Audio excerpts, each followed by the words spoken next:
It is a beautiful day in Wilmington, North Carolina. A beautiful day to watch some SPL action. You've got Week 4, Phase 2, Road to Worlds. You've got Frog. You've got Mifflin. How you feeling, man? Pretty good, pretty good. Confused about North Carolina, but otherwise chilling. That's fair. I think I wasn't going to explain myself. Nice. But it's a beautiful day over there. Beautiful day here, too, as well, in Alpharetta. It's cloudy and rainy. But I like the rain. It's peaceful. It's calm. It's a nice day to stay inside and watch some SPL. And you can see all the matches that we're going to be watching this weekend. We can show the schedule of the 6 matches that we are going to be seeing this weekend.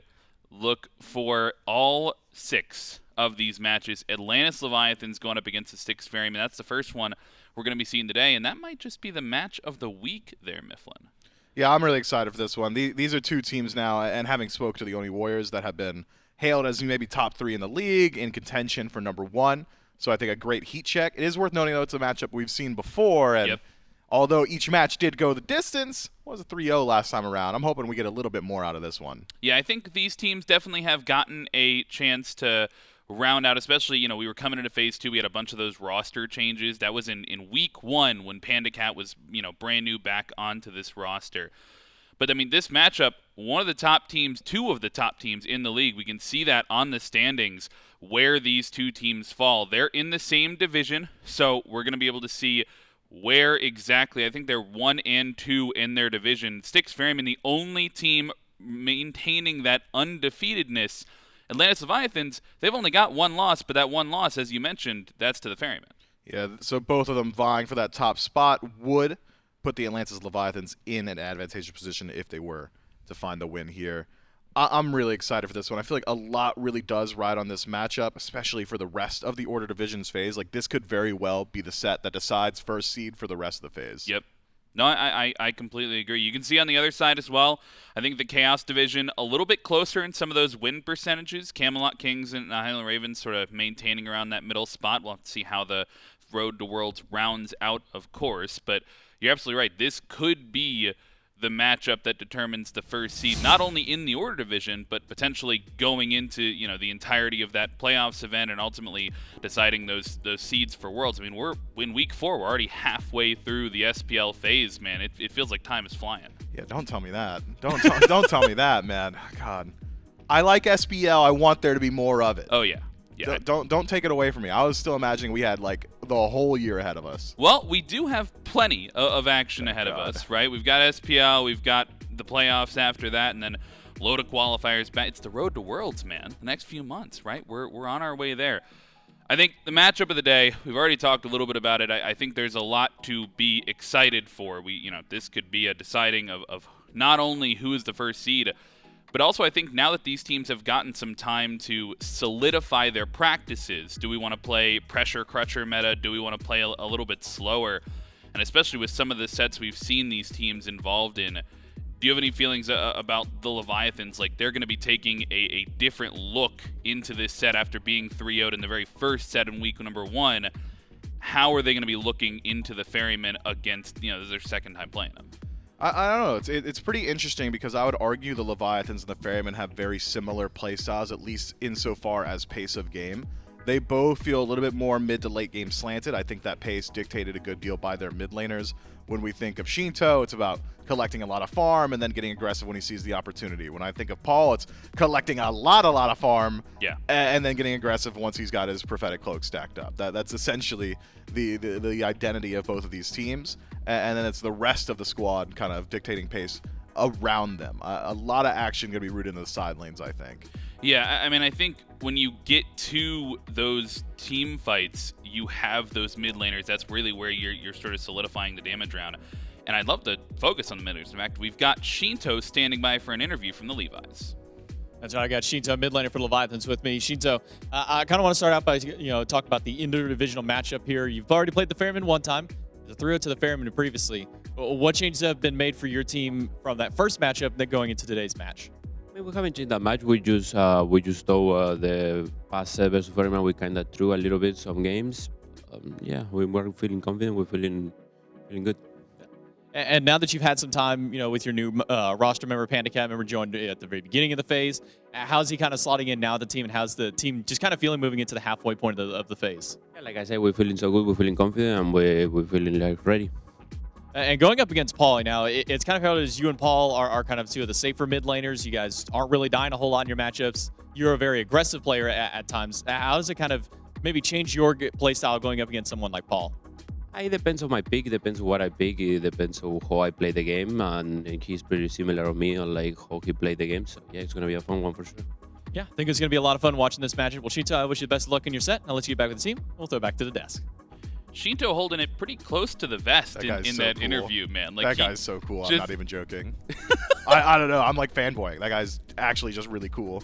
I mean, you hear it over and over. The confidence, they're feeling good going into this week. Maybe some thrown games way back when they faced off in week number 1. But I mean, this matchup against Paul in particular, once again around the mid laners. You mentioned sort of a slower play style. Both of these mid laners like that slower play style, and you can see how it comes through and how often they're alive, or maybe how often they're dead. We actually have, where they stack up on the leaderboard. Sheento career deaths coming up on that 1,000 mark, but for how long that he's been in the league, that's a pretty low number. No, Sheento has been playing competitively for an incredibly long time. So the fact that he's under 4 digits on deaths, I think, speaks volumes to just how survivable he is, when he makes his decision on when to initiate, when he makes his decisions to get aggressive, his positioning in team fights. Sheento has always been hailed as, I'm going to be incredibly safe, but I'll always be just in range to deal damage. So this does not surprise me at all. Yeah, you can see where he falls in the 4 digits, right? That comes through on the other side. The mid laner for the Styx Ferrymen, Paul. He has just surpassed that 1,000 death mark. I think he's up at 1,007, if I recall correctly. So, sure, he's a little bit higher on the leaderboard. I'm not sure if this is a leaderboard that you're like want to be high on necessarily. Number one's number one. Number one's number one, that's for sure. But Paul, I mean, has he been in the league a little bit longer than Sheento, or was it? Paul's been playing competitively for a very long time as well. He's true. Played at every level of play. I remember playing against Paul from PC in the SCC and on the SCL. Yeah. So this guy's got a lot of competitive history behind him. A few more deaths. I think I would say he's played a couple more games as well. But the fact that they're so close to each other, I think also speaks to just how similar they play. Yeah, and speaking of the Styx Ferrymen specifically, I think we can focus on Paul. He's one of the most unique mid laners in the league with his builds especially. But the entirety of the team, one of the few teams to go without roster changes from that phase 1 into the phase 2, and they've really solidified their comps. In fact, they had a couple fantastic plays last week. We've got a great video going through a quadra-kill base defense, huge team fight last weekend from the Styx Ferrymen. Yeah, it will be. We have to stay on it. We have to stay on it. I'm gonna bed you, Paul. Chernobog's coming. Can you guys kill them or no? I'm just doing it. I'm 50-50ing this. I'm dead. We got it. Can you guys get out? Can you guys get out? I'm dead. Yeah, Bog's one. Are you guys out? Yeah. If you want to come, we might have to fight here. No. I could come. Yeah, we can can come. Can we help him? Paul's in trouble. I don't have any abilities. Freya, oh, they're one. He's low. There's one. Thor beads. I stunned. Titan, Cyclone, Titan. I'm back. Yeah, Go. Yeah. Go Titan. Can we defend Titan? Surtur's coming. Surtur's going to end. You guys have to back. You guys have to defend Titan. No, I'm fine. No, so the people are coming. People are coming. There's a wave. Paul behind you. Yes, I need cooldowns. Kill him. Surtur's coming. Surtur's trying to end. I'm gonna run at him. He's running Titan. He's ulting it. We have to kill him. Yeah, keep the waves out. Yeah, I'm keeping the waves out. Silence him. Block him. Nice. Keeping the waves. Every wave out. Well, you guys go in. One person. You got everyone else. Paul, defend. Everyone else go. And it's communication like that really has separated the Ferrymen from just about everybody else in the league. These guys are so clear and concise on exactly what they want to do. But I'm going to try and break down this team fight, this interaction here in simple terms so that we at home in our ranked games can try and emulate at least a little bit of what the pros are doing. So let's go ahead and jump right into the relevant information. So if you take a peek at the minimap here, notice Baskin does not have teleport, and he has just revealed himself around the left side Phoenix. This is going to embolden the Highland Ravens, realizing, 1, his teleport is down, and 2, he's not there. that they're going to try and force an engagement. This benefits the Howling Ravens for a multitude of reasons. Titan's already low. All 3 Phoenixes are down. Any bit of pressure that happens now is just gravy for the Ravens. But because the Styx Ferrymen were coming off the back of a pretty decent engagement where they forced back the Order side, defensive position of the Fire Giant is completely controlled by the Chaos side. And as the team fight develops, we can skip in a little bit, you'll hear around this point, CycloneSpin will make a call. Guys, we're coin tossing this. It's only Hurrywin in the pit, and if you look at the composition as well, you'll realize there is not a whole lot of objective steal potential. Between Haddix, Ven, Hurrywin, and Zapman, highest threat of steal is likely Valkyrie's Discretion, that's Freya's ultimate, and even then, roughly 400 damage if we're being generous per shot. So, in just clearly communicating the decision-making process of, guys, this is it, let's coin toss, it really does weight the coin toss in favor of the Styx Ferrymen. By this point, Fire Giant's so low, the Styx Ferrymen have to make a decision. How do we create some space? Go ahead and take a look at exactly where Cyno is playing. I want you to watch him very closely in this team fight. He's going to overextend, but properly so, moves himself forward, interacts with Hurrywin, blocks out some of those chains, sacrifices himself. And from here, it's all disengage. They're communicating amongst each other on the Ferryman. Baskin, can you get in range? Baskin says, yes, I could rotate, but we're really just trying to disengage. There's not a whole lot of reason to fight anymore in this entire zone. Nothing on the right side of the map is of interest. The Styx Ferrymen don't exactly have good retreat points. Because Tier 1 tower is already gone, and you're already funneled on the right-hand side, we'll see the Ferrymen start to move towards that right side Phoenix. They're going to move in that direction, but that is an incredibly difficult escape path because of Haddix's God selection. You are now opening yourself up to a multitude of wall opportunities. Anytime Haddix is able to get into range, perhaps here or here or here, there's so many places he could cut off escape paths entirely. That's why CycloneSpin says, hey, we might have to fight this. Our disengage is not that strong. We might be able to rotate in. But because the decision-making, again, is so quick from the Ferrymen, they actually get to a pretty decent, advantageous position. We'll see Haddix moving forward. He's trying his absolute best to create some space. Paul's caught. And then CycloneSpin starts to unload that damage. Because he was playing for his own life, it's damage over the wall. He's able to return phenomenal ultimate CC. And Baskin has the complete flank on the team fight. This is essentially the turning point. The hands are off the levers of power now for the Highland Ravens. They really do not have a lot of potential to fight back in. So much was used in the Fire Giant pit itself and on the chase that the turnaround is just bound to happen. Baskin now is at full critical mass, build entirely full. He's tanky, he does just enough damage, and he's got, importantly, very high sustain. He's also the fastest god on map because of Amaterasu's first ability. So now, there's really no escape. Haddix is too low. He can play for his own life, but it would be sacrificing Zapman, who is your team fight win condition. So these two are essentially intrinsically linked. They need to play together. Baskin, though, really can't be stopped. The only thing the Highland Ravens can do is go for a Hail Mary attempt. Notice now, this is the exact point where Scream reveals himself on wave. It's a little bit unfortunate for Scream that Paul is headed back to base because of his low HP. Had he been allowed to stick around and take the team fight, maybe things go a little bit differently. But from this position, you'll see there's just nothing left for the Highland Ravens. It's about cleaning things up. CycloneSpin, clothesline lariats the entire team fight with his ultimate. Baskin's late rotation, just perfect. But all the while, you'll be able to clean up Ven. And once more, you'll see it once more here. There was one minion in the center of the map on top of Scream. Communications there. This guy's going to go for the end. We have to prevent it. And it's a clear call. It's a coin toss. Scream makes a decision of, can I back and defend? Probably not. Let's try and make something happen while I have opportunity. But the CC is clean. Pre-bead's not enough. You played Surt or jungle. You don't have the damage for that kind of play. And from there, the Styx Ferrymen cleanly close this one out. Hopefully, we learned a little bit of something. I know I did. We'll get it right back over to the desk. We will get it right back over the desk. Man, that individual who was doing that telestate broke it down perfectly. Very handsome as well. I mean, just a great voice. You're shaking your head Dude, I was so nervous putting that. That's the first time I've done anything like that. I hated it. I enjoyed it. It broke down for me. It's going to make me a better ranked player. I can tell you that right now. And I definitely, I need the help. So I appreciate the breakdown. I'm sure the fans at home as well. And that's some of the team fight prowess. Even if you hadn't broken it down, we just listened to the comms. That is straight up impressive from the Styx Ferrymen, because we've had plenty of listen-ins. We've brought them in for Phase 2. I've heard a lot of stuff, Mifflin.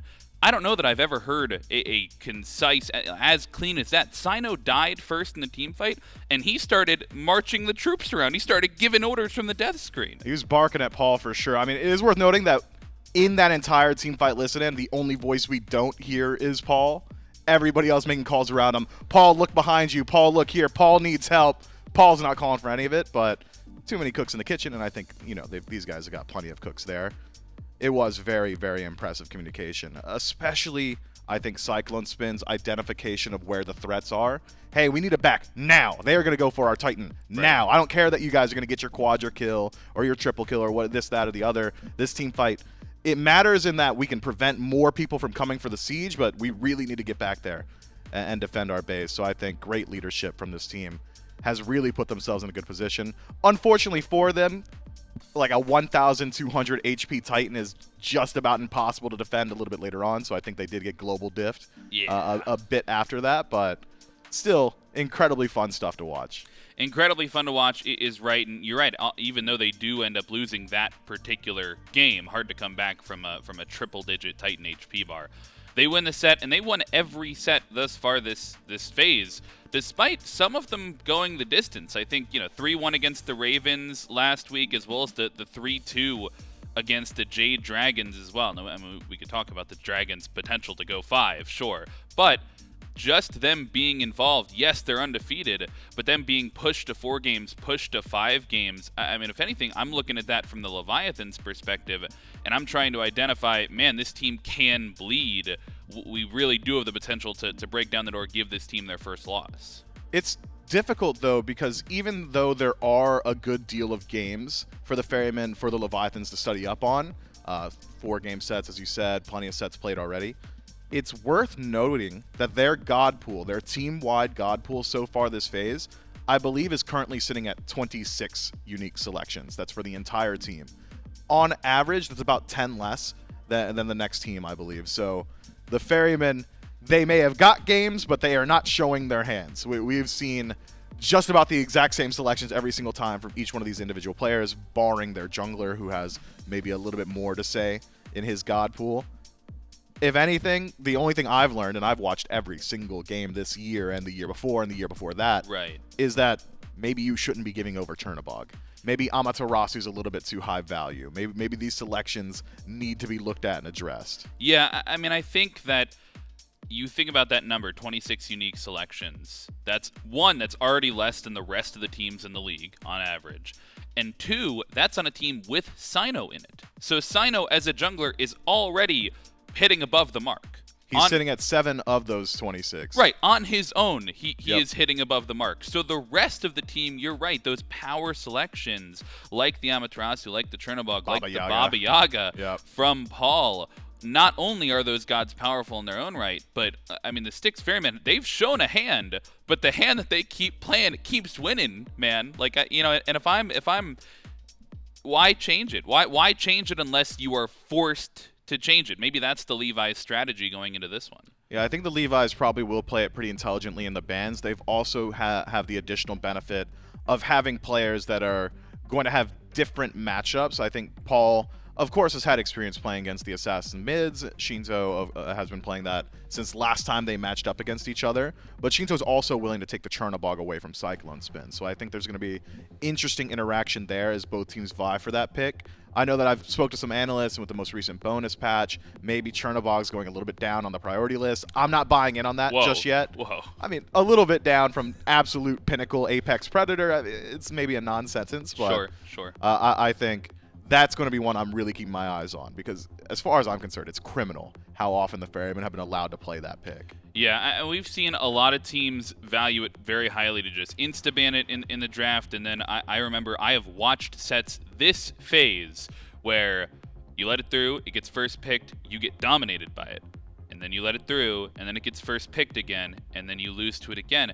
And it feels like there has been time rather, for the league to adapt to this pick. And maybe if it goes down a little bit, maybe we'll either see it picked less or just banned more at the very least. We were talking about deaths a little bit earlier. That got me thinking about kills as well. So I pulled up the leaderboard. We got some seasoned players in this match. Do you want to take a stab at who has the most kills in this match between the two teams? The most total kills? The most total kills all-time seasoned players. I feel like adapting just gets into that conversation because of how long he's been playing. I'd probably, and he's a jungler, and Smite's kind of been a jungle game for a very long time. I'll go with the king. You hit it. Adapting is number 1 on that list at 3,600. A cool 500 above the next player on the list, who is Cuvo Fred. I will note, though, still in the top 10, both of these ADCs, CycloneSpin and PandaCat, actually are within 100 kills of each other. Wow. So they're right up next to each other. And certainly, you know, potential, we talked about the mids playing a little bit slow. Those ADCs being similar playstyles, we can see in the picks and bans what they're going to pick. I think if Chernobog gets banned, maybe we'll see a little bit of fire over there in the dual lane. Appreciate your patience, Smite fans. We're going to start breaking it down immediately. Look, this is one, I think, game 1, maybe more so than any other set, that is going to be dictated entirely in P's and B's, which is interesting that we're already going to see a targeted ban thrown out by the Styx Ferrymen. I wonder, Baba Yaga address, that's 1 out of 3 on my bingo card. I'm looking at Chernobog and Amaterasu still. If the Leviathans want to take those away, instead it's the Erlong Shen. What does that leave available? Where does that leave us in the bonus balance, power rankings? What exactly is everybody fishing for? This is going to be our first check on that. There is still so much of the original value available. My eyes are immediately going towards things like Pele. I'm still thinking of maybe the Ganesh pick, where the Ares is incredibly powerful. You could still look towards things like Yemoja, and that is going to be the lock-in. Auror's played this pick plenty so far. We're not learning anything new just yet. It's very good on it. High aggression. Scales well into the late game. A little bit of sustain will keep the Leviathans guessing on whether or not they need to build into anti-heal or anti-shielding. Yemoja just very, very powerful and a versatile selection. Already, you could be reading a lot about how the preparation went for the Leviathans going into this match. The Baba Yaga and the Erlong Shen being taken off the board early, as well as the Amaterasu being taken away from Baskin. That's going to go over to the Leviathans early on here. And then that second selection, supports up top here. The Yemoja pick first for the Ferrymen, and then the Khepri answer back onto Ronngyu for the Leviathans. Front line locked in for the Levi's, not hiding anything here. That has got to be your support and your soul laner, unless you're getting wild. We have seen exactly 1 Amaterasu mid game, and I think we've seen exactly 1 Amaterasu jungle game, and I think it's going to stay at exactly 1 for both of those for a while longer. So having looked at the front line of the Leviathans, I see a good deal of dive. High AoE CC potential from Amaterasu, followed by single target from Khepri. Makes it very easy for him to lock down just about anybody that burns those beads. And this is a combo now the Leviathans have gone towards twice, as Anubis fills in that 3rd overall slot. How many times do we see this combo? Just Anubis walks in, plagues a Locust, and says, I'm going to unload all of my damage. You need to make a difficult decision. Are you going to kill me right now while I have Scarab's Blessing, and I'm going to reset and still have more damage to deliver? Or are you going to just stand in my damage and wait for Scarab's Blessing to go away? All the while the Leviathan's just benefiting, because it feels really bad fighting into that combo. I had actually talked to Genetics recently about the Khepri. Because Khepri haunts my nightmares. It's one of the most annoying picks in Smite to deal with, especially as a jungler. It's one of the top 3 worst feelings I've ever experienced in my life, having those kills stripped away. And he told me executes do not counter Khepri. And he would not at all elaborate on what that meant. I said, Genetics, your ultimate doesn't work if they get executed. He said, does not matter. So I wonder now if the Ferrymen are falling into some sort of high-level mind game 40 chess grandmaster trap here with this Achilles hover that I'm just not privy to. Picks and Bans racing through. We got the Hades in the set from the Ferrymen. You talked about the Anubis locked in after the top 3. Some more, substandard bans. Cyno continuing to be focused out here. The Naja and the Bellona taken away from his God Pool. And that sort of, begs the question, if this Achilles does get locked in, is that going to be the Cyno selection? I think so. Trying to get some aggression from the warrior. I think so. Achilles jungle is not bad, by the way. If you just want to go full assassin Achilles jungle, you're going to have decent defense scaling in the late game thanks to your passive, but not exactly the same level of frontline that maybe Cyno has become accustomed to. He's building full tank Pele jungle. But damage output is good, chase down potential is good, and you've got single target CC that is highly confirmable. That's literally everything you could want from a jungler. Throw an execute on top of it, and all of a sudden you've got the presence on map to make it a little bit more difficult to exist as a Khepri. So I do not hate that pick, but I did spend too much time breaking it down because instead it's Rat. And I don't need to break down Rat. We all know what Rat does. It's global presence, it's a stun, it's a slow, it's defense shred, it's very high pressure once you get your acorn finished. But maybe most importantly for the Ferrymen and their fans, the standard assassin. Which is, I don't know if Cyno knows how to play standard. That's a joke. Obviously, Cyno with the Ratatoskr going to be giving us that global rush. We got baited by the other hover as well. The Ishtar comes through. They were hovering the new WAP, potentially looking at putting that set over in the duo lane maybe, trying to find some flex potential, but it is Ishtar, going to be locked in. More than likely the ADC over there set, headed towards that mid lane role. On the other side, Leviathans, pretty clear top 4 in terms of where they're going role-wise. I don't think anybody's being fooled by flex potential as much as it'd be fun to see an Anubis ADC. I think the ADC lock-in more than likely going something standard here. Par for the course would be this Anhur if it does get locked in. Something a little bit more aggressive. We talked about Chernobog getting banned away, and sure enough, these two ADCs pick hunters that want to fight. High boxing potential. Ishtar does have a little bit higher potential to just say, hey, maybe I skip the PvP and I just out-clear you because I have cleave auto attacks. I think that's likely to happen once Anhur hits his 2-item power spike. Feels really, really bad to fight him in lane. You just have so much more ability damage to play with. Switches up his burst. Anhur does interact well with Anubis in that hit the wrap from range, Death Gaze plus Desert's Fury, good luck surviving that. So there's decent ultimate combo synergy between the two of them. Anhur also being so self-sufficient in the backline with Disperse and a self-peel slow means that Khepri can really dedicate all of his attention to facilitating the Anubis. I like this draft a lot from the Atlantis Leviathans. Feels like the Styx Ferrymen are going to struggle dealing with the first point of contact. You've got plenty of damage between Set and Rat, and Ishtar's got the long-range auto attacks to maybe interact with Anubis once he decides to go into that ultimate, assuming he isn't shredding her directly. But how are you going to deal with the Anubis if he's the first one in, or the Amaterasu? Are you going to have to dedicate resources then? If you do so, who's dealing with the Khepri Scarab's blessing? Who's dealing with the Anubis outpouring of damage? How are you going to peel the backline? The Ferrymen are going to have to figure out answers to all of those questions. You could circumvent the issue by simply dominating the early game, and this is a draft that's certainly capable of doing exactly that. Sure. Double assassin, high pressure solo laner, incredibly high pressure duo lane. The Ferrymen might just say, hey, this is going to be a very difficult late game 5-on-5. Let's put ourselves in the best position possible before we get there. You'd have to really, really roll through the objectives, though. Fortunately for him, Ishtar is one of the better hunters at exactly that.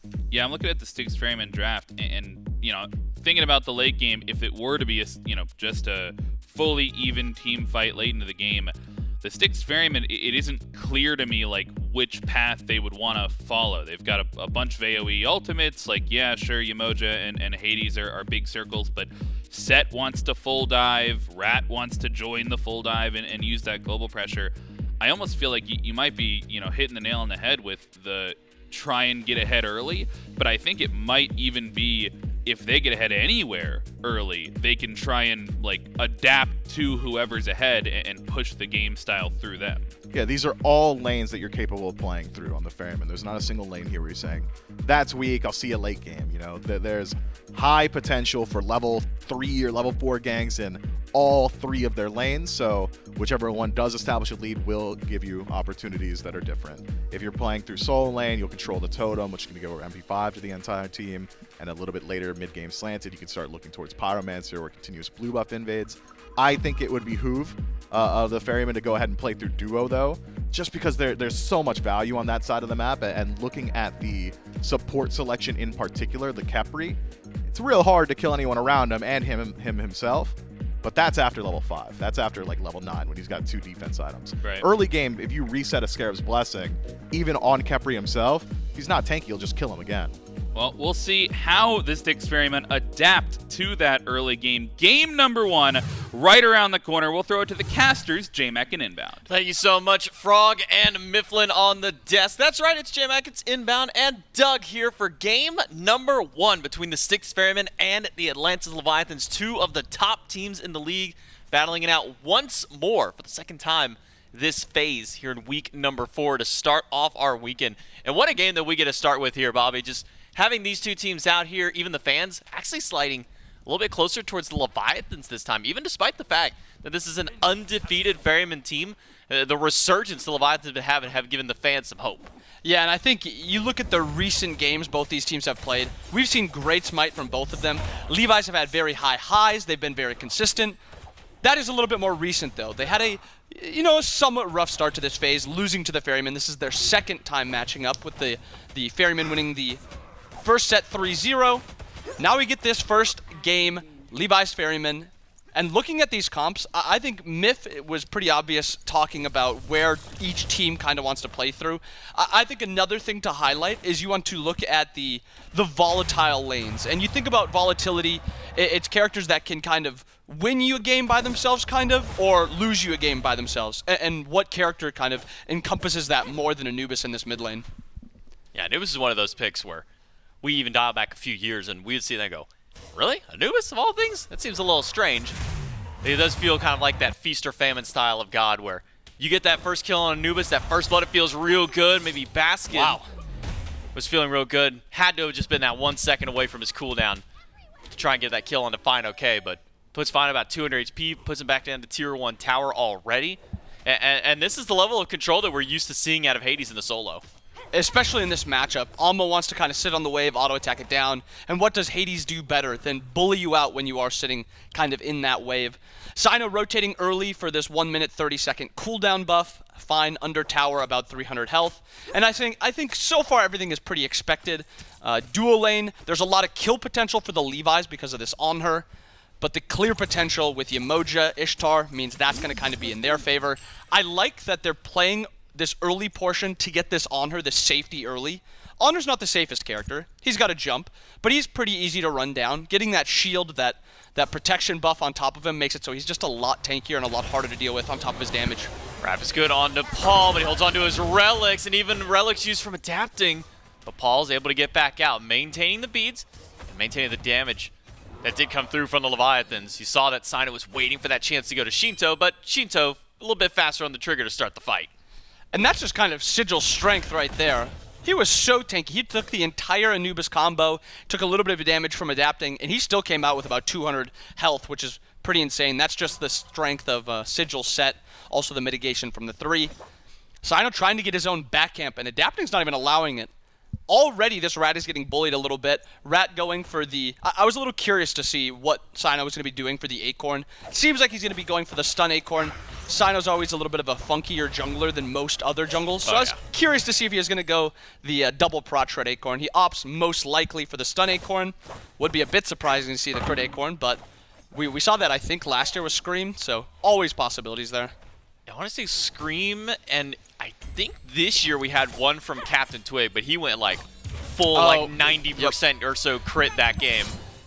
Early game worked out really well, big crit numbers, and then, well, Spectral came online, and that kind of put a damper to that. So we'll keep an eye on Cyno, because I think the Des brings up a good point, is that Cyno can play Assassins. He's shown that he is very, very prevalent on Assassins, but this year has not really been building them like Assassins. We look towards the Pele game that he had in recent time, and it was, okay, he went damage first slot, and then he went full tank. Things like Arc Druid pulled up into there, Pridwin.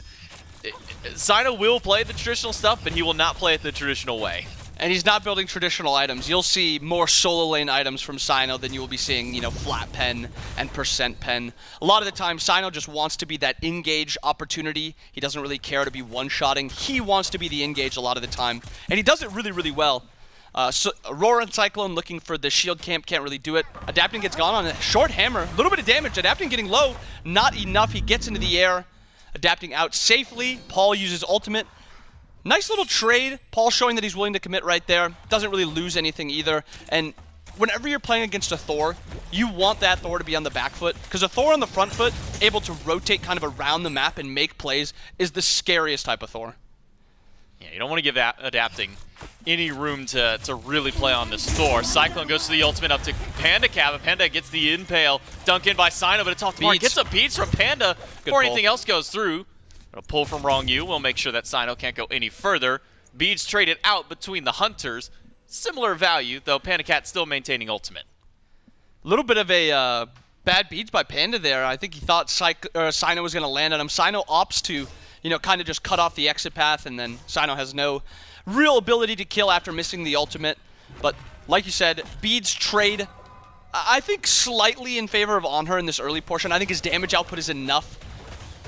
A little bit of damage onto Paul. Paul doesn't really care. He's going to get that back off soon for that trans, so he doesn't mind getting this little bit of poke, eating a little bit of that poke right now. But that dual lane is kind of the highlight now. No beads on either the Ishtar or the Anhur. Anhur is a god that can punish you with having no relics just by himself. And Ishtar is kind of more of a, I'll force your beads like a Cupid, and then you rely on your ally to come, punish you for that. Now, while in the fight, PandaCat didn't use ult. I do see that it's on cooldown. Must use to clear the wave. Have a fast trick back to base. Aror will stick around Cyclone. Make sure that purple buff does get dropped there. Which is strange that we're still seeing the support stick around kind of as long as they have over in that lane. One thing that at least now sticks out as far as early builds are concerned, Pythags piece seems to be kind of the go-to. We've been seeing this a lot pop up on the Anubis. So what about this Pythags makes it such an enticing item, Bobby? It's an item that you want to kind of play around yourself. As you can see, you want to have the fight happen around you. Aror taking a little bit of damage, but he is out. Beads forced on Aror. Pythags is an item where when you build it, you want fights to happen around you. And when you're playing Anubis, what else do you want more than to have fights happening around you? Power to your allies, lifesteal to your allies, and to yourself, on top of also getting that health. So it's a good survivability option, it's a good power option, and it's a good, cooldown. It's got so many stats. I feel like I've been talking about the stats. It really is a good item. The problem comes to, it doesn't have the, true strength of like a Book of Thoth. Paul taking a little bit of damage. Beads forced on Paul. Sheento trades out the ult. I will say, I'm not too surprised with the Anubis selection. I think it's more so Sheento playing Anubis that sticks out more to me. He doesn't really strike me as an Anubis player, somebody that you kind of think of him like Paul, where he's a player that doesn't like to die. He wants to kind of live fights, and that's not Anubis. At the same time, I would think the same for Sheento, but at one point when Rengda's mask was as strong as it was, he's bringing out Kabrak in mid, and nobody else besides, at that time, solos, supports, and even by that point, the jungle was kind of filtered out from that point. So Sheento diversifying his pool a little bit as far as what he likes to play, what he likes to get active with, going into double lifesteal immediately as well, so really hard committing to the sustain option of his build. I wouldn't be surprised if we see a bunch of anti-heal coming out for the Ferrymen too. They already have that tainted. Cyno, I expect a brawlers here. Cyno's a player that doesn't all the time like building the brawlers. He likes to build the Jotuns a lot, but it is a rat downside where you have to build your boots first, your acorn first, instead of building the actual flat pen item, so he doesn't get that early Jotuns like a lot of other characters do. So I'd expect the brawlers. Because if he goes Jotuns now, and he delays his brawlers till third item, or does anti-heal till third item, this Anubis is going to have 2 full lifesteal items for these next 5 minutes. And I don't expect that. I expect some anti-heal out from Cyno. But what I wanted to focus on also is a little bit on Ronnie's relic already. He's already upgrading that Onk.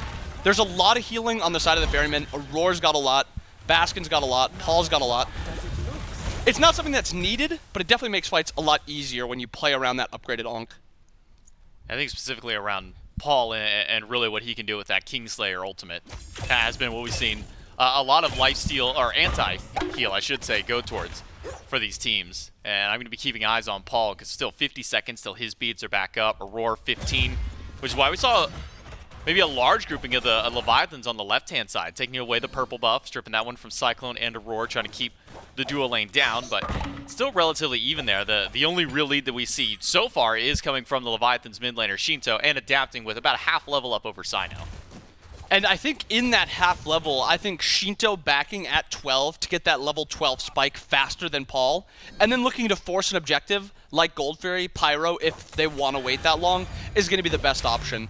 The desk highlighted it really well, where the early fights should be slightly in favor of the Ferrymen, but the Levi's have much, much better objective confirm. Objective burn. They've got the Anubis, they've got the Ama. Honor's also really good. Cyclone takes a lot of damage there. Beats forced, but he does seem to be fine. Beads down for Cyclone again. And these Riptides from Aror are just clutch enough to be getting him and CycloneSpin out of danger multiple times now. We've seen Aror go that direction, keep himself alive and healthy. We do see, though, as pointed out by you here, a fully upgraded teleport now by fineokay. And typically when we see these fully upgraded teleports, that means that once this 10-12 minute mark hits, that first beacon pops up. You might be seeing early rotations from these solo laners. And now fineokay, finally with at least a little bit of damaging kit, will fight up against Baskin, or more so Baskin kind of makes him fight. Trades out ult for ult in the solo lane.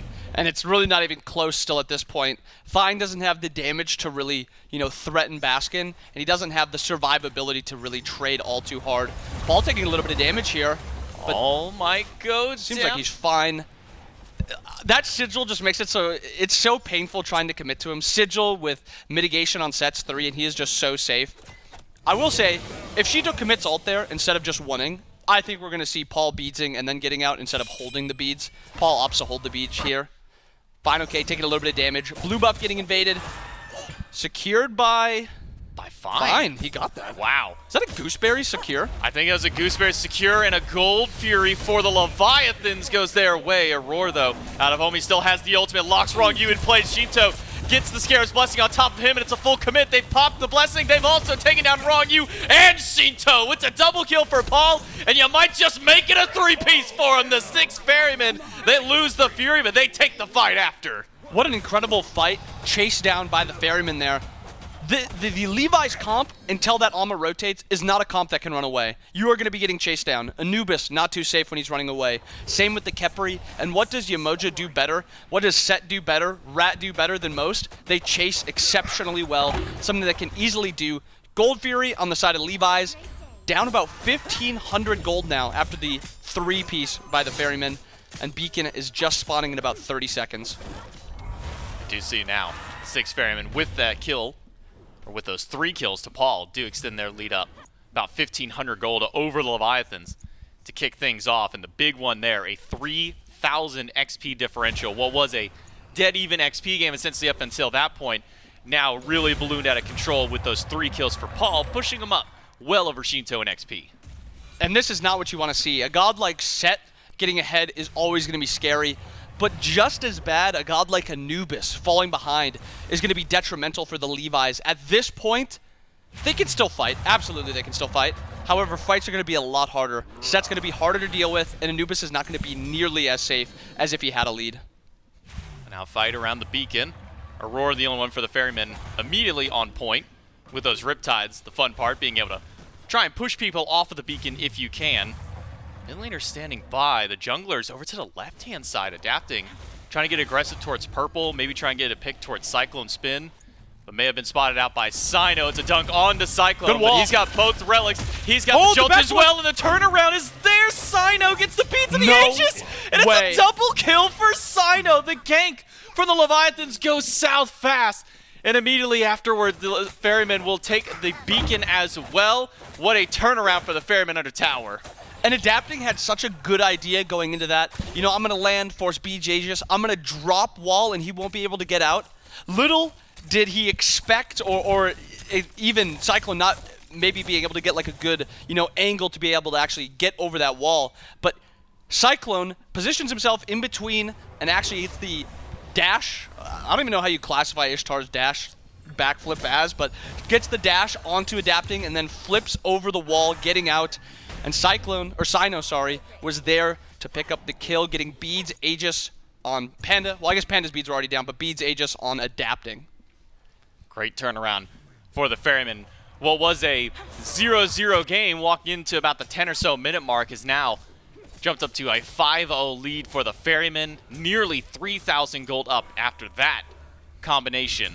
Haven't seen the soul laners get active just yet over elsewhere on the map. Have mostly just been sticking to the lane, which is surprising given that what fineokay has opted into. He's gotten his tier 3 teleport already. That was highlighted a few minutes ago. But now going into a frenzy, I'm surprised you don't see fineokay leave this lane. Yeah, and I think it was a little bit of a timing thing that kind of screwed with the Levi's where, you know, fineokay wanted to rotate over. He wants to go to that Gold Fury, but he got 2-man ganked. So instead of, you know, him rotating over for that, the Levi's take the 4v3 on that objective. Unfortunately, the Ferrymen are able to rotate to that fight, get the pick-off in time, or the triple kill. I guess it's not even a pick-off. The triple kill in time, and then fineokay is not able to rotate. Now this is the point where, right here, this is what I wanted to see. As soon as this Pyro is spawned and available, walk over, pop the Frenzy on Ama, drop some Anubis 3s, Anubis 1s, and just blow up these objectives. This is something that Ferrymen have to keep in mind the rest of this game. At all points, Fire Giant could be committed to, and just like that, Ronnie committed to it, just exploded on. Does get his relics off, and it does not matter. 4v4 at this red buff Cyclone pushing down mid. Aror steps a little too far for it, does lose his beads, but plenty of healing and sustain, does have those Fabulous hoops, so his shield plus the shield from the item, making sure to keep him alive and healthy. Did lose out on the beads, but with that Pyromancer going down, it was a 1-kill turnaround instantly, and Cyno, you were talking a little bit about anti-heal earlier. Did go for the Brawler speed stick for himself, but opted for defense immediately after. I mean, this is classic of Cyno, build a little bit of damage and then full tank the rest of the way, but gets his cooldown from the breastplate instead. I think it's funny that last week we saw hundreds of breastplate glyphs, and so far, I mean, we're only 15 minutes into the game, but we don't have a single breastplate glyph built yet. I expect Cyno's going to be building into it. At a point, maybe Baskin builds into it. I think he'll opt for the Spectral instead of the breastplate for this game because of what Panda is building. He's got that Demon Blade already. Fire? And we've seen this a little bit by the Levi's, but let's put a pause on that. They're pulling this Fire Giant. Fire Giant started, Cyno looping around, but he's been spotted. And loses beads, a wall from adapting gets that, but with just enough presence from Cyno, does force the Leviathans off of the Fire Giant for the time. Paul even going to throw a spawn over the wall just to keep some vision on where the Leviathans are going. Tier 1 tower under a little bit of threat, but without CycloneSpin there, have to commit maybe a bit too far to try and dive under there. It maybe didn't work going to this exact Fire Giant and threatening it, but this is just something that's going to be in the back of the Ferryman's mind now, where if they, you know, maybe send too many people to the opposite side of the map, or too many people get seen backing, the Levi's will pull the trigger and they will walk to this Fire Giant. And we saw how quick they killed that Pyro. We can expect Fire to drop maybe not as fast, but just as fast. I mean, you got Ama, you've got the pen from Anhur. It's not, you know, a ton for it, but it's still helpful. Xe on him. Ama's got the Frenzy also. Anubis. Cyno blink on a Panda. Panda beats Force. Use the ultimate as well. Does have the Aegis, but we'll hold on to it potentially for the next one. The stun does connect, and that's another kill for Cyno. 4 in a row for the Ratatoskr jungle. Styx Ferrymen so far have been goose-egging the Leviathans in these fights. Leviathans can't manage to pick up a kill, but what is their answer back to? And group up on the right side once more. Without their Hunter, this Fire Giant, not really the greatest option for them. And this Anhur was the last pick by the Levi's. This is the god that was wrapping together their entire comp. And so far, that early game portion, Cyclone beats or ult traded by adapting, and Cyclone adapting gets into the air, and he's gone. But Anhur was this final pick by the Levi's. It was supposed to kind of put the bow on the comp, give them everything they need, a lane to play through. Unfortunately, Dua was not a lane that they could really play through. They fell behind at that Gold Fury point, and ever since then, Panda's been kind of just not getting camped per se, but he's getting dealt with very easily by the Ferrymen. Aror trying to delay this beacon a little bit longer with Good Paul job by showing Aror. up. That's enough to get Ronngyu to dash away from the point, so Aror can stand on top. Again, the benefit of the Yemoja, plenty of ways to keep enemies off of this beacon if need be. Riptides, throw out an ultimate, nobody wants to stand inside there just to cap this small beacon. So with that turnaround, the Ferrymen will get their second beacon to cap this one off. A 7-0 lead over Leviathans. Gold itself hasn't really gone too much further than what it was before. Still only staying around 3,500 XP. Still about that 6K point. The bulk of that lead now, though, what was a mid lane massive lead for Paul versus Sheento is now over here in the dual lane. CycloneSpin, without a single kill, has gotten a 3-level lead over PandaCat. Cyclone is kind of benefiting from jungler gank my lane, get the kills, I get ahead, and because of that, he's got that 3-level lead. But just for a second, I want to take a look at the starter items by the supports. You've got Aror opting for the Benevolence, and Ronnie, which we have not seen in a long while. A Khepri not going for the Benevolence. A lot of the times we see Khepri, he's going for that Compassion, for that backline play. Ferryman pulling this Pyro, it's down to about half health. Quick reset, though, with the Leviathans nearby. This is a coin toss. They try and go for this objective. Not the one that you want to throw a full commit to, but going to continue pulling it back and forth. Pyromancer reset once more. Leviathans standing by are just enough of a threat. The Ferrymen have a good bit of burst damage with Paul nearby. Secure a Pyro for themselves and make it a 1-1 trade on those objectives so far this game, similar to that Gold Fury, but with these objectives have come the kills for the Styx Ferrymen. What is it at this point, Bobby, for the Leviathans to try and bring themselves back in? Is it to step up to objective and get a fight going, or at this point you're waiting for the Ferrymen to start and you have that counter punch? I think you want the Ferrymen to pull this first. I think you want to kind of surprise them at this point.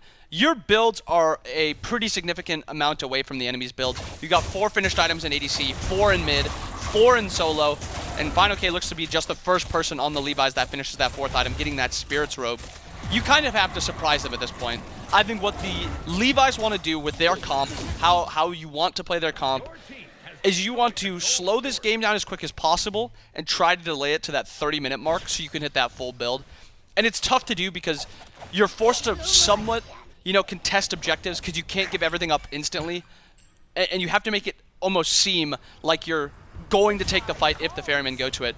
Because that Pyro took them 30 seconds to do. And that's just 5 people walking over, kind of standing there, slowing them down. Oh, maybe we're going to go for this fight. Maybe not. And the Ferrymen were forced to kind of, drop it, pull it, drop it, pull it. And that's what they have to do on this Fire Giant also. We're only 21 minutes in this game. There's still a long while to go for that 30-minute mark for that EFG. A lot of farm is needed by the Levi's. So they're going to have to slow down this game a lot. Now, at the beginning of this game, we talked a lot about the volatility of the Anubis pick as a whole. It's a very feast or famine style god. You get in there, you get the kills, you feel great, you fall behind, doesn't. Well, we're approaching 21 minutes in the game at this point. The Anubis hasn't really gotten anything done for the Leviathans just yet. 1 death on Sheento. At what point does this become the Anubis is not necessarily irrelevant, but where you kind of lose the value of having that Anubis? I think the Levi's are fine with this Anubis at all points. They're looking for a little bit of damage onto this Fire Giant. I don't think they're trying to do this with, Panda B on the other side of the map. I think it was just kind of testing the water, seeing what's happening. But I think Anubis is a fine character even in the late game because of the Levi's comp. A lot of damage on the Paul, but not too much really. Dunk from adapting, that gets the beads. This time, Aegis still held on to for Paul. We'll need to use it here, but the Rivers from Aror will separate the fight. fineokay can't close the gap, and Aror loses beads off of the pull from Ronngyu. A lot of commit towards Paul. 2 big ultimates from Sheento and adapting. At the end of the day, they don't get the kill, but they still burn 3 sets of relics from it. A lot of relics down on both sides of the map now. You got double relics on adapting. TP was used by Alec or Fine to get there. And now it almost seems like the Levi's want to threaten this. But adapting is going to be pretty useless in this fight. This is going to be almost a 4v5. Set can play around fights kind of, poking and then going in when he can full commit. He's also got that sigil finish, so he's very, very tanky. I mean, we look at the Ferryman's, side right now. A bunch of starter items finished, and they're pulling this Fire Giant. Rongyu's going to be the only one who sees it immediately. fineokay near the pit. Fire Giant down to half. We've seen coin tosses before. 2 of the Leviathans nowhere near this potential fight. Cyno goes in, gets the beads off of PandaCat, and keeps him out. But they've given up the Fire Giant instead. It's all for the fight. Force fineokay and Ronngyu out. But you gotta be careful about a River's Rebuke setup. A double Riptide from Aror will lock in 2. Ronngyu brings himself back to life, only to meet Grave one more time. Paul takes down Ronngyu, and Baskin on Sheento. A dunk in from adapting will net the first kill from the Leviathans. But the Styx Ferrymen have already gotten the job done. 3 Leviathans down, and adapting will be number 4. A spin is no good. Double for Baskin. And what a perfectly played team fight by the Ferrymen. They're doing this Fire Giant unless you walk in. The Levi's have to walk too far in. At that point, immediately the Ferrymen drop the Fire Giant. They take the fight, and a phenomenal whoop by Aror knocks back not just the Khepri, but also the Anhur and the Hades ult to follow up. And all the while, something that Cyno does better than a lot of other junglers is he's distracting 3 other members on the other portion side of that Fire Giant, and nobody else is able to help them. Cyno dies for it, but they kill 4, they get Fire Giant, and now they're setting themselves up to start pushing down these towers, and maybe even Phoenix.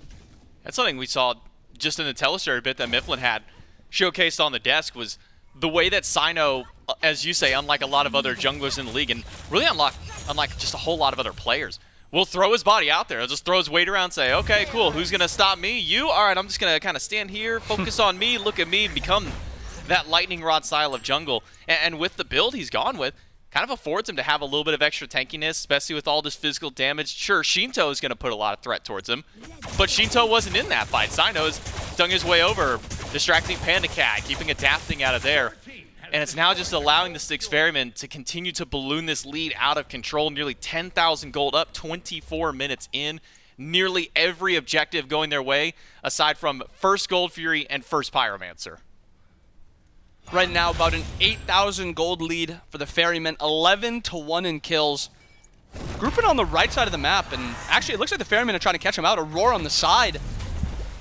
Thor ult is forced. fineokay should be safe enough. Amma is a super safe character, but maybe Paul looks for this here. Paul does get the egg as Cyno dunks in, takes the beads, and gets the Scared's Blessing. That's 2 ultimates already from the Leviathans, just to bail Adapting out. While the Ferrymen are alive and healthy. PandaCat not on this side of the fight yet, but might need to make his way back. The Titans are marching up left side, so PandaCat will deal with that. Styx Ferrymen take down a tier 2 tower, slowly but surely, once CycloneSpin shows up. And they've got wave actually coming now. Looks like a 5v4 is going to be happening here. And Panda's actually forced to reset. Fire are getting sieged on right now. Auror's got ult. He'll throw it immediately on top of 3. Keeps the Leviathan zoned away from this. PandaCat has compact. Runic Bomb is good. fineokay pulled back in by what looked to be a Riptide. Baskin will sack his life for the team, but they got exactly what they wanted. Tier 2 tower and a Phoenix. Wall actually onto Aror. Looks like the chase out is going to be rather slow here. Amma allows these chases. Maybe a slight potential for turn. Adapting. Thor's in the air. Up in the sky. Where's his dunk? It's to the backline. It finds Cyclone. It takes him down. Sheento's damage is good. It's a couple along with Adapting, but now it's just Paul and Cyno to keep this fight alive. They're both healthy. Cyno will actually go up to the sky and chase out Sheento. Paul is going to double commit with the dive onto the mid laner. They get the job done, but Paul may have had a little too much. He uses the Aegis and the Kingslayer to try and get out, but he's just got to turn and fight as much as he can before he falls. 4 wiped off the map from the Styx Ferrymen. Only Cyno left alive. And overall, I mean, good play by the Ferrymen. They get the Phoenix, but great turn by the Levi's. Great chase there. Only losing your best Phoenix to lose allows you to push that wave out, getting ready for this Fire Giant. Also, a lot of shutdown kills there. We have Cyno dying, Paul dying, both 1-5-0, or I guess Cyno didn't die, but 5-1, or 4-0 on Paul, and he gets taken down. It's a shutdown kill. Now you look at the Levi's builds at this point. A bunch of starters being finished. 5 items deep on most of the characters. This is a point where the Levi's delay this a little bit longer. These fights are going to be a lot more even than even just that Fire Giant fight. Yeah, the real difference that'll separate at least these next couple of team fights will be once these recipes really start getting sold off. Still holding on to all recipes for the Leviathans, but a couple of them built, or sold away, I should say, for the Styx Ferrymen. Deathbringer for CycloneSpin, and then a Mantle of Discord from Baskin, opting for his defensive item. So now with the Styx Ferrymen, losing out on the fire, waiting for it about another minute till it respawns back in. What is the call now for Leviathans? Now that they know they've got that fight to try and go up against the Ferrymen, is this another one where they step up to the Fire Giant and they hold that defense? Is this one that they kind of just wait for the Ferrymen to step too far forward? I think this is 2 opportunities to play this one. They can either try to take the fight.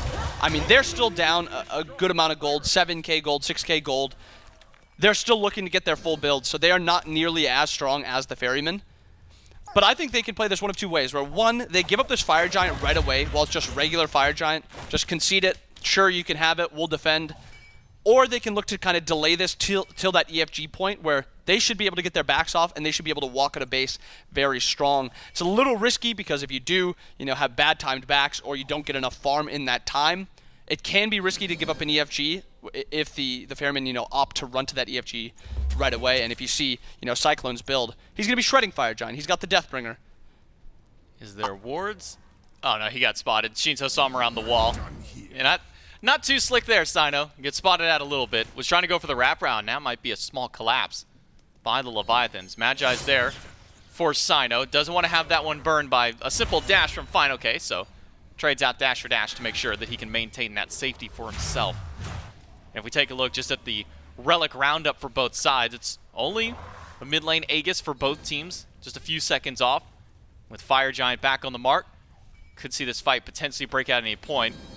Double Runic Bomb for the Leviathans, so they've got some secure potential, but Sheento's life bar is already melted through. Baskin on top, and Sheento goes down. Cyno, credit for the kill, but set up by Baskin and Paul to get that one kicked off. Ronngyu by himself. Riptide, Wow. Cyno dashes through, gets caught by it as Cyclone walks up and makes sure that Ronngyu stays out. Still, the end of that ends up being a Cyclone ult for Ronnie ult, so it's not too bad. But this EFG is still in 30 seconds. I wonder if the Ferrymen are going to look to burn, or if they're just going to try to take this fight and wait for this EFG. fineokay actually teleports behind. Adapting to the sky, fineokay spotted out. Will Adapting be there to bail out fineokay, or will he dunk onto the rest of the team? His option was to go towards mid lane instead. PandaCat not going to be here for this fight. He's got to defend the minions. It's up to Ronngyu and fineokay to see if they can steal this, but they're caught out. There's not too much for them to go. They do get the Phantom Shell as a bailout. Cyno's silenced in place, trying to Jason to Ronngyu. Paul impaled against the wall. A dunk by Cyno onto PandaCat, gets beads and Aegis, and he can't even get the jump. The silence there by Baskin, who can just keep the chase up, but he misses the damage after. Adapting, going to try and wall him off, but a Riptide from Aror is there to bail out Baskin. And that timing actually happens perfectly for the Levi's at this point. You're either forced to fight this fire on EFG right now, or this is going to be a 5v5 fight around this EFG. And right Phoenix is actually spawned. The Levi's are now in a perfect position to defend this Fire Giant. They've now got nearly full builds on a lot of their important characters. You've got 6 items on Fine, 6 items on Panda, Adapting nearly at that 6th item, and you've got 5 items on Sheento. Levi's are in a much better spot right now than they were even 10 minutes ago. And that early portion of the game does not matter. It doesn't matter that it was 11-1 at one point. This game is now, next fight, essentially, is going to be the winner. We do see a group up for everybody except for fineokay and Adapting. fineokay doesn't have teleport. Another 15. Fire Giant started by the Ferryman, but released immediately after. Half HP on the objective to kick things off. Second wave of beacons is jumping in. fineokay uses the ultimate. Paul will commit in. Doesn't commit his beads. Just the Magi's from Cyno, but at the end of the day, fineokay, I was going to say is out, but Paul seems like he wants to maybe keep this chase up. And that's actually a super interesting play by Cyno. It almost seems like he's found out that, Fine wants to pull his Magi's, and he almost baited Fine to take that dash right there, saying, oh, look, I'm close enough. Dash me for my Magi's. Fine does that, nearly dies. I think, actually, Fire Giant's getting committed to. We'll talk about that after. Fire Giant at a quarter HP. It does go to Leviathans. What about the fight after? Sheento standing in place. Baskin's going to pull 2 inside of his own, but it's a revive over to Sheento. Only fineokay goes down. The 6 Ferrymen are going to keep the chase up. Paul doesn't have ultimate, so maybe not as much damage as they were hoping for, but can Aror catch a nice Riptide? Can Cyno maybe cut off a path? Aror, Riptide's forward. He gets Sheento's beads this time. And a trade that he's not willing to take. Steps up too far, even with the beads still available. He's not going to get that one. Adapting dunks in, but doesn't find a home in mid lane. What a phenomenal set of macro plays by the Levi's there. Other than fineokay, getting forced out onto Cyno, getting the dash. They see Cyclone go to the Goldfear side of the map, and instead of just waiting for him to do that, they say, okay, you want to go to that side of the map? We'll take our strength on the other side of the map, and we'll take the 50-50 on fire. And they have so much burn. That fire went down nearly instantly. And that's the strength of the Anubis. That frenzy, crit on the Anhur. He's got that Deathbringer finish now. Don't expect Fire Giants to last very long around this Levi's comp. Now, they've already shown they have the capabilities to melt that, but now that we get away from kind of the fighting stage of this, where we're no longer battling in the jungles and we're starting to kind of push up towards these towers, these phoenixes, get these sieges going, how does a siege really look for Leviathans, especially having something like the Anubis on this comp? It's going to be a tough siege. Anubis is not a god that can kind of walk up safely and poke it down. They don't really have, a way to slowly poke down those phoenixes. It's going to have to be a fight taken, and either you win it enough that you can then walk up after, or a fight taken, you back up, you let EFG kind of heal you up, and you do that slowly. This is not something where the Levi's can slowly poke down the Phoenix. They have to poke down the enemy and punish the enemy instead of punishing the objective. But I heard about something in scrims, and it really interested me. supports are opting for that 3k pot that you see in Aror's, you know, in his inventory, and he's keeping the sturdy stew, giving the protection to his teammates when he gets CC'd and to himself. It's an interesting play by the Ferrymen, and I'm curious to see how it works out for Aror. Cyno gonna take his Runic Bomb to right side Phoenix. It'll take him a second to drop that one down. Doesn't have as much damage, and now a fight breaking out at left. Phoenix does get the Frenzy away from the Leviathans, but the River's Rebuke forces out the Phantom Shell. That gives Cyno a chance to head back to base. Trades out a couple of ultimates for that one, but it slows down the siege of the Leviathans. PandaCat still standing by, but has to jump away. A well-placed Riptide from Aror can easily turn this fight. And such a good play by the Ferrymen, really heads up. Cyno goes right, takes that down, and instead of just giving up left, Aror uses ult to kind of slow them down. Cyclone forced to use ult also. The Levi's used that Frenzy, but they have a 5v3 ult advantage. So now this is their time to kind of use that. PandaCat walks up, Baskin stunned as soon as he steps forward, and Paul just waiting inside of the jungle. Hasn't really moved from his spot too much. Leviathans with this Fire Giant saying, nice and healthy for themselves, but adapting is in the sky. Cyno's gonna join him up in the clouds at the dunk onto Paul. That's half his health gone in the blink of an eye. Cyno goes over to that side just to make sure Paul has the bailout. It'll be a 4v5 for a moment, and the Phoenix at half HP. Wave is starting to walk up right now. Levi's looking strong with this EFG. They don't need the wave. Wave does go forward. Baskin, his health is gone. Sheento combined with adapting is enough damage, and the Ferrymen have to give up the Phoenix. Now the Leviathans can head over towards mid. Do get cut off by Paul and Cyclone. That'll be a good chunk of damage towards Ronngyu, but the combo from Sheento and adapting more than enough to melt down one member of the Ferrymen. Cyclone's ultimate traded for PandaCat, but that's going to be better off for PandaCat and the Leviathans. Even with Cyno landing that stun, Paul still standing by in the jungle. Levi's passively healing up that EFG, which just fell off them. Good time to disengage. They got the best Phoenix. They got the Phoenix they opted for, but the the Ferrymen actually macro that well enough where it's not a massive loss. There's going to be pressure on the right side for the Levi's, pressure on the left side for the Ferrymen.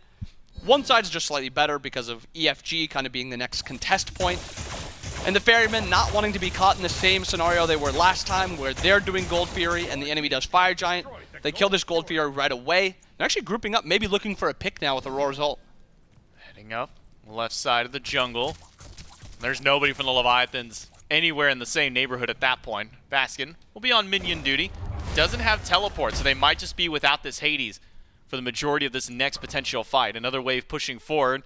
Baskin will actually leave that one be. Instead, he sends CycloneSpin over that side, but no matter what, you're either fighting a 4v5 or you're fighting a timer with a 5v5 over towards Fire Giant. The Ferrymen actually opting to allow their Titan to kind of take some poke. Titans can clear the EFG. That's not the biggest problem. The problem is it slowly gets poked down, and the more waves that walk in, the more poke is going to be happening. It is a ticking time bomb, but I think they cleared out enough waves in left side where the timing works out well enough where left Phoenix will survive, Titan will be fine. But like I said, slowly it's going to be getting poked down. They have to kind of play around this Phoenix respawn and this EFG at the same time. And if anybody backs, instantly Levi's can burn it. There's no teleport like you highlighted. Baskin has the blink, the beads. Cyno going for it right now. This is an opportunity for the Levi's. Leviathans step up immediately to the pit. Frenzy is still available for Leviathans. Aror does end up losing his beads as he steps into the pit to delay the Leviathans a little bit longer. Cyno only cleared the one wave and is already back to pushing mid. But every wave that gets to that Titan without that Phoenix coming back up is another chunk of HP the Leviathans don't need to deal with on their siege.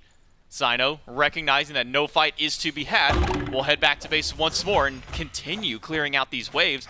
But this continues to just benefit the Ferrymen because they're just getting this time for the Phoenix to go back up. Titan's not taking as much damage, and Cyno is probably the fastest rotator that they have on this map. EFG getting pulled again. Cyno on the left side. I want to see them just do this. Just do it right now.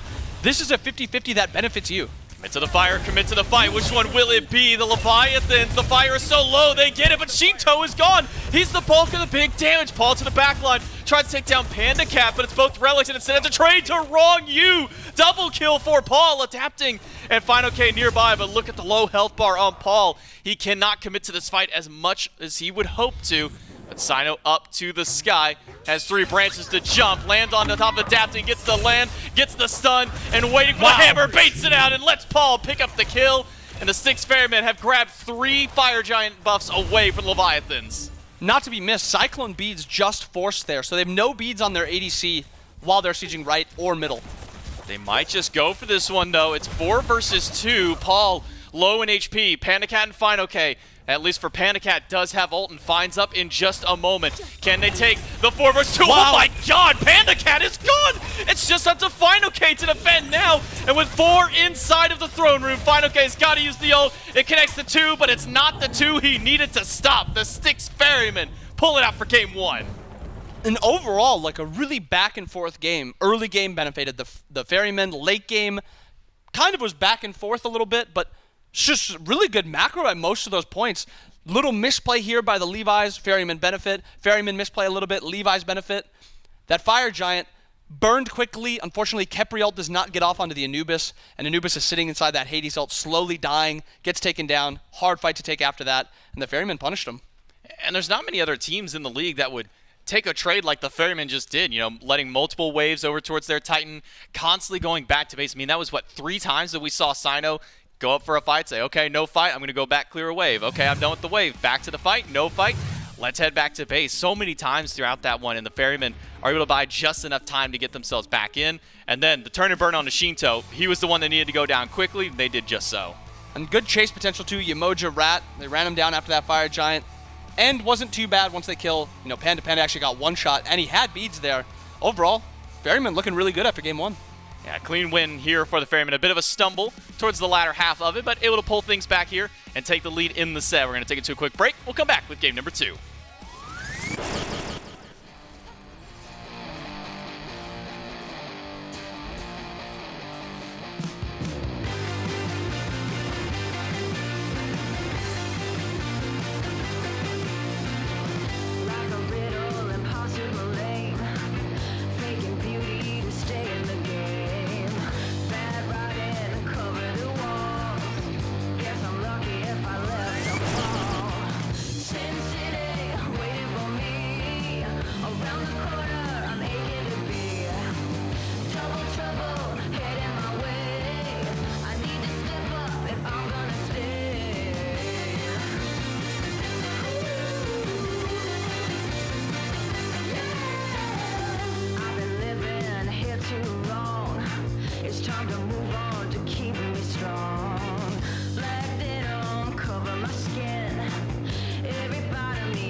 YouTube.com/SmitePro, YouTube.com/SmiteVod. That's where we got all of our content up on the interwebs.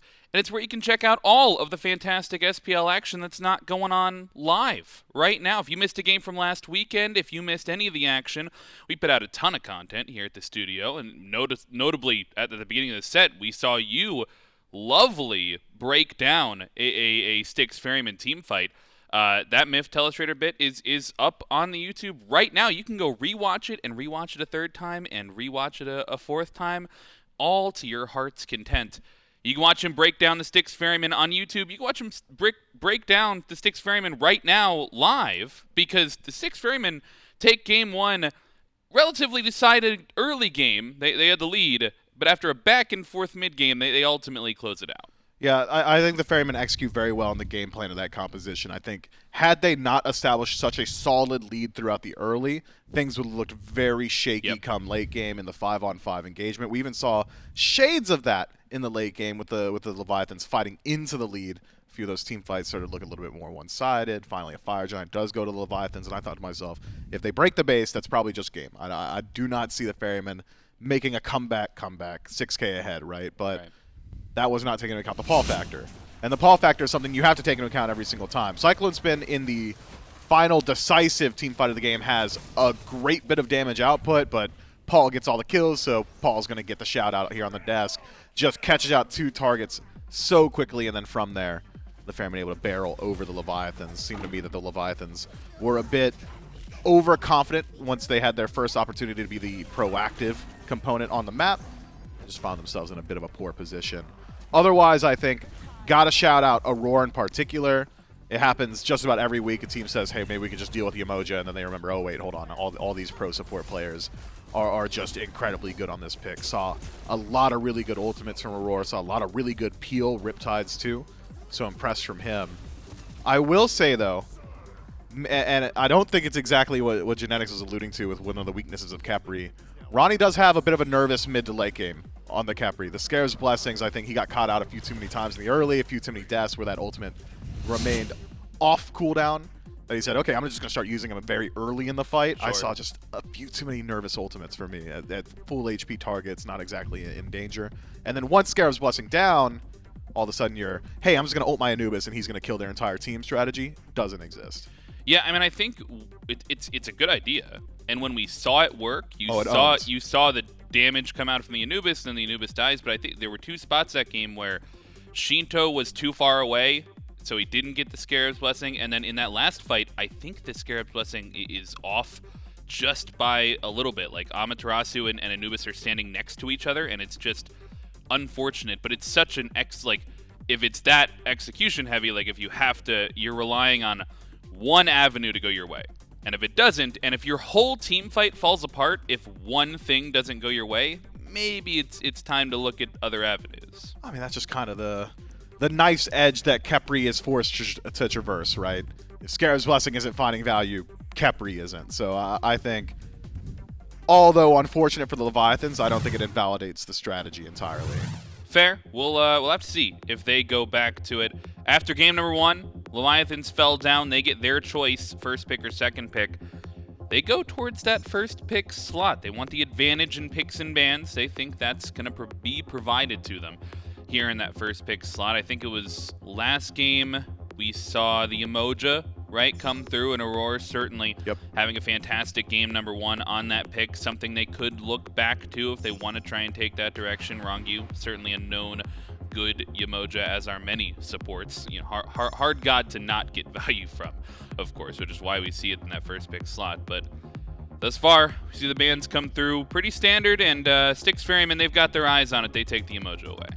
I wonder, if the Atlantis Leviathans decide to ban Chernobog in this slot, the Ferrymen might put eyes on jungle bans. Maybe take the Thor away, maybe the Mercury comes to mind as things that adapting would have a good deal of value on, but I'd be hard-pressed to imagine the Leviathans ban out the Chernobog themselves. Feels like a pick that they could very easily grab and then flex between either mid or ADC pretty easily.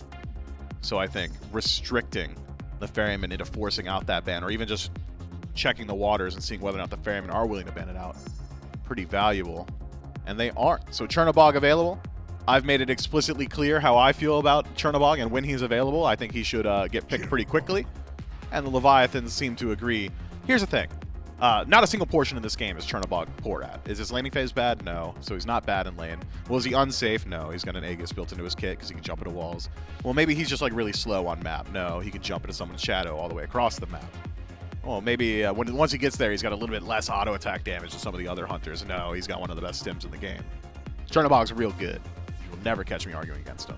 He's got a lot of stuff going for him, and I think he's got the win rate to back it up thus far in the SPL.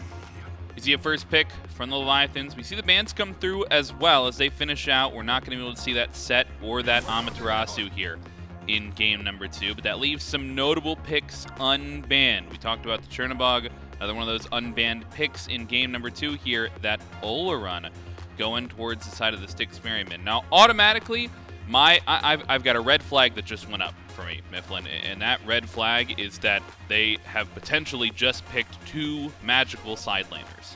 That's a lot of magical damage that you might not normally have, and I'm leaning towards maybe they have to go towards a physical mid laner.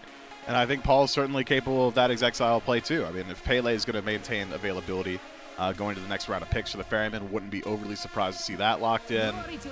We know for a fact that some of these other assassins have been rising a bit in that priority list for mid too. Kleena comes to mind. We've seen Amaterasu mid. We've seen Erlang mid. If you can box and clear wave, you can play mid, it seems like. So if the Ferrymen are concerned with a bit of a magical focus, certainly is some options available to them to right the ship. Lance Leviathans get their front line locked in and a little bit more global presence. The ability now, assuming that this Athena is going to the dual lane, for the dual lane to be anywhere on the map together at any point, it's a pretty scary thought. That might also restrict the Ferrymen into playing a little bit more so towards that dual lane. Fortunately, though, for the Ferrymen, having a Hades in solo means that if you're going to camp over there and leverage the full potential of that global presence, at least for the Ferrymen, they're landing into a fight that has a very tanky laner who has good AoE and high sustain and relatively high survivability. Could make it difficult for the Leviathans if they want to continually put pressure there to actually hit pay dirt. The Athena, another pick we saw banned away in game number 1. Certainly value there, and one we've seen Ronngyu consistently go back to for the Leviathans. Raijin picked up as well for the mid selection, back in action this week in phase number 4, or week number 4 rather. We're waiting on, excuse me, the Styx Ferrymen third pick. I don't think they have to go towards that physical damage necessarily right now, although I'd be interested to see if they prioritize Cyno's pick. He looked fantastic on the Ratatoskr with that global pressure in game number 1, and it might match some of the global pressure that the Leviathans have. Might, but won't, and won't be a physical pick for Paul either. Morgan Le Fay locked in. Triple magical for the Styx Ferrymen. Gonna have to make up that physical damage somewhere. And that is a bit of a concern because it is Cyno for the Ferrymen. Even when he's locking assassins, generally it's pretty tanky. Yeah. And if that's the case, you're going to have relatively low damage, which puts even more weight into CycloneSpin's basket. CycloneSpin, of course, has had a phenomenal last few weeks. That Ishtar in particular has been serving him very, very well. But whether or not that's going to be enough damage on their own, we'll have to see. I mean, diversified damage, I think, for the Ferrymen, still pretty decent. Just because one of those is a magical auto attacker, you get the opportunity to leverage Demonic Grip, a.k.a. Magical Executioner, which is going to benefit just about everybody there. Magical Defense, too. Feels like there's a little bit more restrictive options. That's one way to make up some of the physical damage. Having more defense shred, not only going to benefit whatever physical the Ferrymen lock in alongside it, but also help out those magicals dealing with the protection stack up on the Leviathans. I'm just thinking to myself, okay, that's got to be support, right? That's got to be support. Aurora been one of the proponents. I think maybe the only proponent in the league that has been playing this Guan Yu support, and has not looked horrible for them. They're 4-0 after all. What if it's Guan Jungle? Oh, I'd like it. We've seen it once upon a time. It's been a while. Be support. It's been a while. Guan, still a little bit of flex potential before we get this last pick locked in. Leviathans, though, they ran out their draft. Wait a second. Yeah. Okay. All right. So it's Olorun jungle. Yeah, Cyno's done this before. And he's won on it. And he's won on it. If I recall correctly. That's right. He's played it exactly once, and he's won on it. What are the benefits of Olorun jungle? You get an Olorun on your team. That's not the ganks. I'll tell you that right now. That's a free one from me. That's not what you're picking it for, as for his ability to roll through your lane. Olorun jungle makes it pretty easy for you to transition in towards objectives. Having a roaming hunter basically means that those auto attacks are always going to be available on whichever side of the map you find pressure on. You'll always have sanctified fields in those early game team fights. Weakness of Olorun jungle is that you have an Olorun that's roaming the map, so there's a highly exposed, low survivability, no mobility mage walking around that you could probably just jump on in a jungle where he's furthest away from one of his bastions of safety. But, I mean, in the late game 5-on-5, could be cool. Well, I'm looking at the other side as well, and we've got 2 ADCs over there in addition. Maybe, is that a Soul solo, do you think? Or maybe a Chernobog solo, more likely, for fineokay. Oh, man. Sure hope it isn't Raijin solo, I'll tell you that. Oh, that might be. Atlantis Leviathans, I mean, Soul ADC, Chernobog mid, Raijin solo, Athena support, Thor jungle, if I had to guess. I mean, both these compositions are eclectic. They're strange, they're occult, and quite frankly, they spook me. Eclectic is a great word. I think unique is another fun Eccentric. word. Eccentric. Yeah. I think team identity is maybe a good term to end on, because we've seen the Raijin solo before, only from, actually Nika might have played it, but only really going back to by the Levi's, and then this Guan support and Nika hasn't gone back to it though. No. Right? So Levi's somewhat identity, and on the other side, I don't think anybody's arguing that Olorun Guan support is an identity of the Ferryman. Yeah, the Ferryman's special. I'm just looking at pace of game and trying to figure out who's going to be the progenitor of aggression. I feel like Thor is going to have a lot of that onus in the early. I think if the Atlantis Leviathans get option, it's jump on Olorun at every opportunity. If it's Olorun jungle, the second any one person spots him in the jungle, I want to see Chernobog go up in the air and just say, hey man, here's the thing about how you have no escape. You can slow down time, I'll walk around it, you know? And there's going to be high difficulty for Olorun if that's the game plan for the Atlantis Leviathans. But if the Styx Ferrymen, and they're very used to doing this, can slow down the game, get it to 40-some-odd minutes, triple goose eggs for everybody in the lobby, it is a very scary composition to play into. Lacking a bit in initiation, lacking a bit in counter-engage, but so strong if they're able to hold the defensive position. Good luck running through a wall of Morgan Le Fay poke. Good luck taking space up against Sanctified Fields. Good luck walking past to Hades. That's the type of stuff that this draft is very good at. It's just getting to the point of the game that I think the Ferrymen are going to struggle with. Both of these teams sticking to their guns, bringing their own ideas into game number 2, and we're ready for it. We'll throw it over to J-Mac and Inbound. Thank you so much, Frog and Mifflin on the desk. That's right, once more, it's J-Mac, it's Inbound, and Doug here for game number 2 between the Ferrymen and the Leviathans. Game number 1, probably this one started off slow, 8-9 minutes of a whole lot of nothing happening.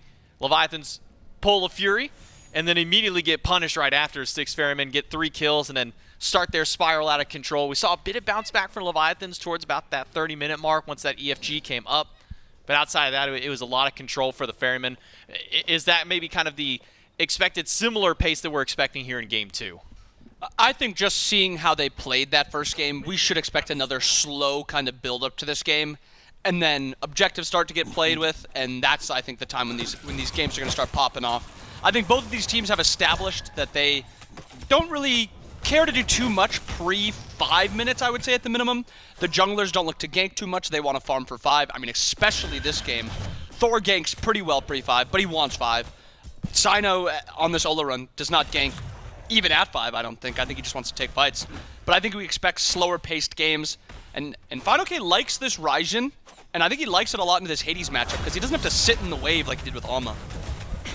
Sit back and just kind of poke from a distance, whether you use it with Raiju, whether you use the drums, or just some in-hands. See a little bit of that extra poke along with there. So I'm also kind of interested to see where Cyno goes in the early game. You know, ganking not the easiest thing with an Olorun. You have Sanctified Field, so until 5, not really an easy option. But I wonder which side lane he starts to put some of that early priority towards.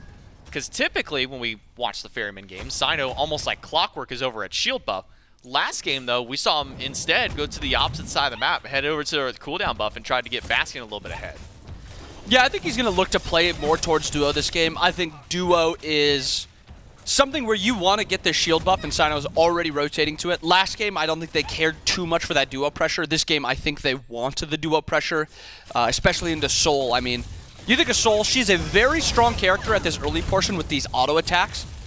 She doesn't scale all that well, though, and Baskin actually looking to get ganked right now. Baskin does have dash. Actually avoids the wall, mistiming from adapting. Catch that and follow up with the damage after, but putting some pressure onto Baskin.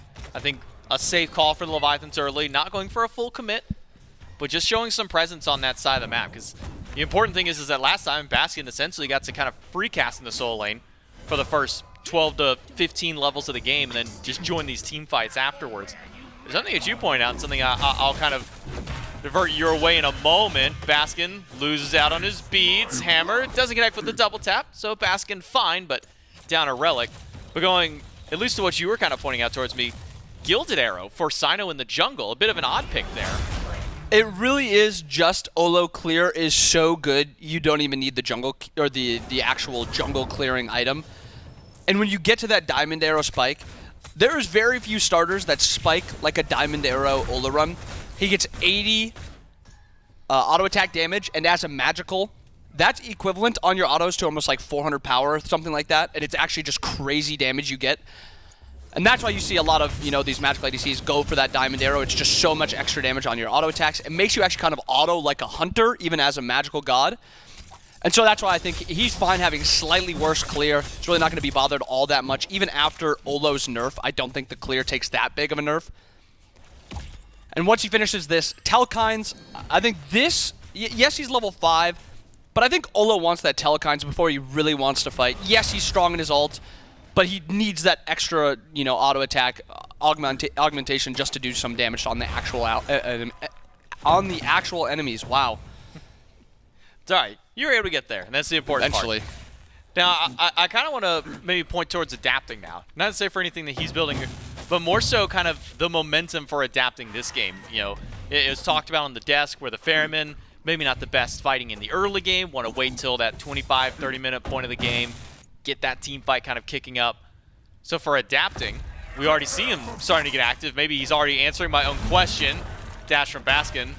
Missed wall from adapting as well. I was going to ask how much emphasis is on adapting to really kind of get things kicked off for Leviathans to try and prevent the Ferrymen from hitting that tipping point. I think a lot of it is on adapting, but I think a lot of it also comes down to this is a solo lane that you want to play around. You do not want your solo Raijin to be kind of left out to the wolves. He's going to get that Pythags online and eventually be pretty self-sufficient, but he's always going to be having the 1v1 potential in favor of Baskin. Baskin's just going to kind of out-sustain. For the most part, he's going to out-clear unless adapting is putting the pressure like he is. And, Cyno's not able to, match Thor's pressure in this early portion. Cyno's done just about nothing this entire game other than farming. But now that he's backed, he's getting this Telkines. Yeah, Telkines finished. Now this is the time where Cyno can actually do a lot in these 1v1s, these 2v2s, even 3v3s. He's got the big ult, and he's got a lot of single-target damage from his ring. I think it's good that you point out that Cyno's just kind of been a little farm goblin in this game. Hasn't really gone into these lanes. Went to duo, helped get the early shield buff. Hasn't touched this right side.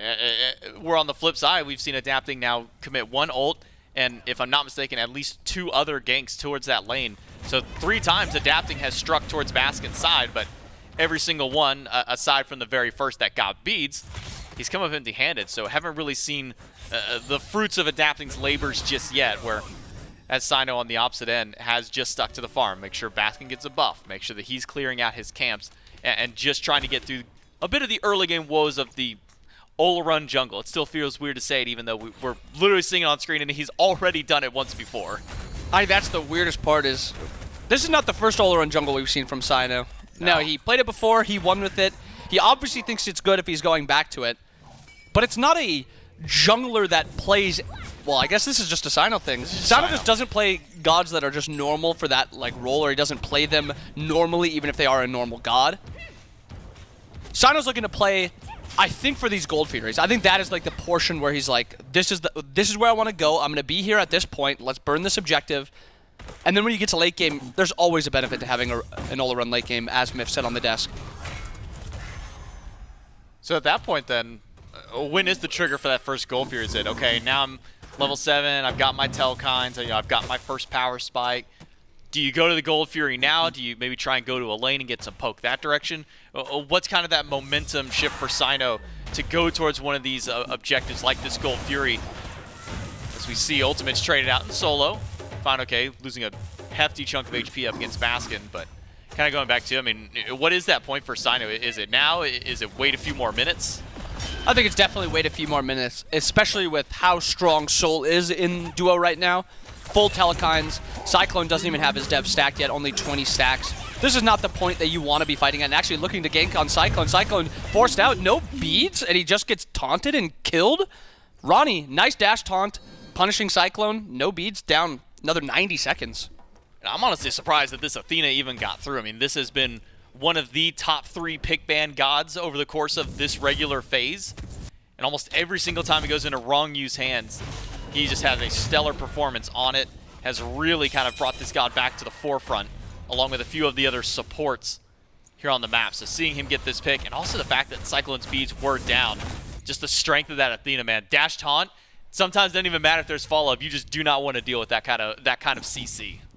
And it was a bit of a surprising dash taunt too. Cyclone had ult. He had an opportunity to immune that taunt, but he kind of Aror kind of got around the wall, wasn't really expected. Cyclone wasn't getting pressured too much, so maybe he was a little bit, not as on, par with the ult. But either way, nice kill by the Levi's, up about 1,500 gold. And I think we're starting to see a little bit the Olorun weakness and why you see usually assassins and warriors in the jungle. Cyno's not able to do much. He's not able to go to these lanes and put a lot of pressure on someone. He walks to dual lane, Panda's just going to walk away. You're not seeing a blink Olorun. He's got the beads. He's playing, more of a defensive style. And so this might come back to, hurt the Ferrymen. They have really no semblance of early game potential. They don't have instant CC. Guan Yu's not an instant CC character like that Athena. So this Ferryman comp is something that, at what point do we really see this comp really get strong? Currently, it's not now. I don't think it's in 5 minutes. I think this is something we're going to have to see 25 minutes minimum for the Ferrymen to actually be, confident in their fights. Now, one item we've been seeing a lot with some of the hunters popping up, even ones that tend to maybe be a bit more ability focused, but seeing it here on Sheento, what are your thoughts on the second item fail not? Typically, we see it third, maybe sometimes fourth after things like your Executioner. What are your thoughts on it as a second item, though, for Sheento? I think it's a big benefit for just Chernobog in general. He's got so much attack speed in his 2. Levi's actually looking for the Gold Fairy, about 2/3 health. Aror probably spotting this out. Sheento's walking over about half health. Aror goes up onto the cavalry, forces a reset of the objective, gets dash from Ronngyu, now picks it back up. The Styx Ferrymen might just try and take this one away. A Sanctified Field from Cyno. PandaCat gonna throw out the ultimate, but he doesn't take that one away. The Styx Ferrymen walk up, say thanks for doing the bulk of the work. We'll reap the benefits afterwards. Jeez. We'll lose the life of Baskin in trade. So Leviathan's not empty-handed in this, but losing out on the Fury. Sending 4 to shut down Baskin. I mean, they sent 1. They sent Adapting 3 times by himself. It didn't work out. But, with 4 people, you can take down a Baskin. It's rare to see Baskin die early, but 4 people is enough for Baskin to get taken down. About a 1,000 gold lead in favor of the Levi's. They don't get the Gold Fury. They were the ones that pulled it first. And I think we saw some of the strength of that Olorun. When you play it like that, when the enemy pulls the objective first, and you can then walk up and they don't have a ton of engage, Olo can kind of play with himself towards the back of a fight and drop the ultimate and make the fight look a lot easier, and then just 50-50 that Gold Fury. And I think that is the style you want for them to play. But playing that into Athena is not easy. A dash taunt could just end your entire game. I also want to kind of dial back in on these dash taunts. Paul, man, Paul is the most comfortable player when it comes to his relics. There are so many players who would, as soon as that dash taunt there, you still see a Sheento. Sure, it's a Chernobog. He's not a huge danger threat. But I see a dash taunt under a tier 1 tower. I'm popping those beads. I'm thinking somebody else is around. Adapting's in the sky. Maybe, PandaCat's lurking around the corner or something like that. But Paul holds on to beads once more, just recognizing how much damage he's still able to take this early. And that's like a Paul thing, as you said. Very rarely do players relic like Paul. You know, you hear like Zap Beads, Zap Aegis. Some of the times you're like, what is this guy doing? Why isn't he using them?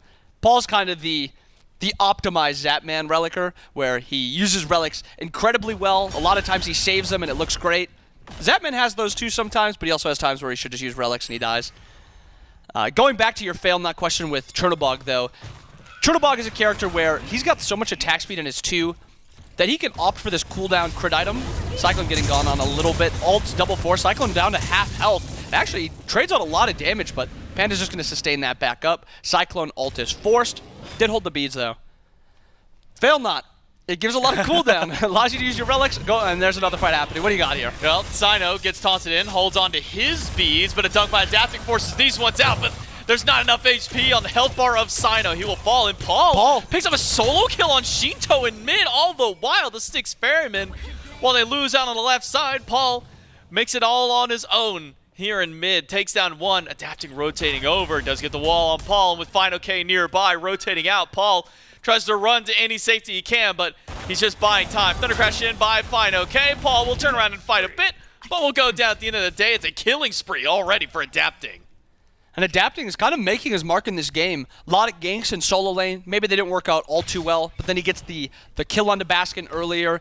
Couple kills here, one onto Cyno. Cyno's actually got, you know, ultimate still. He wasn't able to get it off. Little strange, but really good early game so far by the Levi's. And it's wild seeing an early kill from Paul. We can actually go back and kind of take a look and see exactly what had happened. 2 full HP. In fact, Paul down a level to Sheento.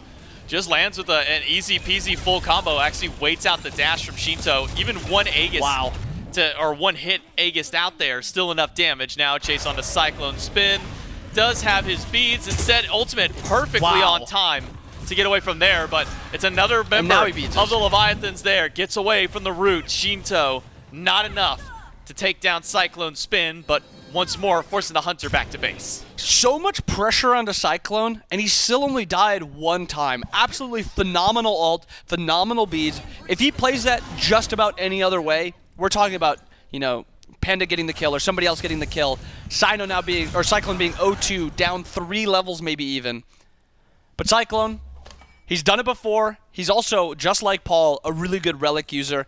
Uses the relic perfectly there, the ult perfectly there, gets out, and he still's got his tier 2 up, down only a level. You'd think with how much pressure the Levi's are actually putting out, this would be, you know, kind of a bigger lead.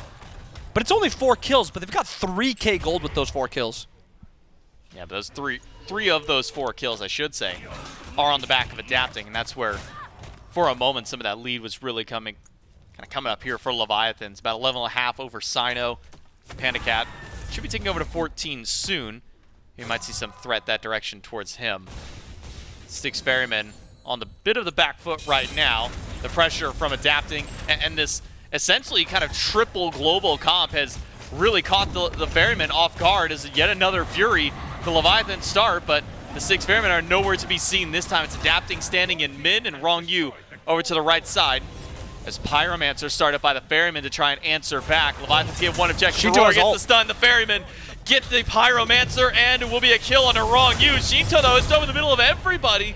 And with the drums from fineokay, a dunk by Adapting. The Leviathans aren't giving up the fight yet. They take down Cyno. Baskin, he's got 2 locked in. He gets the Aegis away from 1. And PandaCat will trade out and take down Baskin. Aror is 1 hit away. He's got the dash, but he doesn't have the heal to go back.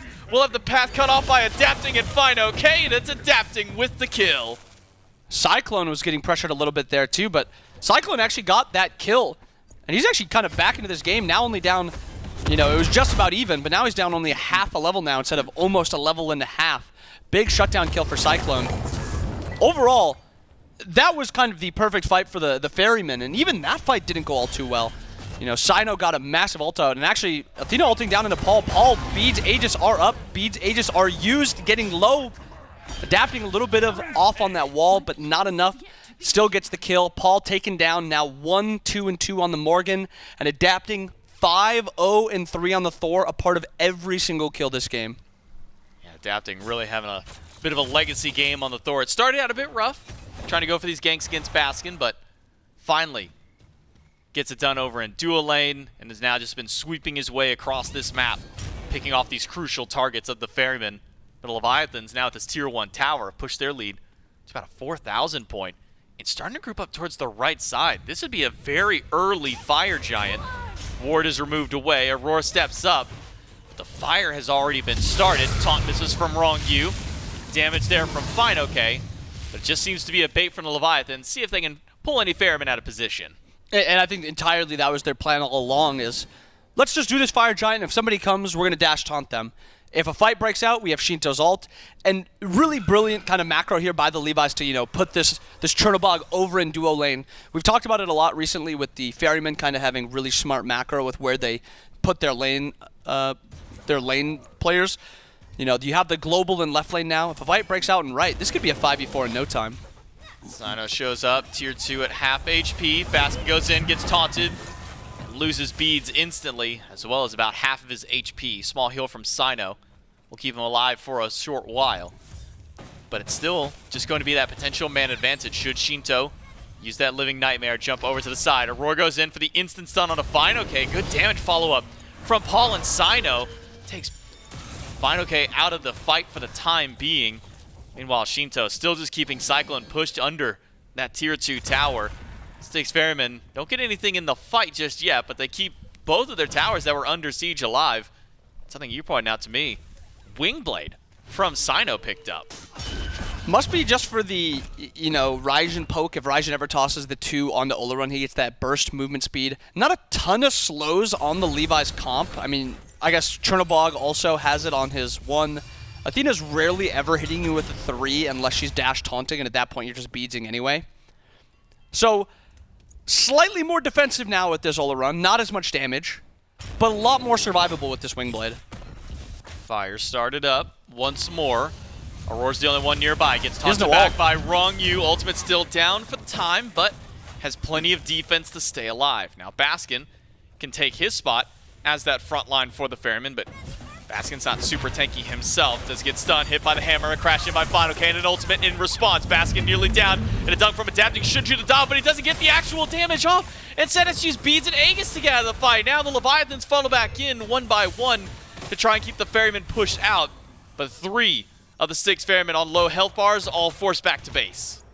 And the dash taunt actually hits Aror, and they use the frenzy, and not a lot of damage comes out. And it's not like Auror's all that tanky, but even after that, Fire Giant getting pulled about half health. Nobody in the area by the Ferrymen, getting down to about a 1/3.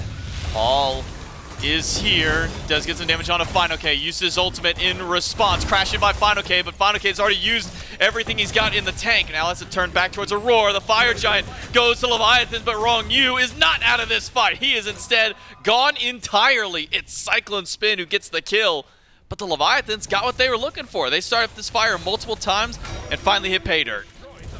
5,000 gold lead for the Levi's. Gold Fury is up, Beacon is up, Pyro just taken down by the Ferrymen.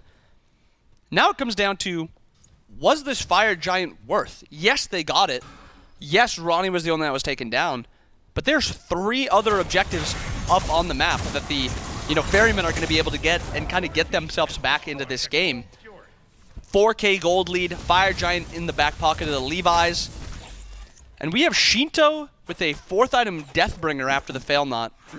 Going to be a really hard to fight Chernobog for the rest of this game. It's going to be very hard for the Ferrymen to kind of optimize it, or to itemize into a Spectral. Unless Baskin goes 2 defense items on top of the Tainted, then the Hades isn't doing much damage. I expect, Sheento to be kind of the big part of this game for the Levi's. We'll see how Leviathan's positioned for the push. At the moment, grouping up towards left side. Still 2 towers left standing, 1 in mid, 1 in the duo lane. We saw Sheento putting threat on that tower earlier with just CycloneSpin to defend, but now there's a bit more backup from the Leviathans. This Global's composition the Levi's have put together, adapting on the Thor, Sheento and Ronngyu able to jump in at a moment's notice to wherever this fight breaks out, has made it so tough for the Ferrymen to be able to respond back. And they won't even go for a real defense at this tier 2. They'll just sit back and watch this one crumble down. And I think even on top of the globals that the Levi's have, the Ferrymen really don't have that great of engage anyway. So even if a fight does break out, it's going to be a weird fight breakout a lot of the time. There's no, you know, easy engage. It's going to have to be almost an all-in fight with this Hades using Blink. Tier 2 in mid will go down similarly to the one over on the left-hand side. No fight back from the Ferrymen. Let's let this one go. No reason to fight over a tower just yet.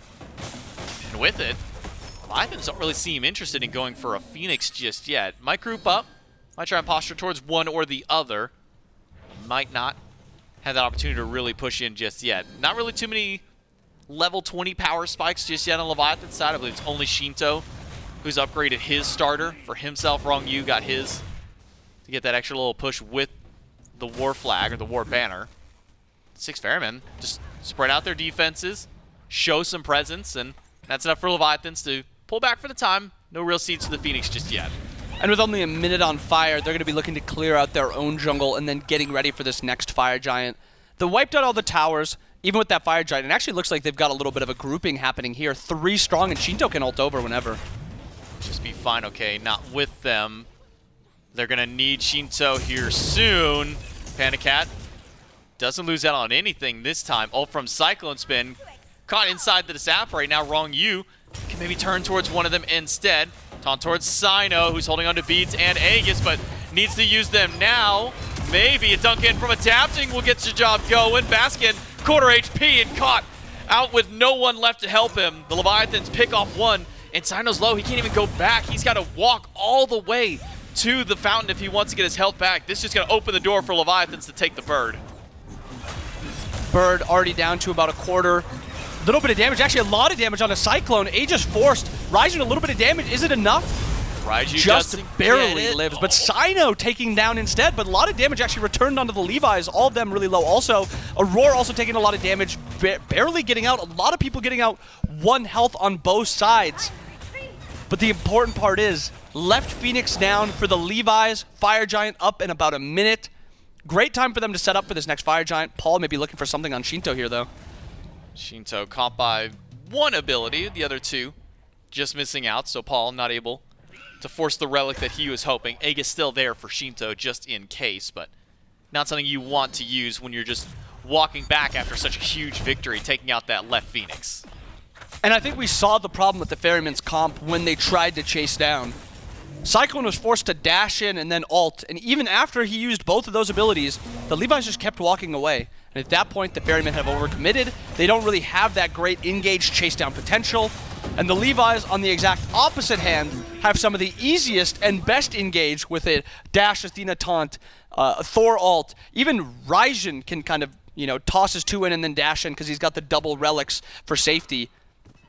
This Ferryman comp is super reliant on the Levi's going at them. And so far, the Levi's have been able to do that without even getting punished. The Levi's will give themselves another Fire Giant. None of the Ferrymen stepping up to defend this one.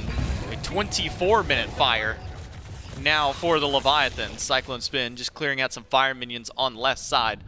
Will now back up for the defense. We saw, at least, I can't really call it a defense from the 6 Ferrymen this time, just because Baskin gets caught out trying to chase a bit too far up. And then CycloneSpin nearly goes down during that. But how does a true defense now look with the 5 strong of the Ferrymen on this next Phoenix? The Ferrymen have to kind of look for an all-engage comp because the Levi's are able to kind of just walk up, poke down the Phoenixes, and back up because there's no threat of engage on them. As long as, you know, Athena's paying attention a little bit, if a fight breaks out in mid or breaks out in right, depending on which side she's at, it's very hard for the Ferrymen to actually win these fights unless they're all engaging. And it's kind of reliant on Cyno with this ult to get a big ult. See if the Leviathans can break the base once more. A 3-2 split for right and then mid. Baskin and Cyno trying to defend. Can Sheento fineokay with the poke war just continues to win out for Sheento and Fine on this Raijin Chernobog combo. Aurora taunted back in on the right side of the map, but we'll be able to resustain just a bit with this team. Not a ton of HP coming back each time, but every little tick of that heal helps. And remember, the Leviathans, they can really kind of diversify which side they want to fight. They put the globals in 2 differing lanes at this point. Even Sheento can just split push the left side because he can always join in at a moment's notice. And Raijin is actually a somewhat deceptive split pusher. With the auto attack speed that he actually got in that Buffalo a couple patches ago. Actually, Ronnie looked into the dash to engage. Beach forced on Cyclone. He gets out. Aurora forced to go in. Maybe getting taunted back in. No taunt. Aurora ulting out. Cyno ult for the disengage. A little bit of damage. Panda Aegis forced. fineokay Beads forced also. Engage on a Baskin. Baskin actually getting the double ult, but they're both getting out. Nobody's dying here. Adapting does man take out Baskin, and now it's a double top by Ronngyu again. Cyclone without a relic, he is gone. Late Frenzy popped at the end. Wow. But the Leviathans have grabbed their third one, the Styx Ferrymen. Now on a defense, it's Paul and Aror to see if they can hold out against the 5 of the Leviathans, but the Levi's, They're so low. may just go ahead and take these birds. Low health bars. Paul's got a lot of damage in hand.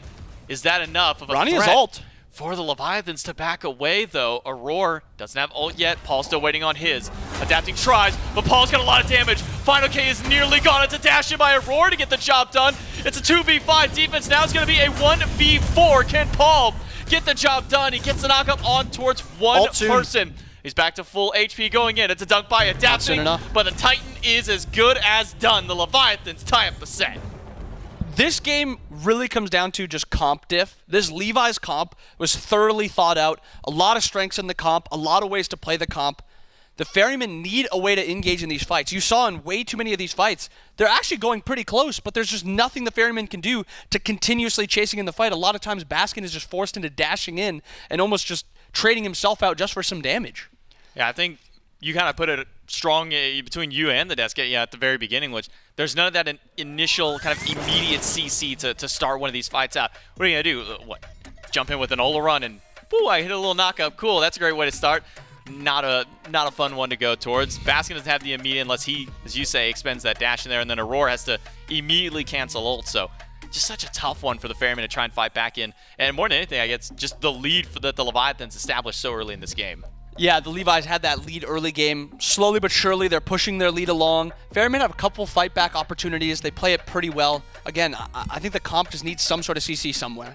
Well, we'll see if the Leviathans with this bounce back can continue in this set and extend it forward. We'll take a break. We'll come back. Game 3 right after.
gotta tell you this 100 times. Not getting better by lying there pretending to cry. You on repeat, you can see, cause you have closed your eyes. You say you listen, but you're missing what it's all about. Rise up now. If you never fall, you don't change at all. Cry out now. Have you given up? I will never stop, yeah. I've tried to help you, but you keep reading between the lines. There's nothing there for you to complicate, we're not aligned. You say you listen, but guessing that's just another sign. Not growing up, you're growing old, your life keep passing by. Rise up now. If you never fall, you don't change at all. Cry out now. Have you given up? I will never stop, yeah.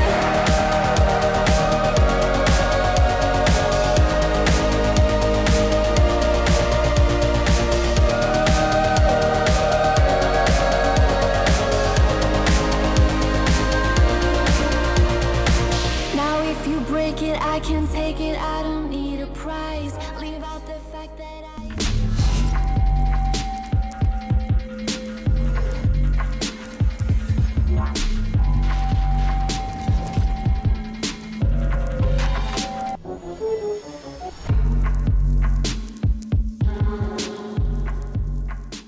The Leviathans answer back and guarantee us at least a game number 4 after that winning game number 3. You still have Frog, still have Mifflin bringing to the action on the desk. And Mifflin, a much cleaner look from the Leviathans to be sure, but my eyes are on a problem maybe on the Ferrymen. A lot of lacking the pressure in the early game. Maybe the Olorun jungle needs to change. Yeah, I think the overall pace of this game is essentially just an inverse of Game 1. The Atlantis Leviathans take control very early on, tend to dominate in the team fights afterward. But I agree, it is weakness in the Ferryman draft that affords so much pressure to the Leviathans. Who's going to engage your fights? It really came down to, is Baskin strong enough to just leap in and press ultimate? Unfortunately for the Ferryman, by the time Baskin was involved in the engagement, he would leap in, press ultimate, and lose 40% of his HP in about 0.5 seconds flat. Otherwise, never really saw the Ferrymen get to hold defensive positions, which would have been one of the primary strengths of this composition. Had they been first on Fire Giant at a more even state, things would have been much more difficult for the Leviathans. But instead, it's the Leviathans, and I'm sure you'll see it in every single one of these clips, just running at the Ferryman. Adapting has himself a great game on this Thor, a lot of very disruptive walls. Rongyu's initiation was consistent and concise. PandaCat, fineokay, both get involved pretty early too. fineokay in particular makes very early rotations towards mid in this game. Makes it difficult for Paul to exist on that Morgan Le Fay. Just couldn't quite deal with that chase down potential that Raijin's got. And from there, with an early game lead, with Fire Giants going their way, the Leviathans break the base. Again, because the Ferrymen didn't have any way to really initiate a fight and stop them. I mean, they would be able to throw out Sanctified Field. That would stop one Phoenix Siege. Leviathans would back up and say, well, you won't have it when my next minion wave is here. And they were right, and they would just knock down the bird. You know, these fights came down to it. I mean, the Ferrymen, they had some tricks in the bag for sure, and I do think there were moments of brilliance. Certainly we saw some engages from Aror as well on this Guan support. But when it came down to it, as they were bouncing back and forth on the engage, I just look over at the Leviathans comp. Much more standard, much easier to execute, just a lot more tools consistently in the tool belt as those fights went long. And they were just, you know, I think it showed as the game got longer.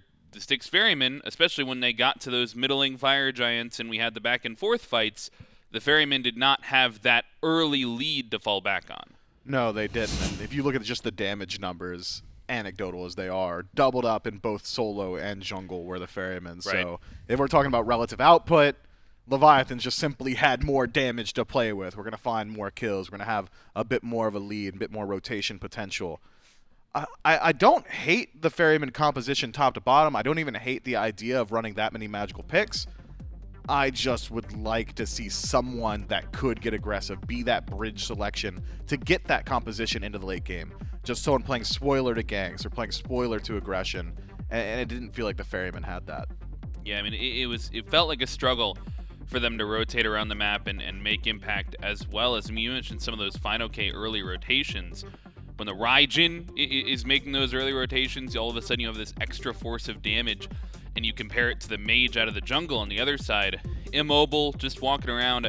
It felt very different when you compare it to the Game 1 global pressure that Cyno was able to bring on the Ratatoskr. So, Styx Ferrymen, you gotta go back to the drawing board, consider what they want to bring out in this game number 3 draft. Notably, they've gotten the pick selection. They go back to first pick, so they're gonna have their option for what they value up at the top there. And these are the sets that get interesting, because it's now guaranteed to go 4, so we're going to, get a little bit deeper in there, potentially could even go 5. And the longer you go in a set, you start to develop your own little meta, your own little, guaranteed picks and bans, what's been effective in the set, what hasn't been. I think we're nearing that point now about, like, what do you value from game 2? What bans do you want to hold on to maybe from game number 1? Yeah, I wonder. The Ferrymen in a position now where they could really try and fish for at least one of their priority picks. So far, it seems like Baba Yaga, Amaterasu have been largely addressed. Maybe you're able to grab one of the two. Chernobog, of course, has made his way through picks and bans a few times now, too. Styx Ferrymen in a pretty decent position to vie for at least one of those top 3 selections. And we know every single opportunity they get, they're going to go towards them. We'll see whether or not the Leviathans can bounce back with a plan from the second pick position. Picks and bans now for game number 3. And I think, will be unsurprising to see some of those targets continue to come through. I think they will continue to refuse to allow Paul to have the Baba Yaga, which is smart given that how he plays that god. The space creation gods and the get in there gods have been really strong from Paul historically. And I think in this set already, taking away the Baba Yaga, taking away the set that he played in game number 1, was able to get in there a lot. Even in game number 2, he found the solo kill on the Morgan Le Fay into Sheento. So I don't think Paul's a bad one to focus out with the ban selection. So Baba Yaga being taken away by the Leviathans plays to your plan here.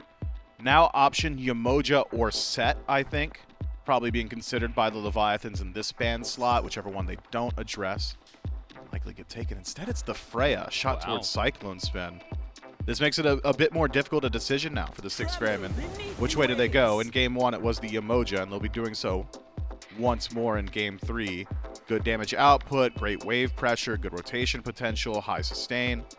All things Yemoja has, but most notably, the ability to restrict relic selection. So often, if supports don't have to go towards it, it opens up the door for Sunder or Horrific or Sprute or something along those lines. But up against Yemoja, at least one of those relics is guaranteed to be a Phantom Shell. I can't believe I've never heard Sprute before. Never heard that. It makes a lot of sense. It's a fantastic combination. Yeah, I made that up. That was me. Okay, good. Yeah. For sure. Yeah. No, I mean, forcing relic selection, forcing a lot of other stuff with this pick as well. I think, in game number 1, we saw the Erosion pickup, which is an item we don't often see, but you're almost like Yemoja just provides a force of so many things. You have to have the anti-heal, you have to have the anti-shielding, you have to have the anti-space. Leviathans, they answer back almost instantly and grab their dual lane. Soul, successful for them in game number 2, as was Athena. Now unbanned once again. This is where this Freya selection goes. It's sort of a throwaway ban, so they keep the Athena on the board and they go back to it.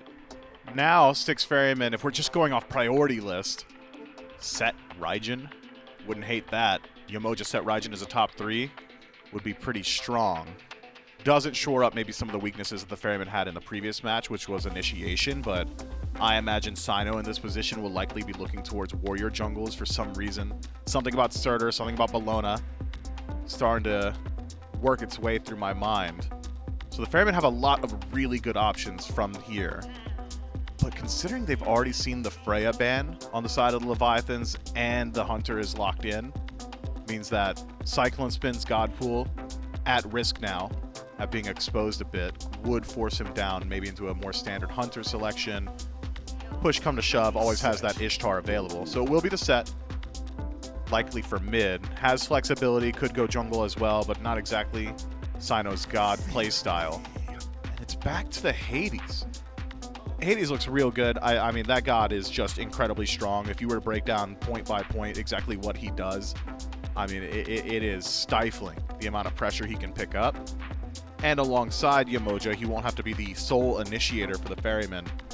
I think just a fine selection here. Top 3 locked in now for the Ferrymen. Ask the question for the Leviathans, what do they want to prioritize here in this 3rd selection? And it will be that Pele. Unpicked, unbanned, I believe, thus far this set. Goes towards Leviathan, still has some flex potential, could go towards the jungle role, could head over to Sheento in that mid lane. The 2nd phase of bans now coming through. Cyno still needs a god, and they choose to target him out. I thought they might have chosen to target out CycloneSpin and his god pool, as you mentioned, but still focused on what Cyno could go back to for this Ferryman draft. So now things like nausea start to become a concern. We know that Cyno's very comfortable on that pick, would have an okay ability at removing individual picks from the playfield. I like to think of Windfire Wheels, especially with Cyno's tankier build, as essentially a banish. So if you could use it in reaction to Volcanic Lightning, remove some of those AoE auto attacks from the team fight, could simplify the engagement for the Styx Ferrymen. That's not to say that Cyno hasn't got plenty of picks still available. Surtur's still a potential lock-in here too, if he wants to be a frontline space creator.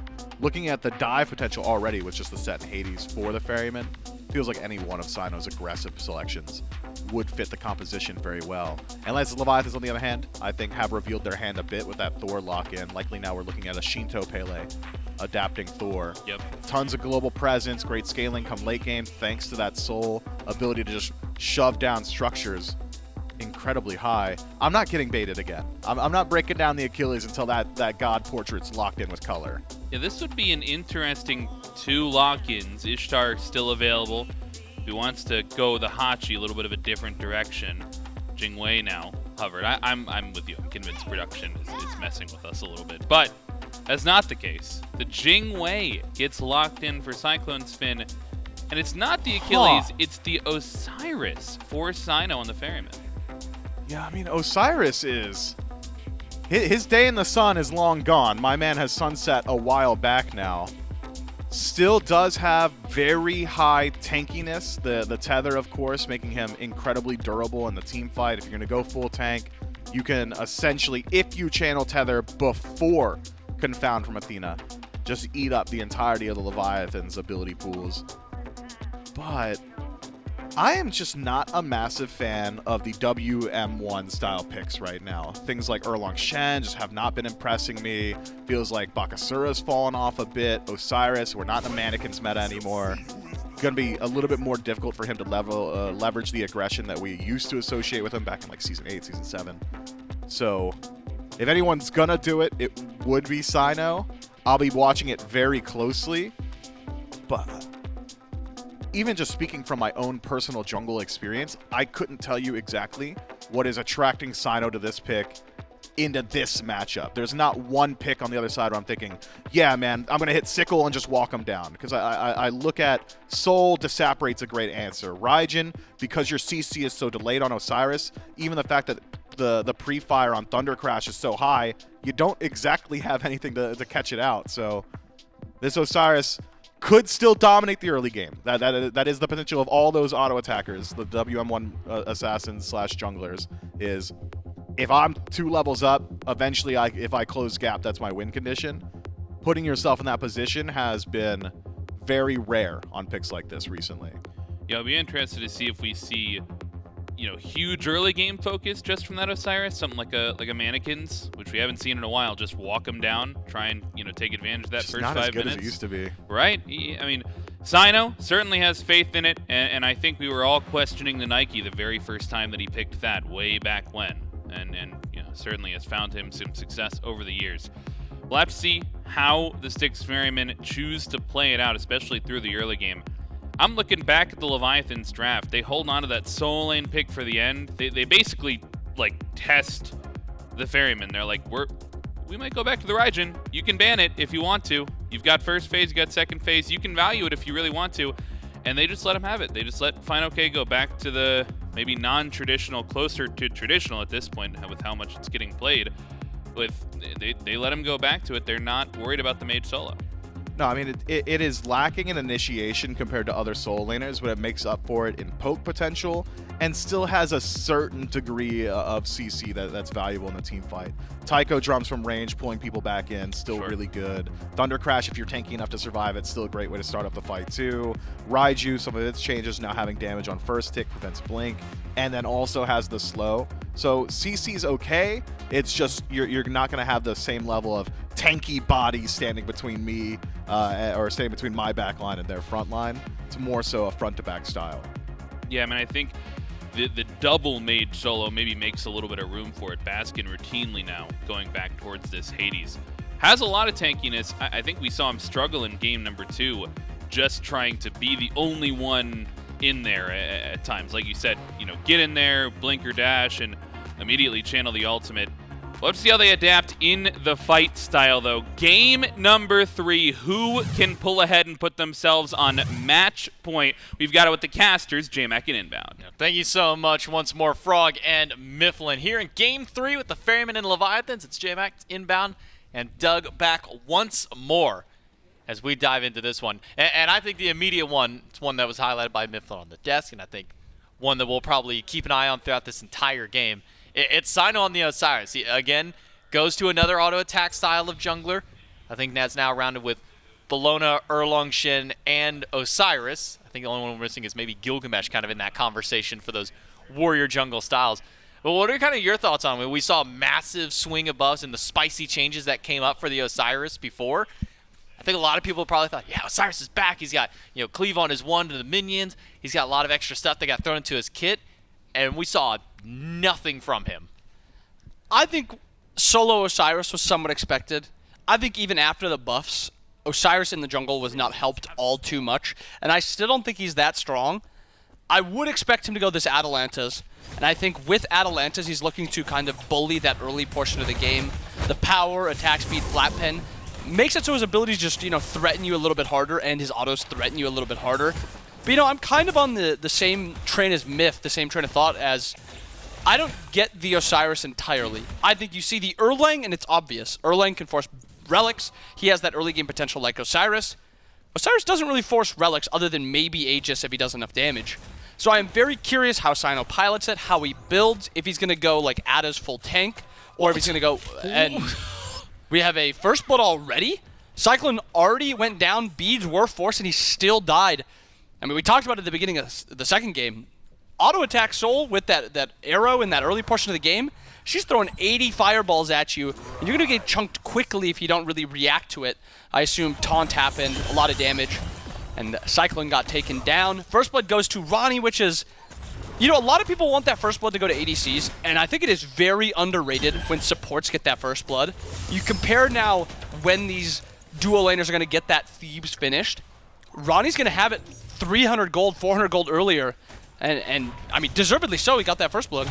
You know, that's actually, watch that first blood back. I mean, this was, Ronnie waits till that level 2, immediately taunts both, and even CycloneSpin very late on the beads. I don't think he was expecting PandaCat to walk up and his Stellar Burst on the middle of both of them there, so just good pressure by the Leviathans. It was a slow clear from Aror and Cyclone on the camps, gets them the lane a little bit late, lets Ronngyu and PandaCat set up nicely for a fast first blood in the duo lane. Kicks the Leviathans off on the right foot. Most of their lead coming from that first blood bounty, but just good pressure. It's so hard to find the Soul Athena this early on, especially if you're going to be using beats as late as CycloneSpin did. And on top of that, they don't have that jungle threat for this Athena also. They don't have a, you know, an assassin that's going to be going Jotuns first. They have the Osiris that's going to be going Addis first, who's, you know, the god of the job is, the job of the god is not to kill frontliners, it's to kill the backliners. And if you get a fed frontliner like an Athena, these dash taunts are going to be very hard to punish. Especially when you look at like the mid laner on the other side of things. Set's not really somebody that's going to be killing frontliners either, so this Athena can be very, very strong. Fine, looking to get ganked by Cyno. Fineokay does have his Thunder Crash, but Cyno doesn't really have any CC to follow Osiris. up. He walked up, hit 1, hit 2, said, oh, well, I guess that's all I got. Back to the jungle I go. And speaking of the junglers, I think this is the first time that we've seen one of the junglers this game go anywhere except for the mid lane. Both the cooldown and shield buff done by their respective side laners. No real presence shown from Cyno adapting that direction. maybe some help needs to be thrown over towards this dual lane. Paul on the rotation as the buff does get secured by the Ferryman. Paul recognizing that no fight left to be had, will instead head back towards mid. And that's just like the walking over just in case somebody overcommits. Really no potential to actually, you know, rotate to this. Set wants to kind of be farming for that trans, but, you know, if they stay a little bit too long, it could just be a free kill for Paul, and Paul's always happy to take a free kill. Shield buff, looking to get confirmed by Aror and Cyclone. Instead, they get the smalls, they get out, they go back to lane, and adapting level 5. No Jotuns, just the tier 2 is rotating over.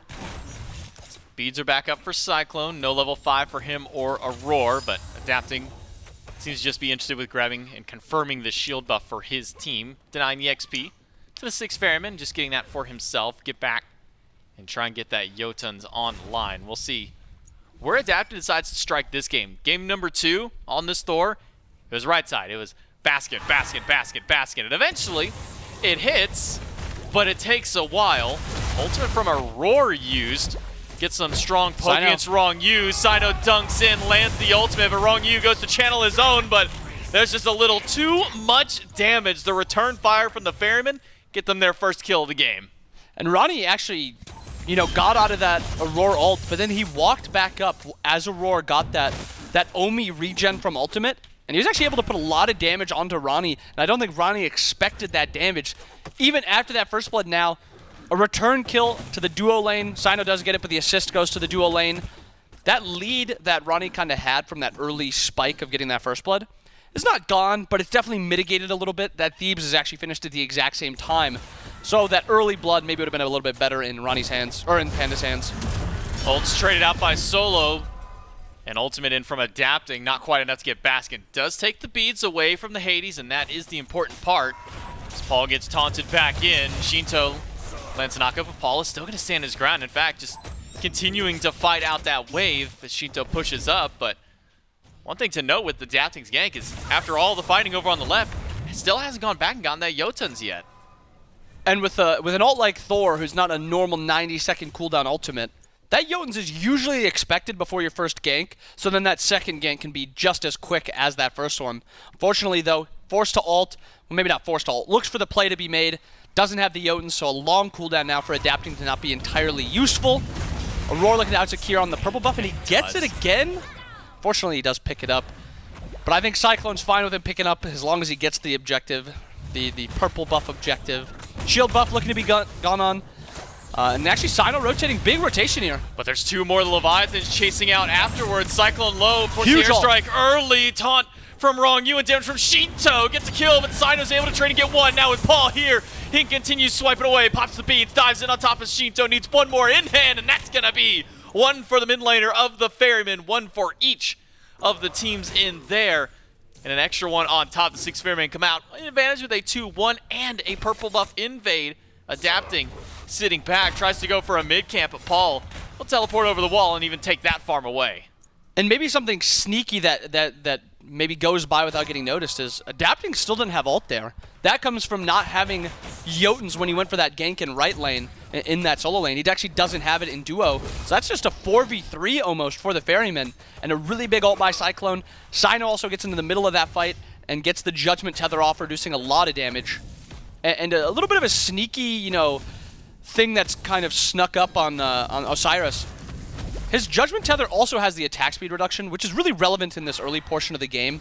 Dropping your attack speed from 1 every second to 0.7 every second reduces a whole lot of damage on a lot of these auto-attackers, and Soul is going to be doing a lot of auto-attacking. Pele in that ult does want some attack speed to be able to get off as many as possible, as quickly as possible. So it's something that maybe is not completely noticed. So I just wanted to point that out a little bit. No, I think that's a very relevant catch with the Osiris and with Cyno in particular. Going towards defense, second item, not uncommon to see from Cyno. But immediately after the Atlantis bow finished up, Cyno back on the left side, going to confirm the shield buff for himself. But I kind of do want to dial in a bit on the Atlantis, and really what is it about this item that just makes it such a prevalent item for Cyno to rush in this first slot?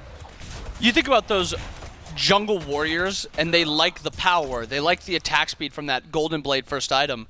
But the biggest point is this flat pen. This is scaling through the entire game with exactly how Warriors want to play. They want to hit those squishies that have a low amount of protections, and that flat pen is going to be very relevant during that.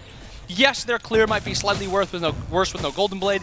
Yes, they might have a little bit less movement speed, so their chase potential isn't nearly as good. But that damage from that flat pen on Addis should not be underrated. Cyno, a little bit late on the rotation to his own team's blue buff. Tries to steal away the enemy, but doesn't quite get the damage to grab that one. So both blues go to the Leviathans, as Aror is met by Sheento in the mid lane.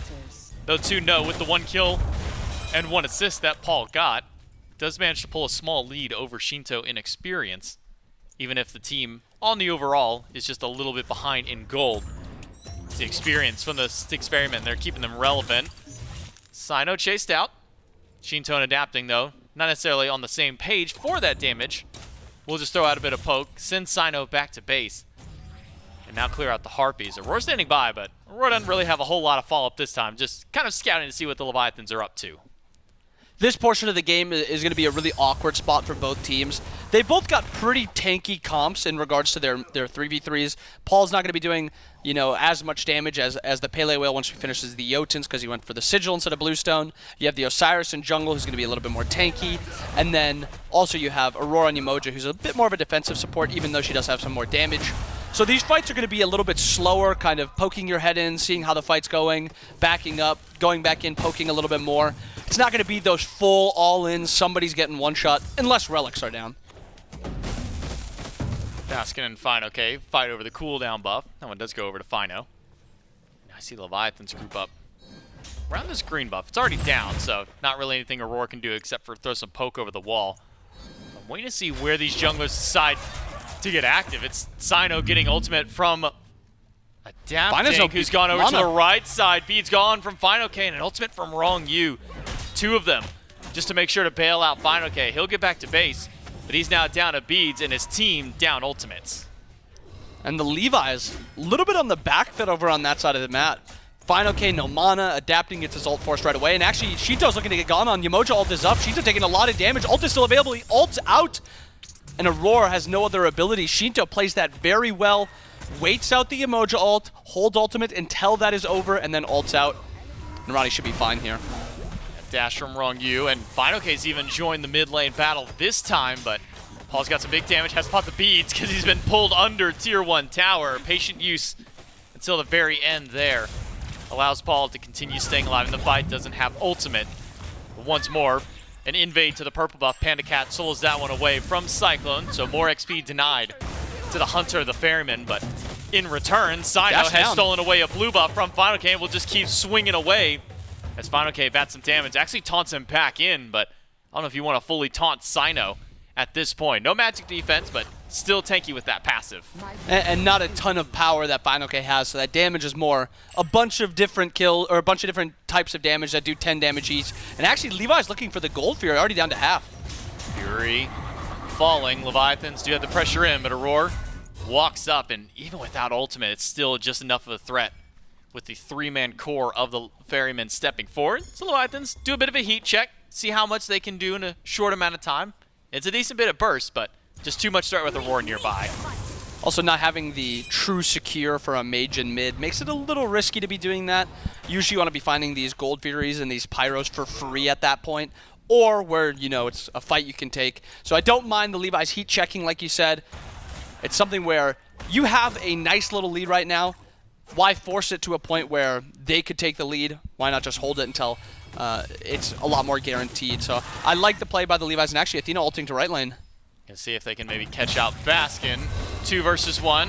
Baskin's got beads and ultimate. We'll actually pull Ronngyu back to the tier 1 tower, but not too much follow-up beyond there. Meanwhile, it is the beacon captured by the Styx Ferrymen. Paul and Cyno standing by there to make sure it goes down for the team.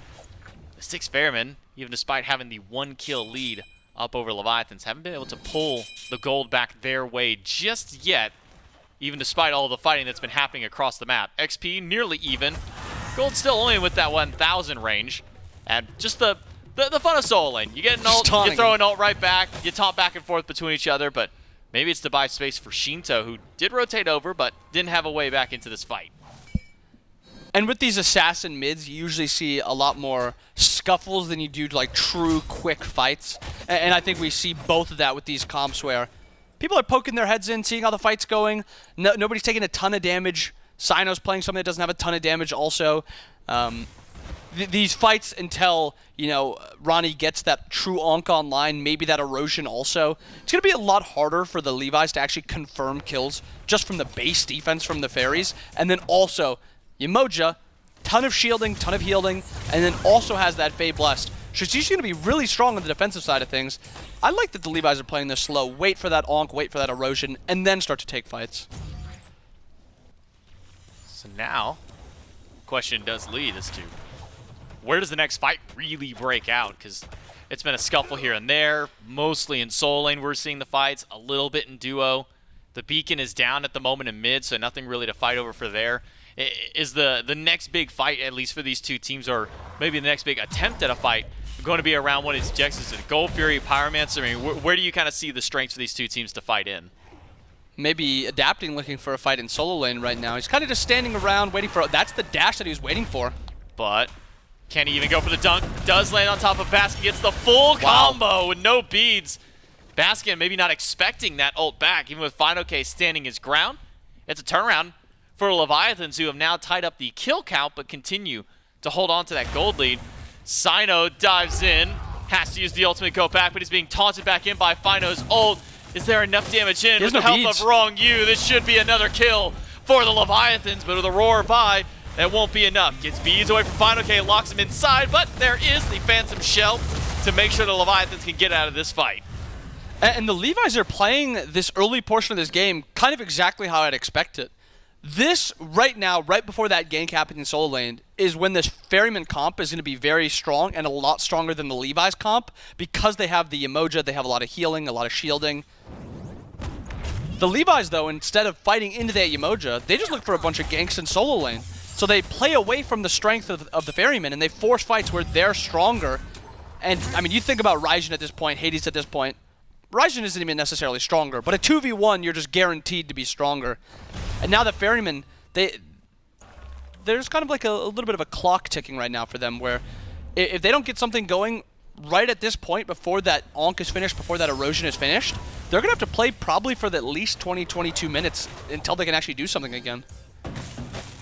Ferrymen, certainly a team that can slow things down, kind of delay the pacing of the game, force enemies to really make some mistakes, but Leviathans are making no mistakes. It's right over to the Gold Fury. Cyno stunned out by the Thor wall, and a guaranteed Fury for the Leviathans. And now, their first significant lead of the game, 3,000 gold up, and maybe could still try and press the gas pedal somewhere else. But the Styx Ferrymen, their response said, okay, if you send a bunch of people over to Gold Fury, we'll head over to the Pyromancer.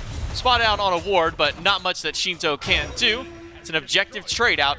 Fury for Leviathans, Pyro for Ferrymen, but we'll add a tier 1 tower for Leviathans on that left side push. And I don't think it should be understated kind of how well the Levi's have actually played this early portion of the game. Even though they were down 3-2 in kills, their macro and their farming and just how they were playing around the map got them almost a K lead, and that was before, you know, Baskin even got killed in that gank. And now, 2,700 gold. This Levi's portion of the game is going to be dominated in the next 3-4 minutes. If the Levi's can really start pushing their lead once they hit that level 20 and get to that level 20 quickly, this game could be over in I don't know, 8 minutes even. Really, this Levi's comp is going to start popping off in that 6 minute range. That's a breakneck pace.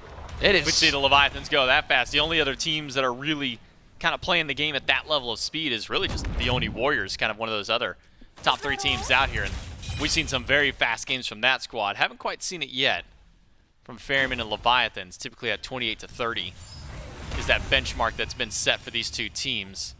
Fight around Beacon as it's spawning up here. Adapting, caught out in a massive chunk of damage from Paul. Cyno's going to continue this chase in, though. See if he can get a kill on Adapting. Gets the Athena ultimate to bail Adapting out, but Cyno needs his ultimate to bail himself out. Jumps over the wall. The Styx Ferrymen get quite a bit there. They get beads and Aegis from Adapting, as well as ultimate from Ronngyu. Cyno might be... Wow, actually, fineokay just up down, looking for Aurora. Aurora beads are forced, and he does take a lot of damage, but not enough Now it's just one taunt right now. Baskin dives in. fineokay responds with the taunt drums immediately after. Silence from Adapting Baskin's going not up. going to get a lot. Adapting can crash right down on top of everything. And even with the ultimate from Aror, that's not enough to bail out Baskin. Everybody on Leviathan's able to poke themselves out of that River's Rebuke. And the Styx Ferrymen now down a player, essentially down 2, with Aror having to go back to base. Leviathans can get the beacon and even dive into the tower. Paul taunted back. He's got beads. He's got Aegis, but he doesn't need the Aegis. He goes for the damage check and lives on a sliver, a fraction of HP. And we're talking about Paul last game really knowing how to use relics. He uses beads there, holds Aegis, and lives with like 10 health. It's a menace. Unbelievable that he, calculates it that well, where he's just like, yeah, I'm fine. I got to use my beads, but no need for Aegis here. And Paul actually using his ult at the beginning of that fight. If we really look at it, what's happening with this current, past couple minutes, there's just not a ton of damage that the Ferrymen have outside of Paul. Cyno's not doing that much damage at this point. Baskin's trying to farm up still. He's not really rotating over, so we're not going to include him. And then Cyclone's just pretty far behind when you compare him to Panda. Panda's got 4 items finished. Rod, Demonic, Telkines, and that Typhons. Right now, this Soul is absolutely huge. She's going to be doing a lot of damage. And then we also look at Sheento, 4 items. fineokay, 4 items. Paul taking a ton of damage. Up into the sky is adapting. Paul might just try and turn and burn at this point. Dunk missed by adapting. Bit of an Aegis from Paul that doesn't get any value this time. It's a death for the mid laner of the Styx Ferrymen. And now, what will Leviathans do with this lead? They were already hinting at Fire Giant a moment ago. And now head back that way as CycloneSpin goes for the split push. It's fineokay on the zone duty, and I don't think anybody wants to step up to the Raijin at this point. Fire Giant starting to go down swiftly to Leviathans. Can Cyno even find a path back in? He's spotted by Sheento. Aror walks in, but Auror's got no ult. Taunted back, no beads, no health bar. The Leviathans melt down the support of the Ferrymen and go right back to fire. There's just not enough damage on this Ferryman's comp right now. And actually, fineokay looking for the 1v1 onto Cyno. Cyno trading kind of well right now. Both getting down to about 1/3 health as Fire Giant is getting pulled. Cyno getting very low. fineokay wins the 1v1. Fire Giant also getting pulled. Hades is forced out. Cyclone is here, but this Fire Giant is getting way too low. CycloneSpin stunned out by the wall. The Fire Giant goes to the Leviathans. Baskin nearly takes down fineokay. Cyclone goes in and guarantees at least one before he's traded out after. Paul and Baskin, the only ones left alive, and that's after Paul had respawned. Fire Giant and Pyro, plus a few kills, go to the Leviathans and push their lead up to 7,000. There is very little fight pack on this Ferryman comp at this point. It is reliant on Paul to be able to win these fights, and right now he is only level 18. He is the same level as the enemy jungler, and there's 3 other people ahead of him. This Levi's comp is really starting to pop off, and the Ferryman comp, this Osiris jungle is not going to get any stronger. He's level 16 with 3 items, and only one of them is going to be truly increasing his damage.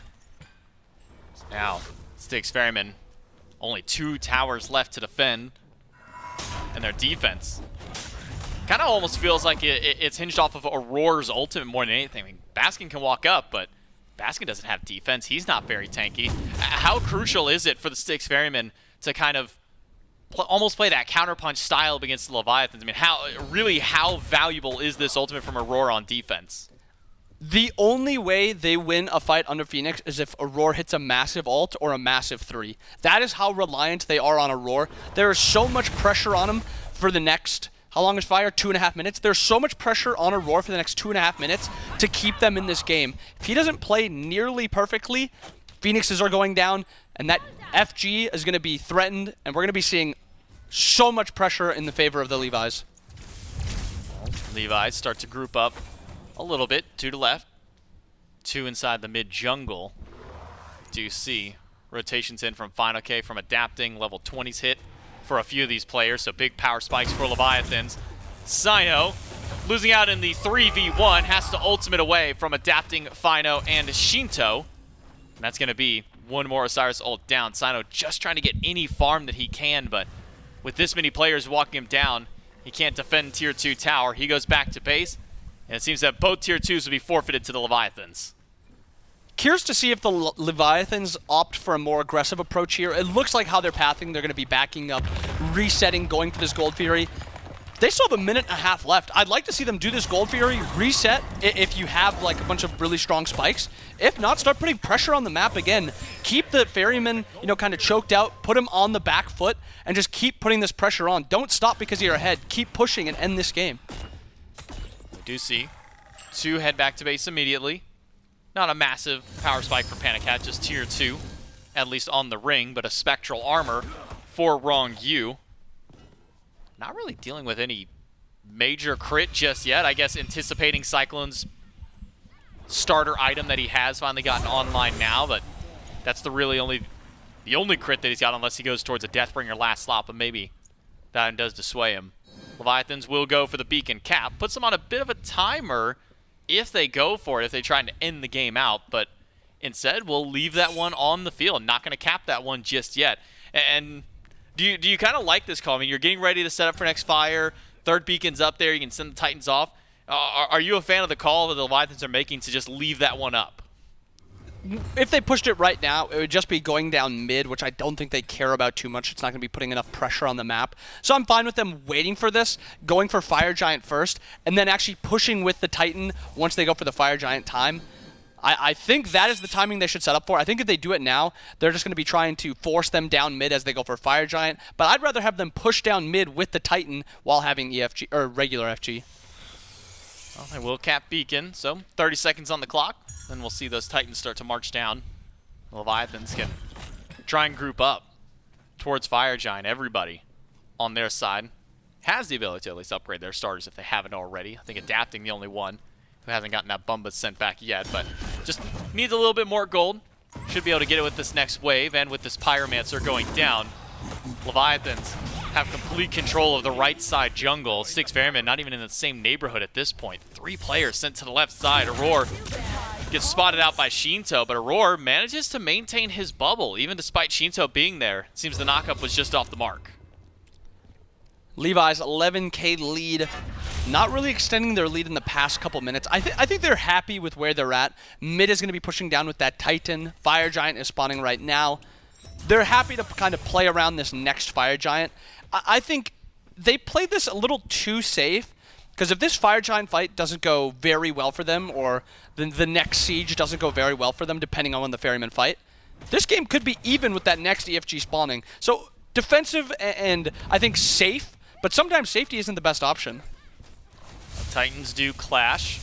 Leviathans will shred through the health bar of the Order Titan and beeline it straight to the Fire Giant. Somebody on the Ferrymen will have to stick by and deal with that. It might just be CycloneSpin as the lone one to handle the Titan, while the rest of the team goes over towards Fire, because the Leviathans have already started up. They spotted Cyno to taunt him back. They get the beads right away. He doesn't have the ability to blink out, has to use the ultimate, but Sheento trying to chase in, gets Volcanic Lightning in, and a crash by Adapting will notch 1 kill for Leviathans in the fight, and now over towards Aror. Does get the ultimate away from the Yemoja and the shell in response by the Leviathans. They've gotten their first pick.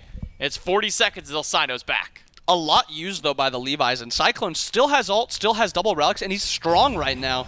Levi's, because of how much damage they actually took on fineokay. Actually, fineokay gets his back stop. Paul's doing a lot of damage, and he's still got an entire item to go. That party punch on top of those 5 other items, he is chunking. Yeah, it was what, 3 different yellow numbers that popped up alongside just the ability damage itself. Feels like we're all the way back at the start of the season now. Only thing he's missing there is Bluestone, but he went Sigiled, so a little bit different regard in that case. But Paul's been swinging on this set both games that he's gotten it, but now he's got to get the step up with the team. Fire started by Leviathans, half HP, and it's going quickly. Nobody's in the pit in time. Aror might not be able to get there to stop this one. It will be Leviathans grabbing Fire Giant, not enhanced, but still yet another objective for Leviathan. Cyclone going to try and trade out, but he needs some assistance. That Primal Fury's doing a bit too much damage to him. The Styx Ferrymen will get it, but look, the Leviathans are already in position to push on right. And this is going to be a pressure moment. I think it's a little too risky to fast do this. You need to slowly set up the waves, especially when you're playing against a Yemoja. But already up on this Phoenix. Waves are pushed all the way down to the Phoenix other than middle. So a lot of setup for the Levi's here. Levi's 2-3 split. And Styx Ferrymen trying to figure out how they want to go with their response. They go with a kind of waxing and waning 3-2, figuring out where they want to put Cyno, where they want to put the rest of this team to defend. fineokay will be able to push the minions up. No problem on his own. Sheento resustaining inside the jungle. As fineokay dashes back away. Wow. Wall and double tap from adapting. Doesn't do a whole lot of damage, but at least puts threat. Keeps the Ferrymen from pushing forward. They're starting to get the manpower to maybe try and fight back against what the Leviathans offense has going for them. A lot of sustain on both sides now. You have the FG for one side and Yemoja for the other. Baskin actually takes a lot of poke there. Might have to get the reset off, or they're going to be looking to push down mid.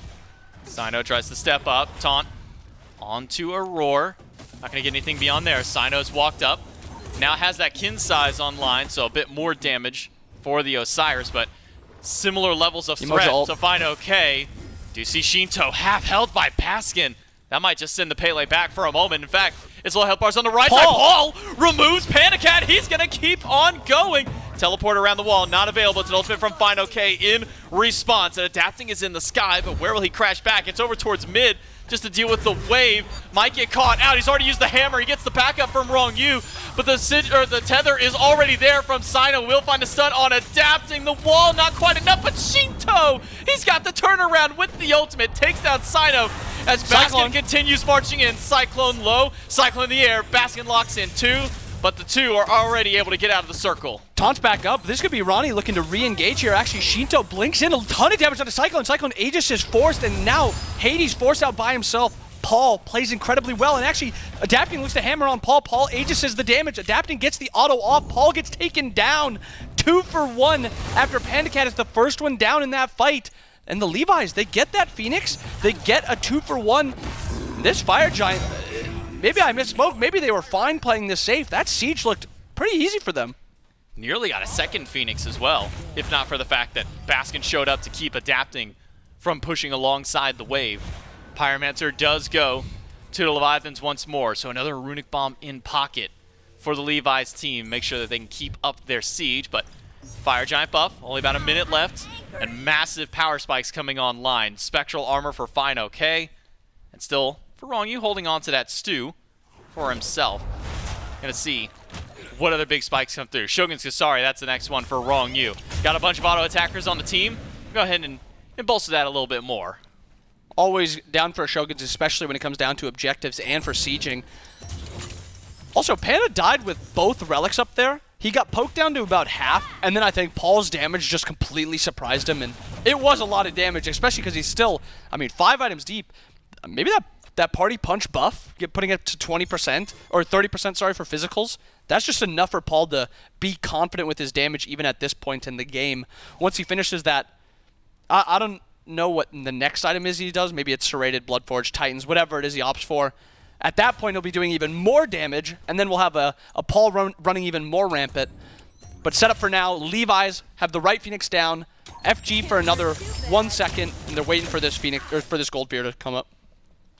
Easily melt through that objective and make their way back over towards Fire Giant. The good news for the Ferrymen is that that's a fairly easy Phoenix to defend when you got to deal with Fire Giant. So not the worst case scenario, losing out on one. Even potentially if it was the second one, it would have just been mid. So still somewhat easy to deal with those. The Leviathans with this 15,000 gold lead, still very relevant. As mentioned, Paul hasn't been able to get his 6th and final item online. Most players on the team have not gotten another one. And CycloneSpin goes to Deathbringer despite the fact that there are 2 Spectral Armors. Now, granted, he bought it when there was only the 1 on Ronngyu, but now fineokay's got one. Just feels like Cyclone's damage is really being hindered now in the late game with these 2 items picked up by Leviathans. I will say, if the Ferrymen get to a point where they can actually, have some control over that Fire Giant pit, the difference between having Deathbringer on an objective versus no crit or just Ornate is pretty night and day. So I think even if there is a Spectral on the one side, he's got the Kins to shred through them. He doesn't really care too much about that Spectral. But EFG being forced, about 80%, Levi's pulling. Thor steps up, loses bubble to fineokay, who misses the brunt of his damage after, but Fire Giant already down to half. Baskin does have Blink if he can get around the wall to get there. Fire Giant does manage to get reset by the Leviathans, not willing to commit fully with Aurora standing nearby. Gets picked back up once more, adapting, sitting off to the right side of the pit, but it keeps teetering back and forth. Leviathans not willing to make a full commit on this coin toss yet. The Phoenix is getting poked a little bit. Right hasn't a fire wave actually coming down the right side. Middle got threatened a little bit. Fire sitting about half, but Ronnie's getting poked. Cyno goes in up against fineokay, gets the ultimate away from the Raijin, but Cyno keeps going in. The River's Rebuke has caught out one. It's forced the Phantom Shell, but fineokay, he's just losing his health bar to everything, but so is Baskin adapting. He picks up an immediate triple kill in the fight, but now it's CycloneSpin to turn around and get one of his own. How far can he escape, though? Ronngyu and adapting, chasing him out, and Sheento right along the way. Paul picks up a straggler. fineokay had nothing left going for him, and now it's only Paul left. Still 3 of the Leviathans, but those 3 cannot do fire on their own. And he's actually going to be able to get to right and get that right Phoenix up. It might not feel great for the Ferrymen. It might feel like you lost that fight. But that is what they needed to do. They got their Phoenixes back up. This EFG is not something that can be threatened by the Levi's at this point. They have no consistent damage. Ronnie, Sheento adapting are not the ones you need alive to be able to go for this Fire Giant. You need Panda to live. And Panda taken down. Paul also picks off fineokay at the end of that fight. fineokay is getting a lot of work done. And actually, maybe they're going to be trying this Fire Giant because they have so much time. Paul having no beads, his ult is spawning soon. See what happens. See if Paul can get in there and cause the threat. Does throw one spawn inside, so they know that Paul is nearby. Does he opt to go in? He's got ultimate. Can he even go for the steal? Not quite enough damage, a bit too early. Paul not able to stop EFG, which does go on to 4. PandaCat just spawned back in. fineokay a couple seconds away. Styx Ferrymen still don't manage to stop the Fire Giant entirely, but do manage to at least delay things. But I think the biggest threat on the map right now, adapting 8-0-5, no one has been able to shut down this Thor just yet. Even thinking back to last game, so much that adapting did on the Thor, and this game again, we've talked about it a billion times. Some days there's a Thor day, some day it's not a Thor day. Today is absolutely a Thor day for adapting. Absolutely phenomenal. Ferrymen actually grouping up right now. I wonder if fineokay saw Aror there. This could be a little bit of a threat for the Levi's. Beat still down for 24 on fineokay. A lot of relics down on the side of Leviathans. Cyno chases in with the ultimate. Gets fineokay to use his. That's at least a good start for the Ferrymen to force that, but relics didn't come back up. Rongyu's dash taunted in. He's found 2. Paul is going to be able to walk away. Thanks help with the River's Rebuke. He's trying to use the wall to act as a secondary wall health bar for himself, but it's a crash in by Sheento. Not enough damage to take down Paul, but plenty to take down the other 2. Paul by himself, and Paul gone. fineokay. Credit for that kill. And Baskin can't get it done in the backline, and it's a full wipe. Double kill for fineokay. Deicide for Leviathans. They can march up and take game 3. And again, you see the problem with the Ferryman comp. No hard CC on these engages. It doesn't matter that Fine didn't have beats there. He is just going to be able to get out of there. There's just no hard CC. At this point, looks like an end for the Fairies, or for the Levi's. Yeah, Levi's can walk right in, knock down the Titan, and sit themselves on match point. Remember, the last time these two teams squared off, it was a 3-0 for the Ferrymen. The games were going long, but the Ferrymen held control. This time, a resurging Leviathans team looking great and now put themselves at a 2-1 lead. And I think after game 2, game 3, the ones the Levi's took, this Raijin solo is actually doing a lot. And I think this Thor jungle is doing a lot too. At this point, I think those are the gods you have to look at if you're on the Ferryman side of things. And I also think on the Ferryman side of things, for their comps, we got to draft some CC somewhere. This Hades isn't enough. Hades, I mean, even with Aror on this Yemoja, those ultimates, every single time Aror went for one, Phantom Show was waiting for him because there was nothing else to really threaten that level of damage or even just that level threat of the walls. As much as I love the warrior jungles from Cyno, the one that's probably the most crucial for him to need, that Erlong Shen, just keeps getting banned away. So that CC just isn't quite there for him to help out his team. Yeah, I think even going back to that Rat makes a little bit more sense than Osiris, so I hope we see it switched up. We'll have to see if something changes for the Styx Ferrymen, because right now the Leviathans on match point. Can they close it out in game number 4? We'll find out right after this break.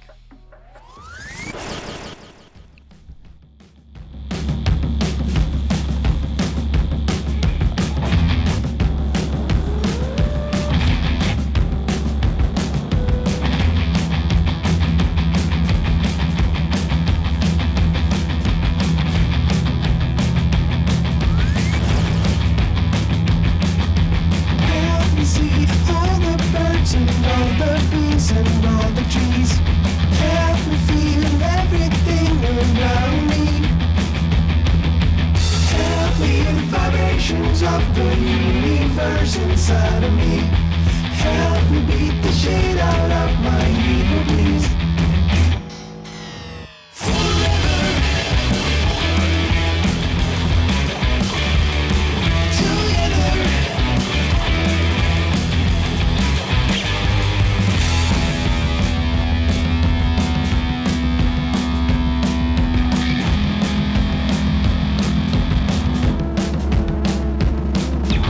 Wash me now in the blood of the Lamb, and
About time it got interesting around here.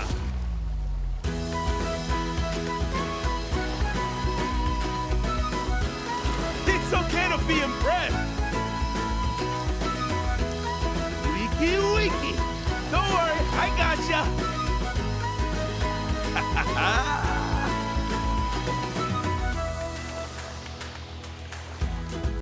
I don't know if you can see here, Smite fans, we've actually upgraded our set a little bit. We had 3 shakers here in the middle before. Now we've got 4 shakers. Maui's Tropical Splash, new flavor, new shaker, brand new on the Advanced GG Smite, available now. You can see the website right there, advanced.gg/smite.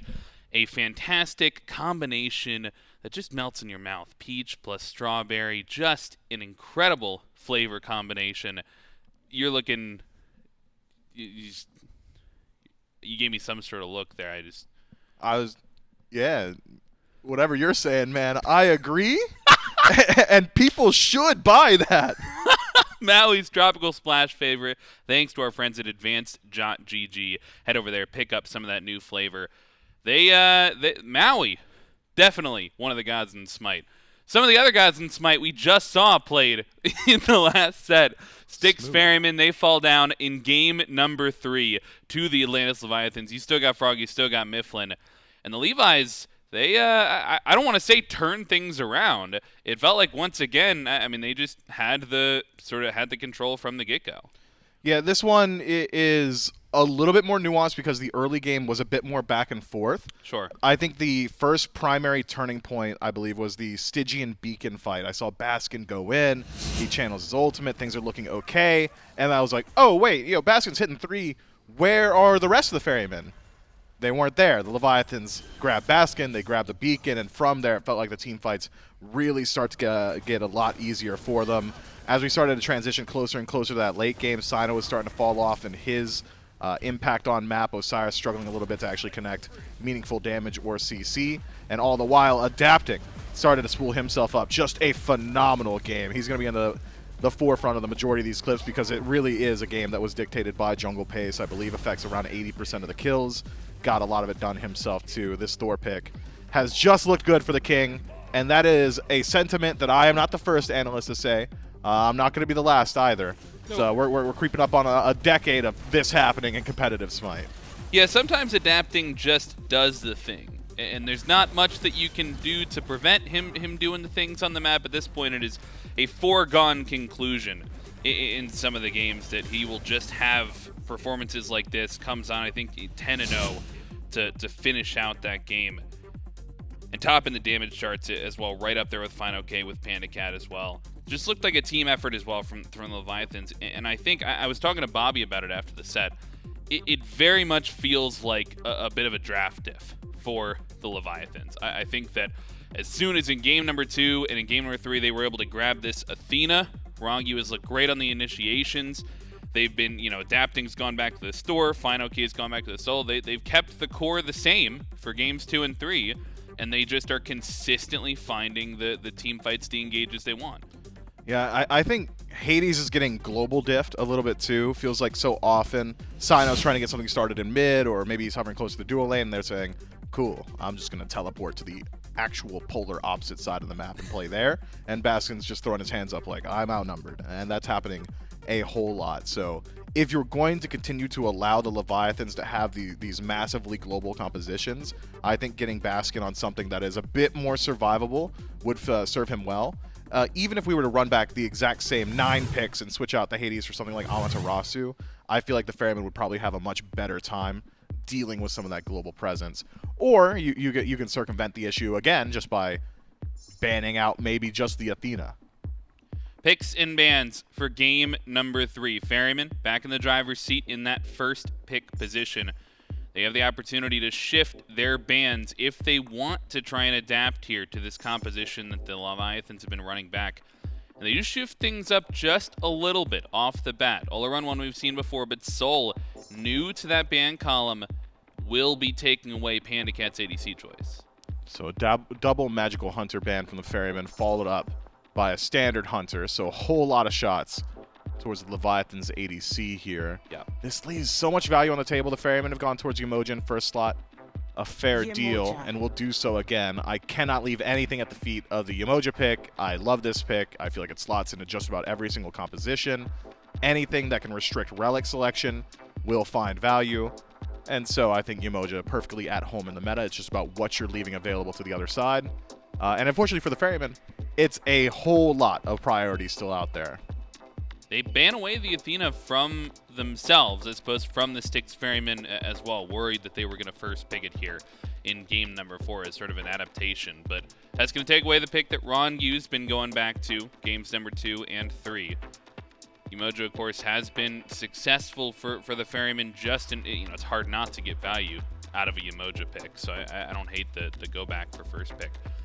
I wonder where the Leviathans decide to put their focus. If it's something where they want to try and hold on to the same core, maybe they prioritize the Thor after the game that Adapting had. Instead, they go back to the Khepri from game number 1, and they take away the Freya. They take it away from CycloneSpin, but also, a good pick in its own right. It is. It's a lot of damage. It is a relatively low pressure lane there for the Leviathans. Khepri and Freya together. Even with the Conduit Gem start for Freya, going to struggle a little bit in keeping up with wave pressure.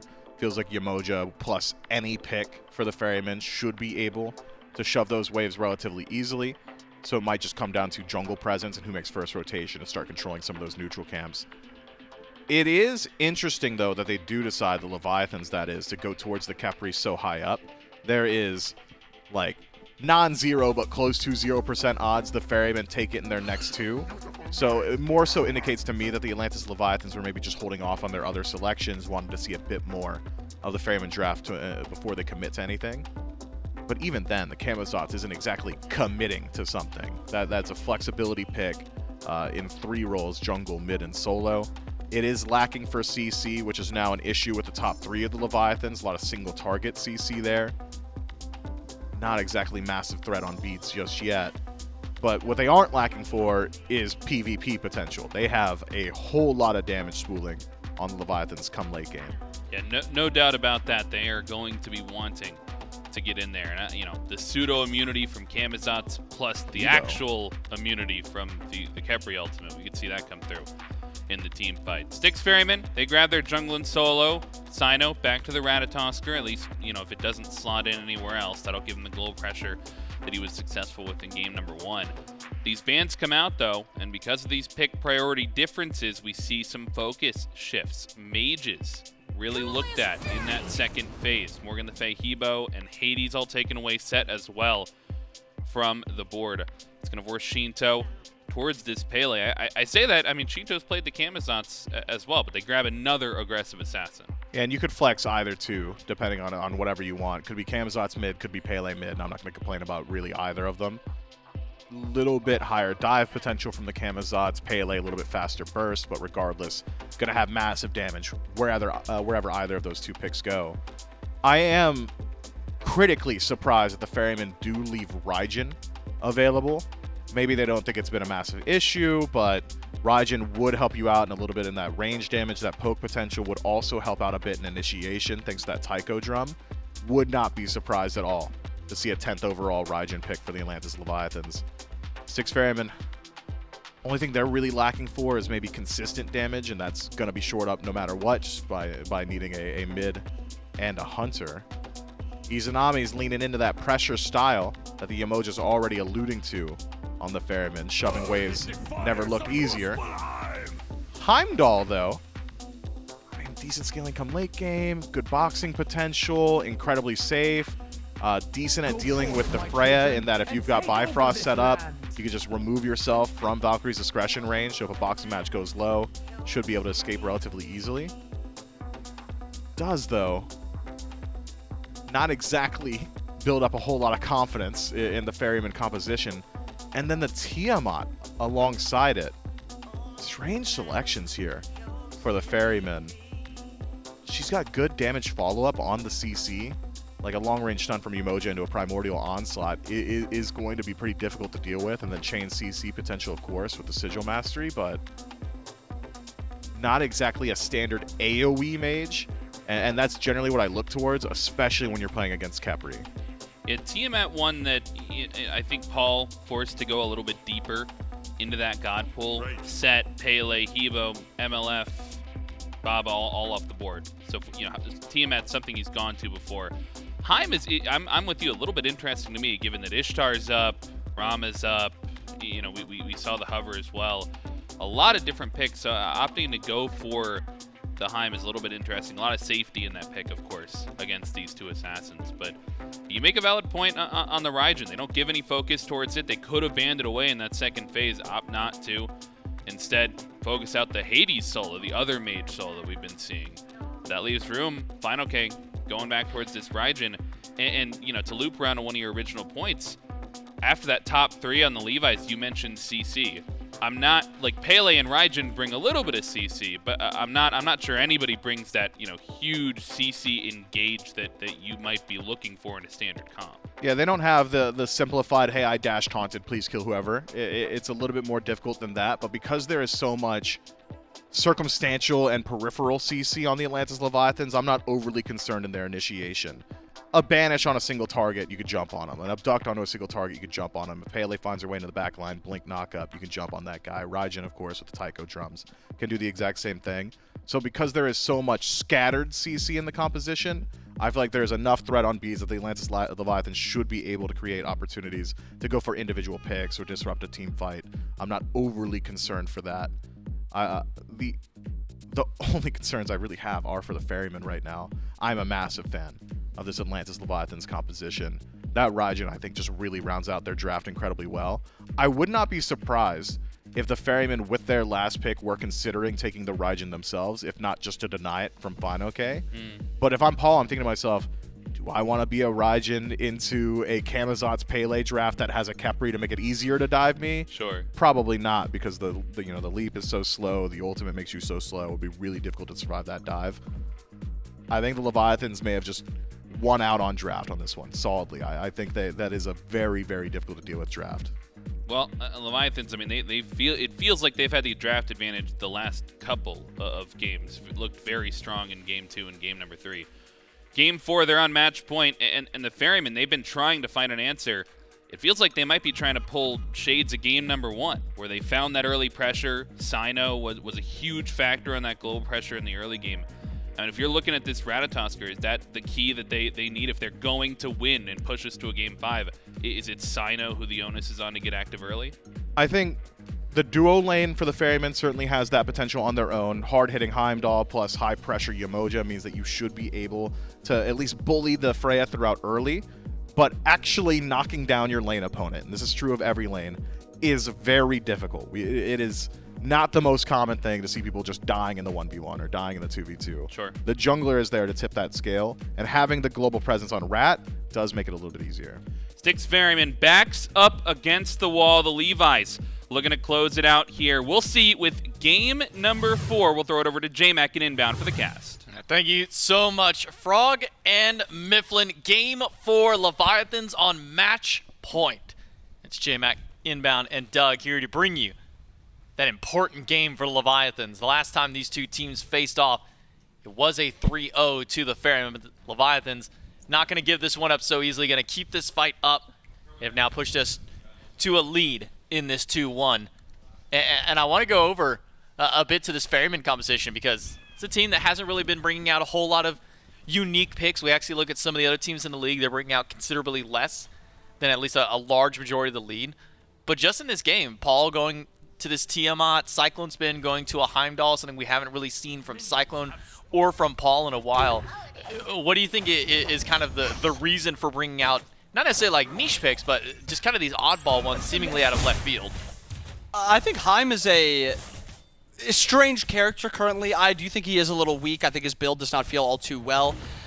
I do think he's one of the best options into Freya, just considering he can force out beads very easily, force out her ult really easily, and then he also has the safety to just Bifrost away whenever he wants. He's also a god that also threatens this laning phase better than most other hunters, so Freya, who's usually going to be able to outclear some of the worst hunters.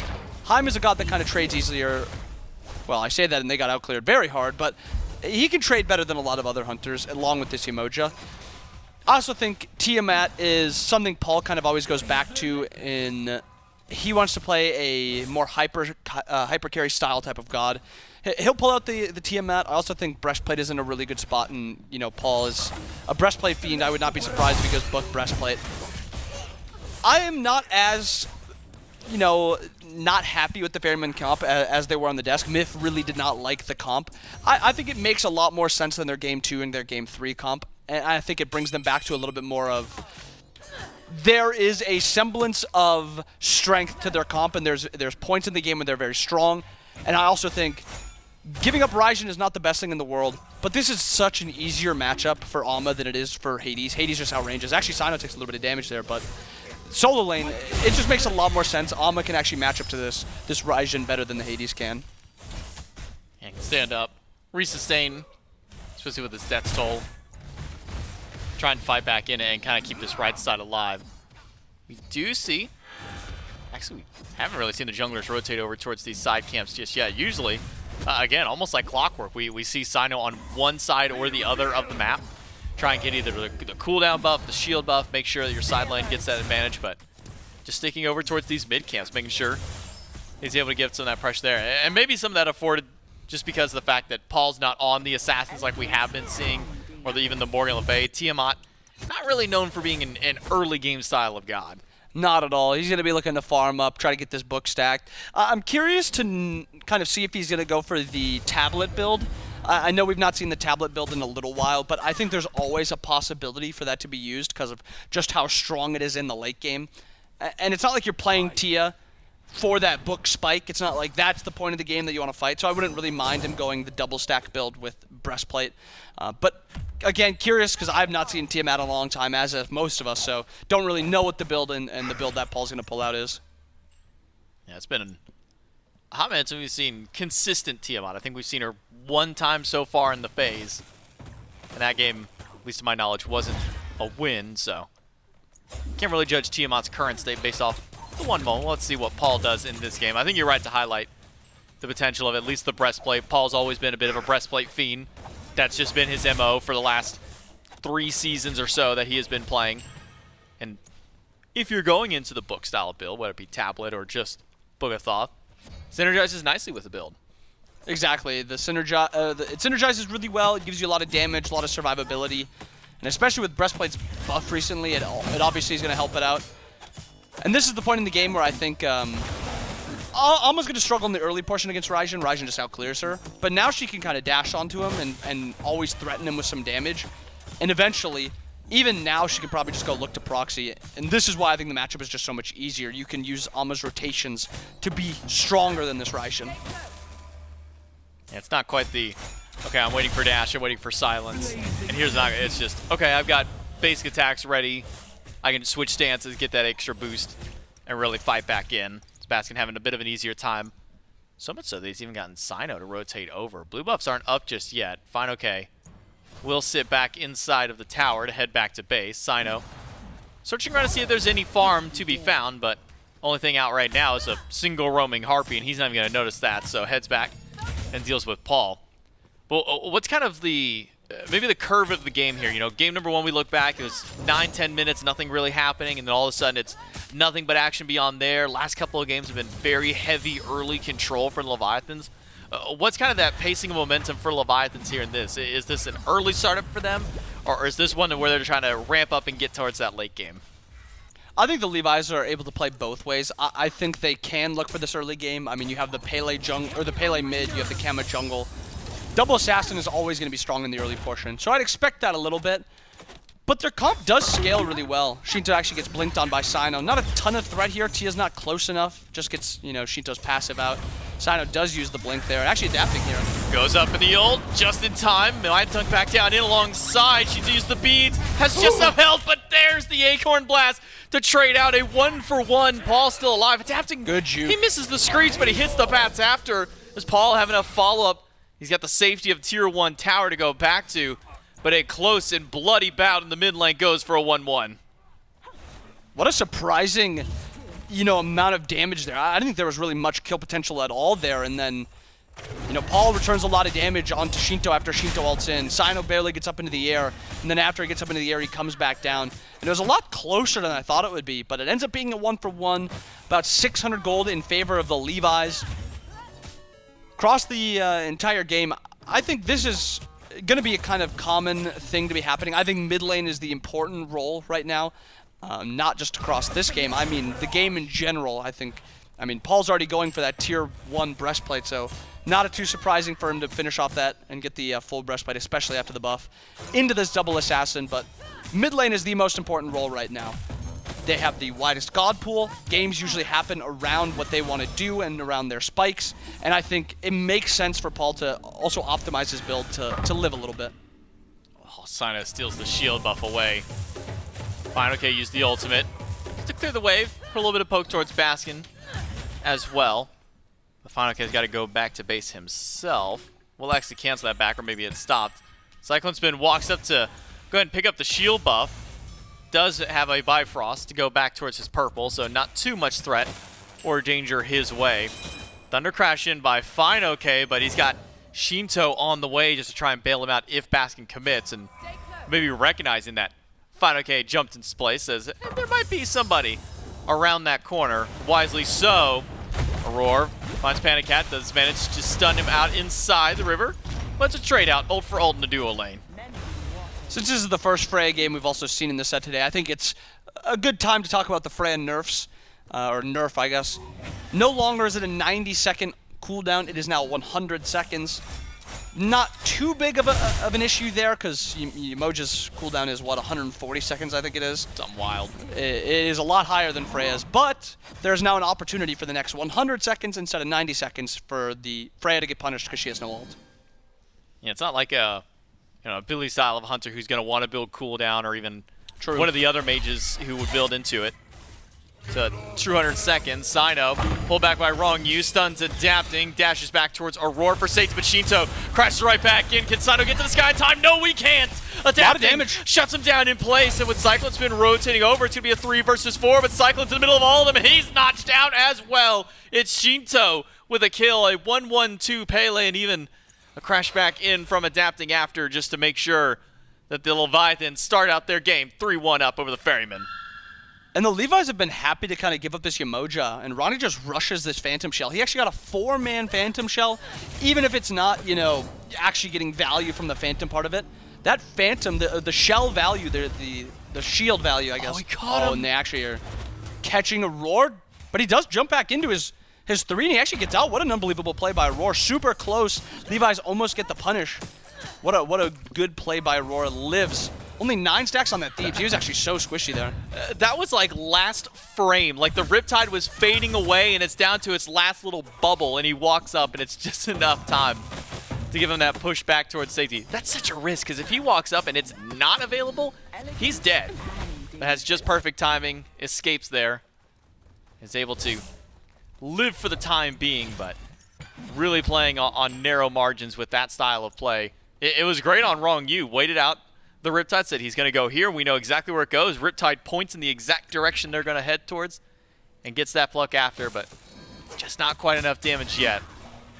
Atlantis Leviathans can keep up their lead for now, about 1,500 up for their team.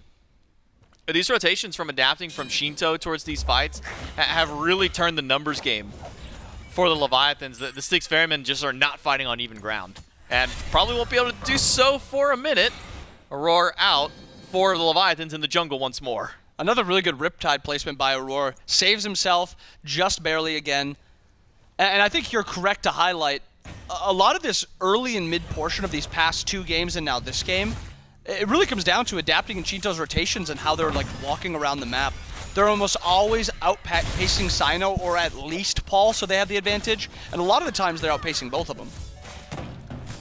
So for Paul on this Tiamat, because I think the Death brings up something, which was that Paul can play the Raijin. Has played it many times in the past when the Season 8 meta was around with Raijin. Paul and Sheento, those are the 2 go-to guys on that pick. But mentions maybe because of this double assassin that it might not be as valuable a pick. Do you think that Tiamat brings maybe an extra bit of safety up against the double assassin that Raijin doesn't have to deal with them? I think that's 100% correct. Raijin, slightly more delayed on a lot of his safety abilities. His ult, he has to kind of go into the air before he's able to get the CC off. His jump is also slightly delayed. You compare it to Tiamat, the jump is near instant. Once you get that jump off, you have the instant CC immunity, and you also have the mitigations. And on top of that, with Paul's current build, where he goes breastplate with that book, just a lot of protections just kind of built into the build and the kit.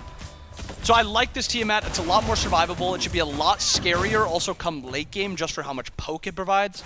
Raijin provides, you know, some semblance of poke, but he has to put himself a little bit out of position to get that poke off. Tia, nowhere near out of position when she drops her tornado and just walks towards you. Dash by Baskin. Good damage to fineokay for the time. But I am curious on how Cyno will go for the remainder of his build, because we looked at the Rat game number 1. It was the same Acorn, but it was a Brawler Speed Stick, trying to deal with the healing. And then it was Breastplate Runeforge. Well, now if you go the Breastplate, that does put you at that 40% CDR. Do you think that the Breastplate is the call to go to for Cyno? Would you rather see maybe a bit more damage, or would you like to see that extra tankiness come for this Rat? I think I'd be fine either way. I think he plays better usually when he goes the slightly more damage or tanky options. Opting for the Breastplate at least looks like. I don't think any other item in that tree really speaks to me as a better item than Breastplate. So he's going to be having a lot of cooldown early, as you said. He's going to be at that 40% mark. So that means he's going to have to get involved. He's going to have to start making plays, ulting in. We've already seen him blink in a couple times, but he's the one that's going to be starting a lot of these fights for the Ferrymen. Adapting just waltzes up to the beacon and catches Aurora off guard. Takes about a quarter of his HP away. Now 3 versus 2 around beacon. Gives the Ferryman advantage. Aurora can step back up and cap that. So over on the right side, we see Sheento has abandoned his lane. Instead, trying to go for a gank towards Baskin. 2 versus 1 is nice, unless you're trying to fight under a tier 1 tower. Baskin goes for the ultimate. Stuns only fineokay, but fine, recognizing there's no further follow-up. No need to use the beads. And I think seeing that fight in solo lane also kind of shows that this is a lane that both teams can kind of play through. Raijin provides a lot of CC, a lot of damage to, you know, keep the Ama in front. Ama also has a lot of dive potential because she's just so tanky on the dive, so Rat has a threat on this Raijin. And I think it's on both of these solo laners to, you know, a lot of the times play very safe. Also, I think at a point we're going to see Baskin, Cyclone actually ults the Khepri route, gets himself out of there. I think at a point we're going to see Baskin maybe look to proxy and then rotate over. He's got this frenzy, which we see a lot of Amas opt for, but usually that means early fights around Gold Fury. So at a point, Baskin's going to have to either look to proxy, or he's going to have to try to lose a wave to get a rotation off. For now, he'll clear out his wave on right side. Thought for a moment he'd be eyeing up towards blue buff, but might just now be going for that proxy, as you mentioned, or seeing what's in the jungle to try and scout out for the time. But he is at least cut off on his path by fineokay to the top, so he's not able to get that proxy, so maybe no push to Gold Fury just yet. And with the Pyromancer going to be spawning in soon, could be a threat over that way. Baskin dashes out, Cyno blinks to catch, adapting, gets the stun and the beads from the Camazotz, but now Cyno's being dove under the tower. He's taking a lot of damage, and Sheento's got plenty to return right back. Baskin, he's not going to live through this dive, or maybe he will. The Screech wasn't in range, and Baskin, he's able to get out of there. Can't say the same for Cyno, but Baskin escapes at the end of the day. And that entire time, Paul is pushing down mid, getting the waves, and he actually ends up getting the tower. Even though Paul didn't rotate, across the entire map, it ends up being a 1 for Gold Fury, or 1 for middle tower, which is a trade that's in favor of the Ferrymen because of this tower and who they lost. Cyno's also not an important person to get ahead. Cyno is one of the most efficient junglers when it comes to making a play when you're behind. So if you want somebody to fall behind, it is 100% Cyno. And if you want somebody to get ahead, it is your mid laner, Paul, and that is exactly how that play lays out for the Ferrymen. Yeah, trades life for tier 1, as you said. And the tier 2 or tier 1 on the right side doesn't even go down either. fineokay doesn't opt to push that one in because Baskin lives, so move back to base and teleport in. But with the use of that teleport means that we likely won't see Baskin on the left side of the map either until he walks it there by himself or until we see that teleport upgraded maybe one more time. It comes off of cooldown to push to that side of the map. Paul, a bit under fire by Ronngyu, but not too worried, and keep his clear going. Does opt for Divine Ruin in that third slot to deal with the massive amount of self-sustain that comes from not just the double Assassin Leviathans, but also the lifesteal from PandaCat that he'll inevitably build into. Exactly, and also a lifesteal item that's not really viewed all that well is that Vamp Shroud that, fineokay's been going a lot. Bloodsoaked gets a lot of sustain, especially when you have so many abilities coming out, so many abilities that are hitting multiple people. fineokay is going to be sustaining a lot. Ferryman looking for a little bit of a heat check on this Pyromancer. Not a ton of damage onto it. Ronnie's just sitting around the corner watching him do it. Do you see double brawlers from the Assassins of the Leviathans as well? Trying to deal with what Auror's got. Collapse on a fineokay. Beads and an ultimate used to try and take him down, but there's just not enough damage coming from Baskin and Cyno. They're forced to retreat as soon as Adapting shows up on the scene. Even Aror and Paul not able to get there in time. What could have been a great pick for the Styx Ferrymen comes up empty-handed from them. All they got was fineokay's ultimate from it.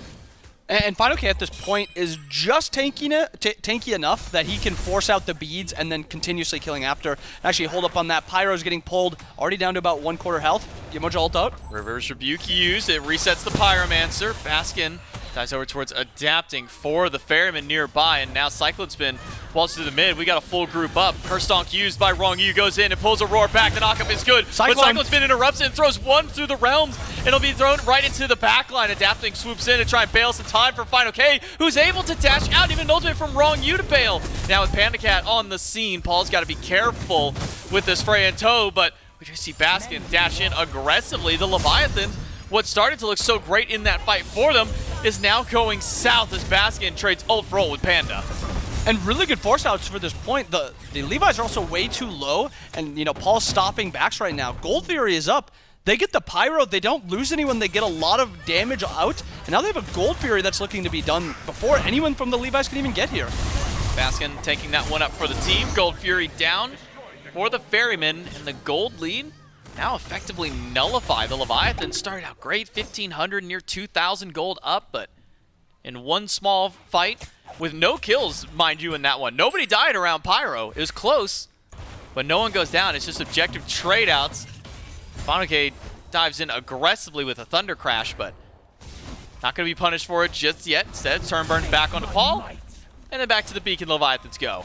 Does it again. fineokay happy to dash in right now, taking not a ton of damage in return while sitting around this beacon.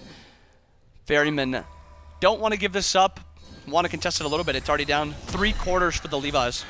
Auror and Baskin standing on the point. There's 4 Leviathans though, and wisely the Styx Ferrymen will give up this second beacon cap. fineokay playing very leisurely with his crash every single time we pan back to him. He says, you know what? I've got tankiness. I've got some defensive stats. Why don't I just dive in the middle when nobody else is going to punish him for it? Nearly grabs a tier 1 tower. But man, fineokay, again, every time we pan over to him, it's another crash in. Oh, it's back off cooldown? How about again? Because nobody's punishing him for it yet. Yeah, they're just not at the point. Paul right now doesn't have enough power, enough pen to really actually threaten the Raijin through the Genjis. Raijin also has that breastplate, which gives a surprising amount of magical protections along with the physical protections. Paul up downs in mid, Adapting hitting the tower. Cyno's here. Adapting jumps it and then ults the stun. Looks to be all she wrote. Get the middle tower, get out. Cyclone taking the 1v1 in duo. Not really wanting to fight this 1v1 though. avoiding it. Level down to PandaCat, who's got the full Pulse Irradiate just out of the time being. 3 items deep for the Freya. Not something that I want to try and take a 1v1 at this point in the game. Even with Aror nearby, I'm not sure this is a fight I necessarily want to take. 100% agreed. I don't think I'm wanting to take it either. And PandaCat's still happy to, you know, kind of hit anyone who's in front of him at this point. And I want to take a second and just talk about that Pyro fight, because I really thought Aror was going to die on that fight, but there's just not a ton of damage to actually kill frontliners. And actually, pause on that. Cyclone's getting all in. Aror gets the ult off. Good ult by Aror actually cuts off the ultimate from Sheento, not able to get that Volcanic Lightning in. Cyclone bailed out. Baskin on the scene, though, gets the ultimate. I'm not sure if he actually clipped a player with it. At least got a minion. So Sheento stunned out, PandaCat to the sky. Paul waiting patiently on the ground for whenever he crashes back in. Paul dives back, gets the knock up, but it's going to get beats out. The silence is there, and the revive is good to keep PandaCat alive, but it didn't get him very far. It's right to the clutches of CycloneSpin, who never went back to base. Paul can keep charging forward. A full cast that one, nearly into Ronngyu. The Styx Ferrymen, they're not done with just the tier 1 tower. They're going to head to tier 2. fineokay now on the scene. Make sure the tower does not go down. The ultimate just to scare the Ferrymen off. And what a complete, you know, fight that the Levi's actually wanted to opt for, but the Raijin, fineokay does not rotate. He sits over in solo lane and pushes that down. And Ferrymen happy to stick around, sustain up with these Yemoja. 4v5 on this side of the map. Panda still dead. Cyno gets the stun off into fineokay. fineokay takes a little bit of damage, adapting on the side, taking a little bit of poke, but he still has his ult for safety. After all of that, 1 kill, but it was probably onto the most high-value target that the Levi's have at this point. The Freya is kind of the end-all, be-all of their comp at this point. Ferrymen will 5-man death ball through their own jungle. Cyno Khepri dash up to the sky. Ronngyu caught out. The knockup is there. Stun followed up. Ronngyu gone. No ultimate to bail him out. But what about adapting? Does have Bat out of hell. Sheento needs a path out. He managed to just squeak by. But what about fineokay? He doesn't have his ult yet, but does have beads.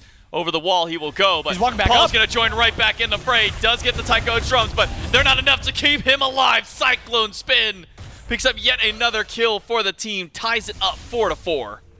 This Heim might not be looked at as one of the best hunters in the game right now, but Cyclone is piloting this so well, and relics, ultimate, Bifrost placement, all of it is very, very stellar, and it makes this Heim so difficult for these double assassins to go on. Back when Heim was a very OP character and really good in the meta, he was good into these dive comps, and that's this entire Levi's comp. Ferryman now 5 strong, getting ready for this Fire Giant, and Panda doesn't even look like he's rotating. Fire Giant started up, adapting nearby as well as Ronngyu. We've seen Khepri steals before. Can Ronngyu find one here? He'll just walk. He just moseys on into the pit. Immediate dash out, stunned by Cyno. Solar Flare's not enough. And the 6 Ferrymen get Fire Giant, but they're not done with the fight. They saw Ronngyu go in and know that he doesn't have much backup. It's a crash in, and a Scares busting early by Ronngyu. It does deter the Ferrymen for a moment. But meanwhile, look where Paul's been the whole time. He's bullying, adapting out of his own jungle. And Paul's at that level 20 Tiamat spot. As soon as he gets this back off, he's going to have the full Sands of Time upgrade. Now, I don't think he's going alternate timeline. I assume it's going to be Pendulum. But if he does go for that Pendulum, 40% cooldown, a ton of harass, a ton of poke. If he goes for the alternate side of things, a little bit different style, but it's a lot more defensive. He can play a little bit more loose with his life because he's got that second revive, just like the Khepri kind of does. Maybe he's a little jealous and he wants to get the Khepri ult on himself. So, hey man, I want one of those for myself, but won't do so. Will be Pendulum for Paul. So maxed out on the CDR. Plenty of opportunities. Continuously get that poke off in fights. And maybe more so for that ultimate. I mean, sometimes overlooked on Tiamat, you think a lot of, okay, Tiamat's got the lizards, good for split push, but you can get a couple of those, you know, Typhoons off in the middle of team fights, get a couple of those bulls for a chase down. That 40% CDR just keeps those children of creation up so frequently. Children of Creation, I believe that's the name of the ultimate. That's a good call. I didn't even know that one. But yeah, Yemoja, a lot of good uses of her ultimate. A couple different ways to play her. Ferrymen are opting to play... Oh, Children of Creation, nice job. Ferrymen opting to play a little bit more, you know, slow. Wanted to get this poked out. And actually, Cyno maybe looks like a Ganon right here. Adapting and Sheento close in, but Cyno spots that out fast. Immediately up to the tree. Jumps back to safety. So the gank over in left lane. Comes up empty-handed for the Leviathans at the very least. Getting an ultimate away, but Again, that's what, 40% CDR Cyno on the Ratatoskr. That's going to be up pretty soon. And Sheento actually uses Blink there, which is part of the engage of the Levi's. It's reliant on Sheento for these fights. So honestly, really good trade for Cyno there, being so ready to use that ultimate and able to be already walking back. And it's already almost halfway back to being, actually just hit halfway back to being up. So Cyno's going to be useful a lot faster than Sheento is, or Sheento's going to have to look to ult into the fight, which is always tough. Sheento's all by himself. Meanwhile, the entire rest of the lobby is over on the left side, pushing down Tier 2 tower. Sheento trying to carve a path to the back line, but doesn't have the tools to do so just yet. Not even sure he got spotted out. He'll head back to mid lane as Tier 2 does crumble to the Styx Ferrymen. No Fury up, no Pyromancer, no Fire Giant, not much left besides just the structures. So the Ferryman will head that direction. Sheento spotted out, but a lot of damage thrown Baskin's way. Does have teleport, could go back and upgrade it, but good poke by the Leviathans keeps one frontliner out for the time being. And actually good poke by the Ferryman onto the Levi's also. Adapting 3/4, fineokay 3/4, Ronnie about half health. Baskin's got enough sustain, and he's got this Yemoja and Fire Giant on top of him. Trading is not going to be all too beneficial for the Levi's, so they have to be a little careful with that. Fortunately for them, Ferrymen are not looking to push down Phoenixes yet. They want to go down right lane, get this Titan, and probably go for the Tier 1, Tier 2 tower. They do have a lot of gold in pocket, so maybe they look to get the reset off, but either way, they're going to be playing on the right side. My mistake for also forgetting the Death's Embrace, and Baskin's like, oh man, half health, he's going to have to go back, probably teleport in. No, he just goes over to an Oracle Harpy camp, says, cool, there's all my HP back, and we can reset once more. Right lane, Titans clash, and Titans down. Only towers in the solo lane left for the Ferrymen to knock away, and having Fire Giant buff plus a near full build Heimdallr means that not much time left to be spent there. Paul's not with the team just yet. Sheento going to split push, adapting not with them either. This will be a potential 5 versus 3 for this Tier 2 tower. We'll call it 6 with the help of the Titan there. Leviathans might just give up all structures on the right-hand side just to allow their assassins to keep their push up. And Baskin backs to upgrade the TP. Titan is pushing down right. Should be pretty free for the for the Ferrymen. 4 towers down for the Levi's. Right after Pyro and Gold Fury look to be in their sights. Pyro seems to be free. Gold Fury maybe some contention there. I expect the Levi's to give it up, but there's always a chance you look for a fighter on the Gold Fury.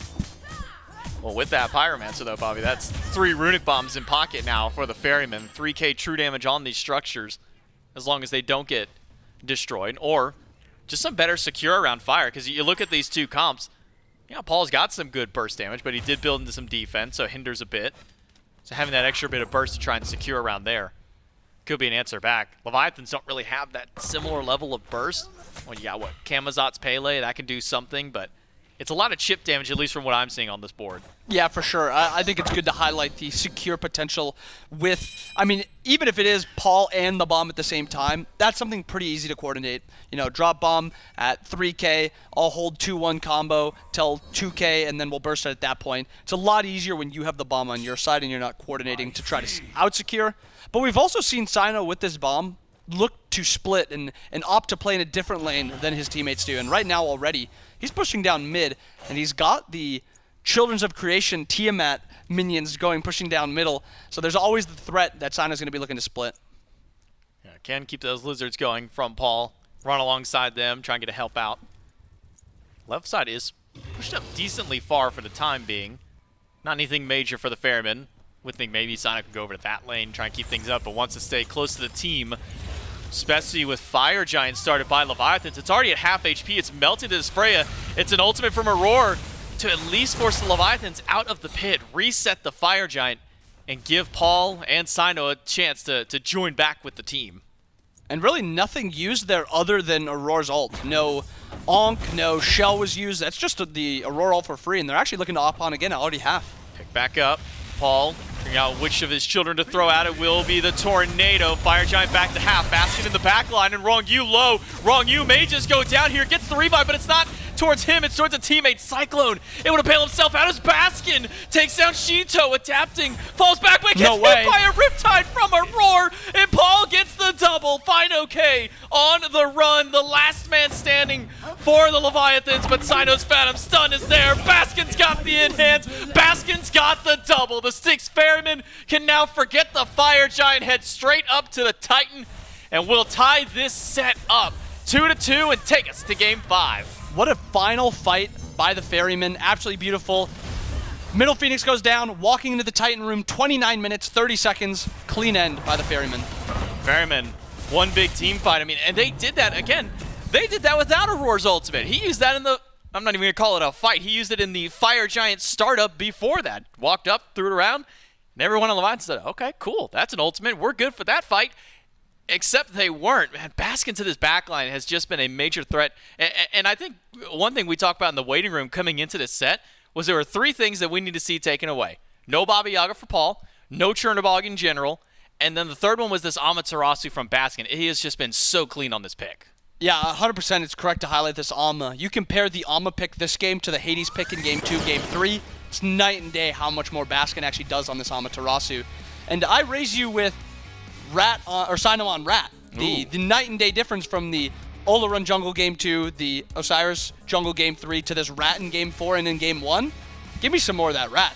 It almost feels weird to try and compare Olorun and Ratatoskr though, just in general. I mean, it's Cyno, so you kind of have to, but at the same time, I wasn't a fan of the Olorun, wasn't a fan of the Osiris. Yes, they both can jungle, but this one looked a lot better for the Styx Ferrymen. They keep it up, they tie up the set and take us to game number 5, and that's coming up right after this break.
The Styx Ferrymen push us to a game number 5 early on in the weekend. Our first game number 5, our first possible game number 5, and they take the set to the distance. You still got Frog, you still got Mifflin.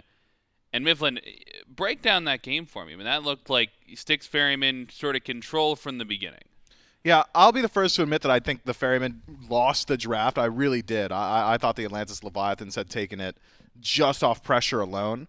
But I think it's the small adaptations that I wasn't accounting for. In particular, I felt like Paul got back into his own pace throughout the early game, just played that backline style, real slow, farm it up, allowed the side lanes to kind of control the pace throughout the early, and just had that passive farmer there.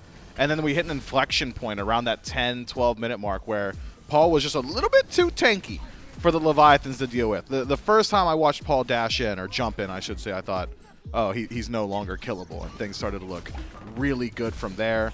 Baskin on the Amaterasu didn't feel like he was under as much pressure as he was previously on the Hades, was able to transition into those team fights very well, separating a lot of those engagements. The ultimates from him, super clean to start off the fight, and then he trusted his backline to be self-sufficient. I think Heimdallr, exactly that for CycloneSpin. Anytime he was left alone, anytime Adapting found him or Sheento found him, it was Bifrost out, ultimate away, and all the while the rest of the Ferrymen just death-balling together. So clean stuff to him. I really did think the Levi's had it, though. Aror continuing to impress as well on the Riptides from Yemoja. He's looked great on this pick. I've noticed some trends in the last couple of games. Okay. In the picks and the drafts, right? You gonna tell us? Yep. Rat is 2-0. Yep. Khepri is 0-2. Uh-huh. And Athena is 2-0. Right. Those are the trends that I feel like if you're looking ahead for picks and mans for game number 5, and maybe you're looking at some of those trends to try and take advantage of those. If you're either of these teams, maybe take away the undefeated picks, maybe don't go back to the defeated picks. We'll see in picks and mans for game number 5 where these two teams decide to go. I'm just saying, I'm not an analyst. No. I'm just a chair 1, and right. I see these trends. So you got to imagine they're seeing some of these trends. Yeah, and they have, clearly. Ratatoskr taken off the board first. I'm going to pat myself in the back for that one, naturally. Leviathans, they lose game number 4, so they're back in the first pick slot for the all-deciding game number 5. That means they control the destiny in terms of where they want this first pick slot to go. Amaban could come through. So far, a couple of the picks that we saw success in game number 4 just now. Rat off the board, Yemoja taken off the board as well. I'm looking at the Athena as well. Yeah, I think the Leviathans, given opportunity, would likely first pick Athena. So if they ban something besides the Ama, I think the Ferrymen now likely to leave it available for themselves will actually be an Athena ban from the Ferrymen. And so now Leviathans pick a field on meta assassins, still have a pretty decent amount of guardians available. Seems like Hades has fallen a little bit in that priority list, and will be the Amaterasu locked in. That's been one of Baskin's bread and butter as of recent. Just far and above one of his best picks, has absolutely dominated games on it. So I think, not even taking into account how good fineokay is at it, and he is quite good at it, it's still just valuable to take it away from the Ferrymen. Yeah, certainly a pick that can facilitate the style that fineokay has been going for. He's wanted to rotate out. Ama can help with that a lot, but also, you mentioned take it away from Baskin. Baskin this set, though, has gone a couple of times over towards this Hades. One of the better lane matchups, I think, into Amaterasu. So we'll have to see if that gets focused out here for the Styx Ferrymen. Things have slowed down in the draft a little bit. I mean, I think we've seen fast drafts thus far, even throughout the first first 4 games, rather. We've seen these top 3s come in relatively fast. Now, with both teams back up against the wall, these are the picks that they're either going to win or lose the set on, right? This is the deciding factor. So I think it makes sense to spend a little bit of time, really think about these top 3, and deciding to go a different direction, trying to take a little bit of a different look into the composition.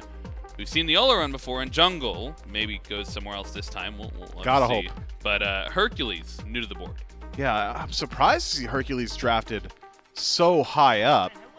There's not exactly a matchup that is just dominant into Hercules. There's no one pick and you're saying, yep, that's it. I've dealt with them. It's now no longer an issue. So in taking it early, it does allow you to hide your hand a little bit going forward. Maybe look at a little bit more of the Leviathans draft before you pick up some of your own volatile picks. But certainly not something that they needed to grab overall. I don't think it would have been banned out. Certainly wasn't going to be picked there by the Leviathans, considering they already had the Amaterasu for themselves.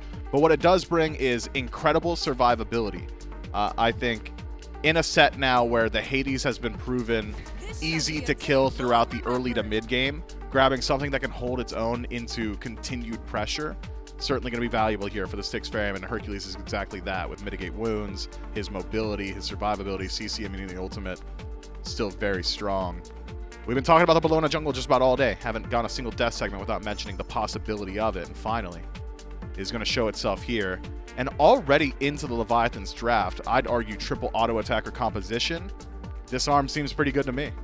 Disarm does indeed seem pretty good. Likely to go, I think certain probably to go towards that Bologna jungle as we've been talking about. Olorun, likely ADC, could potentially end up in that mid lane, but safer role for that pick for sure. The triple ADC, or triple auto attack rather, composition for the Leviathans, something we saw them take advantage of, and I think game number 3 was that shred potential. Just simply being able to walk in, delete the FG before the Ferryman could react, and then walk away from it. So already with this top 3, they've got the potential to start to look in that direction. But these bans come through for the second phase. Sobek and Pele taken away from the Ferryman. On the other side, targeting out Sheento a little bit, taking away that Anubis, which would have been fun to see one more time. The Styx Ferrymen now with that 4th pick on the roster. I'm looking at support. This is the first time I think we haven't seen Aror's pick in the top 3 thus far in this set. And there still is a lot of really good value picks available. Sobek, of course, a respect ban towards Aror, but Ganesh would not be the worst on the planet here. I mean, of course, doesn't really feel great into the slow immunity of Soul and Mercury, but defense, shred, space control, that silence to prevent this all-in commitment, I think could help out. Maybe you even put eyes on Ares from this position, prevent some of those dashes. Plenty of options for the Styx Ferrymen. Don't even necessarily need to grab a support in this slot either. Could hold off a bit. Instead, it's the Charon. Wow. A pick we have not seen a whole lot since his first week of availability. I mean, the CC output is pretty decent, and we know for a fact, having watched a lot of these support players playing ranked, that he is incredibly survivable, loves to play in that back line, is just going to be a part of the dive. So the frontline dive now, the Styx Ferrymen, is going to be Hercules, Bologna, and Charon together, just running it down. But it is worth noting that the Leviathan's backline, as it presents itself now, is incredibly safe and could continue to be so if that Ixchel isn't locked in. Yeah, I was about to say, this Ganesh hover could continue along with the peel. But man, a complete shift from that standard support that was just initially hovered. That's crazy. If this was locked in, this would be a complete shift in the meta that the Leviathans have been looking towards. I mean, maybe something that's crazy, no way. Similar to the Khepri that we've seen, where Ronngyu wants to be that safety factor. But this Aphrodite Ixchel, I'm with you. I'm not sure if it's worth like full analyzing it until we see it get locked in, but certainly something they're considering. That makes way more sense. I'm holding my breath, Frog. Yeah, I'm like, well, the Raijin as well. They've got an Amaterasu. So they've been putting the Raijin in solo. This would have to go mid. Dude, the draft is so back. We're so back now on the Leviathans. Oh, man. Just so many hovers. We're getting baited a little bit for sure. I think, you know, I'm just going to let them lock in the Horus for the support, more than likely, on the Leviathans. And the Raijin locked in. Now, we have seen an Ama mid before. And we also have seen the Raijin. It feels like a Sheento pick in this draft. It does. Is there flexibility? Yes. I doubt we're going to see that flexibility. This is so much better than Aphrodite Ixchel. I'm going to go ahead and get ahead of that right now. I think this is a much better way to round out the draft for the Leviathans. Now you've got even more sustain to play with. So in this battle of attrition that the Ferrymen likely would have won just by having all that self-sustain for Bologna, the Olorun team-wide healing, as well as the Hercules self-sustain. Now you can shore that up at least a little bit, thanks to Soul, Amaterasu, both having self-sustain and Horus with the team-wide there. So as far as healing is concerned, relatively even across the board between the Leviathans and the Ferrymen. damage output from range and consistency, though, I think certainly over to the Leviathans. If it's a poke battle on Phoenix line, Soul and Raijin just going to output a little bit more than what a Tiamat and Olorun will. But in neutral territory team fights, especially in the jungle, I actually really do like this Ferryman composition. Olorun controls so much space in those narrow paths. Tiamat has a little bit easier time lining up her own abilities. And then Charon's massive AoE global ultimate, just so much easier to line up as opposed to any fight that occurs in the actual lanes. Whereas the Leviathans, should there be opportunities to take fight in lane, will have a much easier time getting that Mercury involved. So I think where both teams are positioned on map, going to be very significant. That's going to be a major contention point between both sides. The Leviathans vying for more tried and true, let's line up against each other 5-on-5, no shenanigans, no secrets, let's meet in the center of the map. That's what this draft kind of feels like to me for the Leviathans. Whereas the Styx Ferrymen are like, no, I want to guerrilla warfare you in the jungle. My one worry, I think, with the Ferryman draft is that sort of dive aspect that you mentioned, right? Bellona, Hercules, and then Charon is going to be up in that front line as well. I was thinking about safety for the backline picks. We talked Heim last game. So valuable to have that safety just from your carry. And maybe Paul's jumping in on Tiamat and being tanky. We saw that last game. But the Olorun, we saw that weakness exposed in game number 2. Lack of mobility. I mean, that could be the target that the Leviathans choose to go for. Yeah, and when we look at the backlines, Raijin, a little bit less in this conversation, but certainly more so than Olorun, is relatively safe just by nature of having a standard leap. Olorun is super easy to jump on. And then you compare the other two picks, Soul's incredibly difficult to lock down, especially by nature of CC the Styx Ferrymen have got. If it's Charon starting up your fight, silence feels pretty good. Giving your team an HP shield feels pretty good. Having a root, that's all right, but it's not a standard stun. It's not a confound. It's not a pluck. It's not going to displace anybody super easily. And Soul is just so hyper survivable that I can see so many of these team fights. A concern for the Ferrymen is, do we overcommit onto Soul? If yes, how much damage are we taking in the process? We've played 4, and it's now a one and done. Styx Ferrymen versus... Well, let's jump right into game number 5. All that's left is to see which of these two comes out on top. Will it be an undefeated Styx Ferrymen once more? Will Leviathans be the first one to punch a loss into that team's column? It all comes down to this. It's J-Mac inbound and Doug here for game 5 between these two teams. And we see some adaptations from the Ferrymen kind of changing things up. We see the Olorun, not in the jungle this time though, Bobby, going back over to his rightful spot for CycloneSpin in the dual lane. Paul back on the Tiamat once again. Speaking of the polls, haven't really brought those up down here because it's been kind of that 60-40 back and forth. Nearly dead even. The fans still wavering just a little bit towards the Leviathans this time. And it's unique to see how the comps have kind of changed. Game 2, we saw a little bit of a funkier jungler for Cyno. I think Bellona, while she is funky compared to a lot of other assassins, she makes more sense than I think Osiris and Olorun in the current meta. And then you also look, Raijin now playing mid instead of in jungle. Instead of solo. We have no double assassins in mid jungle. I think a lot of this game for the Levi's relies on what adapting can do. I think if he falls behind and he's not able to kind of throw his weight around, this Bellona is going to kind of, smother the entire game. But I also think if adapting gets this Rage online early and he gets a couple kills, gets some stacks on that Rage, I really think this game could just run through adapting. Mages are both going to be mostly farming. You don't really see a ton of mages like to fight early, so I don't think it's on them. It really does come down to, I think, this adapting Cyno matchup. One thing I noticed immediately by the Ferrymen, specifically from Aror, was like Frenzy. Wave 1 walked into lane, pops it instantly. While it doesn't necessarily get them a whole lot of lane pressure, I think it's something that we don't really see traditionally when you do see a Frenzy start. A lot of supports will sometimes hold it, wait for the first fight to break out, maybe towards an objective. Aurora says, well, we ain't got time to sit around and wait, and fires off that relic immediately, tries to get some of that pressure. Not winning it out now, obviously, just because going against Horus Soul is still a difficult matchup, even if you do have an Olorun. But I'd like to see the early relic use when a lot of other players would just sit on their hands and kind of hold that and wait for a while. Yeah, I mean, a minute and it's already almost back up.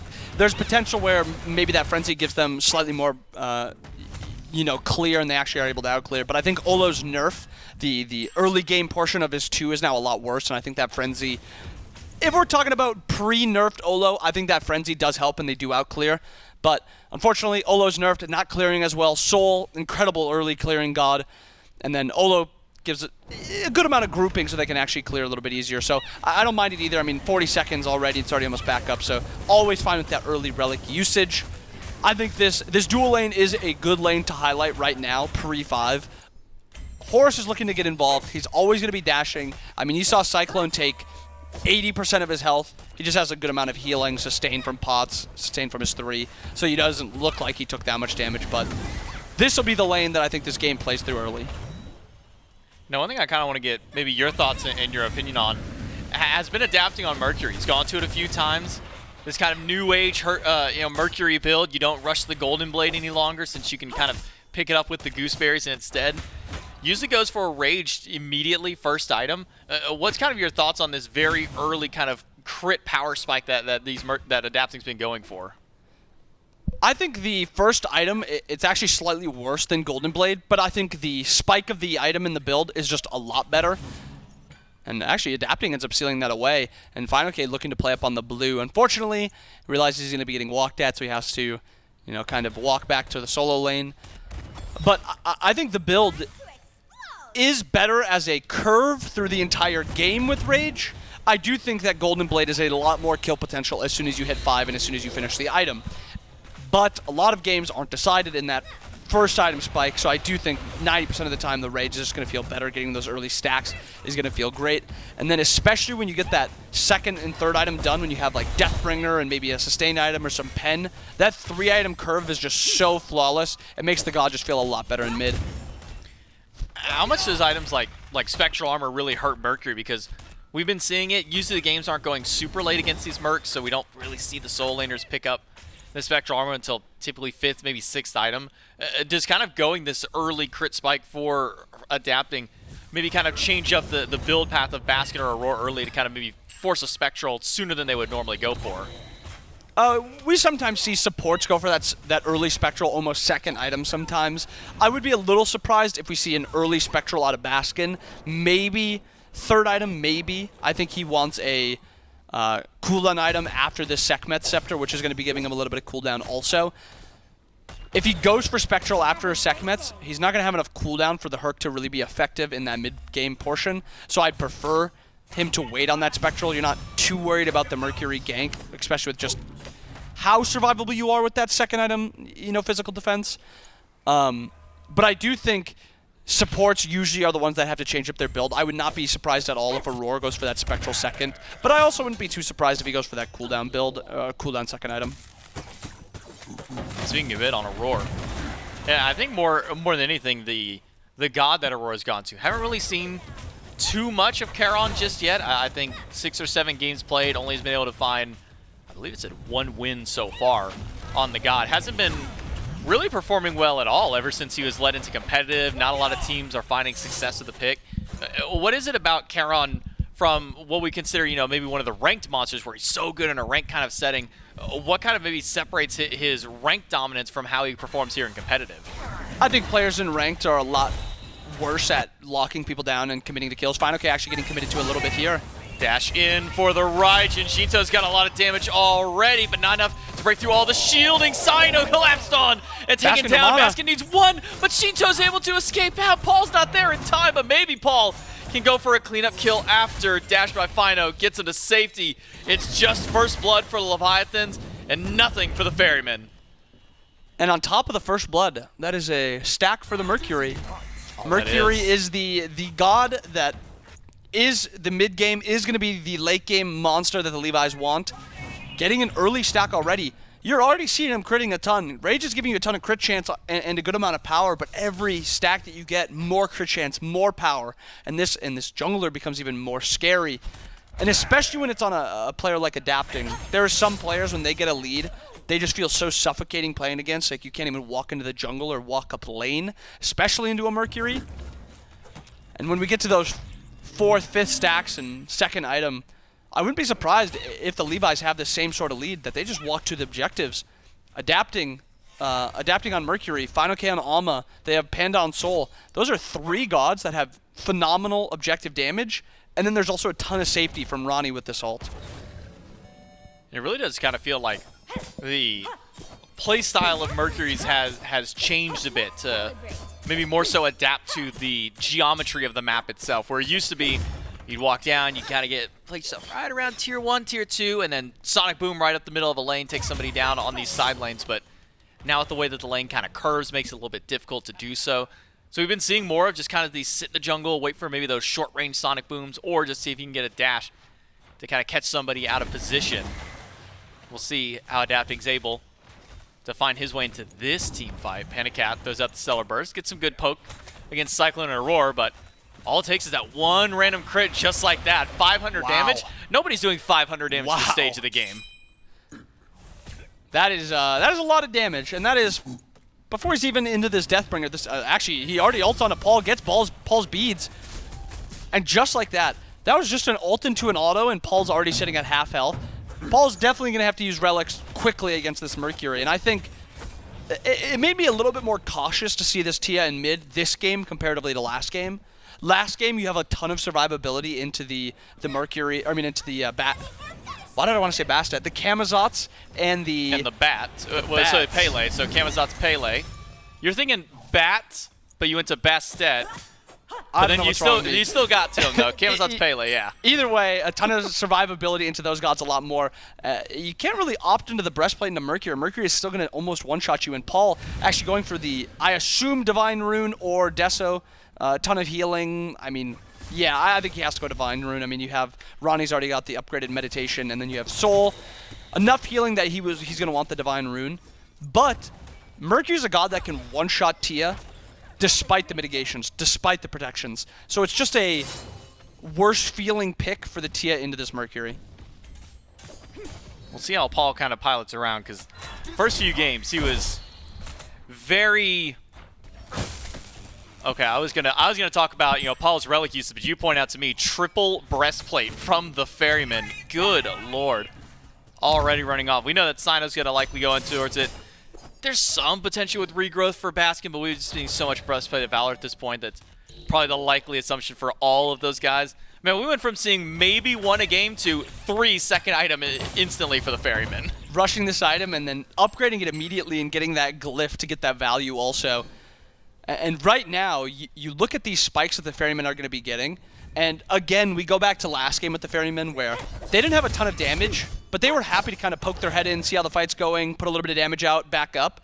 That's the same type of style that the Ferrymen are going to be having this game, and I think that really makes Charon feel better when he has the more in and out type of style instead of just all in, die off of 1 CC. Because Charon CC is not that strong. A silence, a slow, a root that he has to be in melee range for, and then his ult, which, if you see it's coming, anybody can react to probably it. dodge it. Literally anybody can react to it. So Charon is a lot better when it comes to using that ult for the more utility, the protections, the movement speed, and then just, you know, taking up that area that it's crossing. This comp makes a lot of sense with Charon. I think the previous games we've seen with Charon, the comps haven't made a ton of sense, but I think the Ferrymen have a really good drafted comp around it. I'm ready to see what Aror has been kind of planning up on this Charon pick. Currently tied in XP with his lane opponent Ronngyu. In fact, I don't know what Aror's doing right now. Oh, he's placing... Oh, I see. He's placing a deep ward in case Adapting comes around. Smart play. I was sitting there like, purple buff's down. There's no minion way. What's he going with? Dive in the Horus or something? Yeah, let's dive Ronngyu under tier 1 as a Charon. That'll go well for him. No, it is to get that ward, as we saw placed there. And it goes on what we were talking about earlier. You know, going back to the old school style of Mercury play. You walk behind tier 1 tower, you start charging up that Sonic Boom as you walk out of the jungle. But now with that ward there, might not immediately help CycloneSpin, but will at least let him know, hey, Adapting's about 0.5 to 1 second away from Sonic Booming down my lane. And when that Mercury's already got the... I mean, it's only 1 stack on the Rage now when he had it super early, but this Deathbringer's going to be finished any second now. Once he gets the back off, I assume he has enough gold in hand. And Paul opts for that Divine, also gold in hand. Mercury, about 400 gold short, so he needs to farm up a little bit more. But red buff spawning, speed buff spawning, green buff spawning, a lot of farm coming up for that Mercury. And then he's going to also be level 12. A level 12 Mercury with double crit. Going to be very, very scary. Double crit, double relic. very important spike for adapting. Does hit 12. Just waiting for a little bit more gold. Sitting at 1,300 in hand for himself. But it has been relatively quiet. You know, we had the skirmish by the blue buff to start things out. Gets that first rage stack for adapting, but since then, nothing's gone across the map. It actually won't be triple breastplate. You did call. Spectral for the support. Aror picking that one up while the rest of his teammates, I should say, goes towards that breastplate of Valor. They'll pick that one up. Even Paul's going to go towards one. Paul said, you know what? I might as well just join the party. He says, I'm the origin of the breastplate, breastplate damage dealer. Might as well pick one up too. I almost wish Aurora got breastplate just so we could see the ferryman side, and it's just 4 breastplates on that side. CycloneSpin picks one up, 6 items. Might as well. You know what? Might as well join the party. Spectral either way. I mean, when the Mercury's getting so far ahead, he's already got that Spectral finish. It makes a lot of sense. It will feel a little bit worse. I think one thing Charon feels worse with is not having any cooldown. And we're 12 minutes into this game. He's got 0. So I think it'll be a Aurora prioritizing the survivability against Mercury over the harassment with his abilities. I think it's smart, especially when Adapting's already got that Deathbringer finished. Some double crits there. Blink and beats for adapting. Lets him keep that dash for safety or his extra form of CC. Where do we see adapting put his priority? Cooldown buff secured by Baskin. Or I should say maybe stolen by Baskin. The first wave of the game from Aror hits both members of the duo, but the unfortunate part is, as cool as that wave is, as great as the CC, doesn't really do a whole lot of damage and doesn't put much threat when it's just the two of you in lane together. A little bit of a heat check right there. He's just feeling it out. Sends the ult, hits them both. You know it's going to be a good game when you hit that first ult. Do you think he's maxing it? Do you think he's putting anything more than just the 1 point? If you're playing Charon, are you putting more points in that wave, or are you just focusing it on the rest of your kit? I put points into my 1-2, and then I start putting points into my ult. I think the damage, and I think you get extra slow from the 1 also. I think that just feels better than the extra damage from the ult. Baskin's tower's going down, putting a little bit of damage out. Adapting gets his beads forced. Boulder's already gone, though, for Baskin, so can't use that to try and kill Adapting. He will Sonic Boom just as a precaution. Cyno and Paul both on the way. Not that they were within range of killing, but just making sure they're out of there. Tier 1 tower for Baskin, though, as said, now gone. fineokay can zone up. Hasn't had a chance to go back yet. Takes to get his second relic. Use the last of his relic shard just to clear out that wave. Head on back for himself. I wonder if we'll see that frenzy once more. No, he won't. It'll actually be beads for fineokay. So first time this set that we've had an Ama solo that didn't go teleport frenzy. And I think that just speaks to the strength of Cyclone's ult. It is just such a big area that if you walk into without beads or your ultimate, you are near guaranteed dying. It does not matter if you're a tank. It does not matter if you're ahead. You're probably dying because of how long that CC lasts.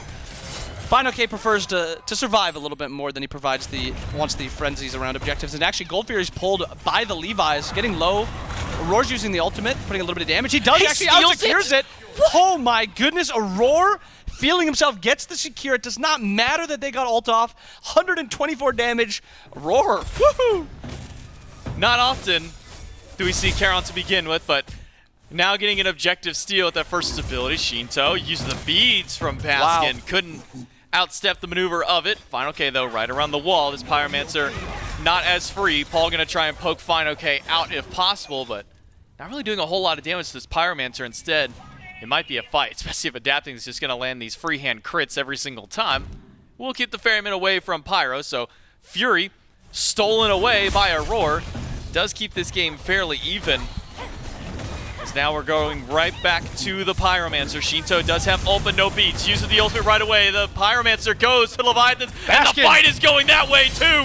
1 for Adapting already, and fineokay is trying to chase down Aror. Paul's trying to jump over the wall, but he just can't. The CC's too strong, and Sheento chases him out with the Thunder Crash 2 for the Leviathans, and a Pyromancer to boot. And now, heading over to the Fire Giant, the Leviathans. Can they just keep this one going? It's Cyclone and Cyno, the only ones alive and healthy to really do this.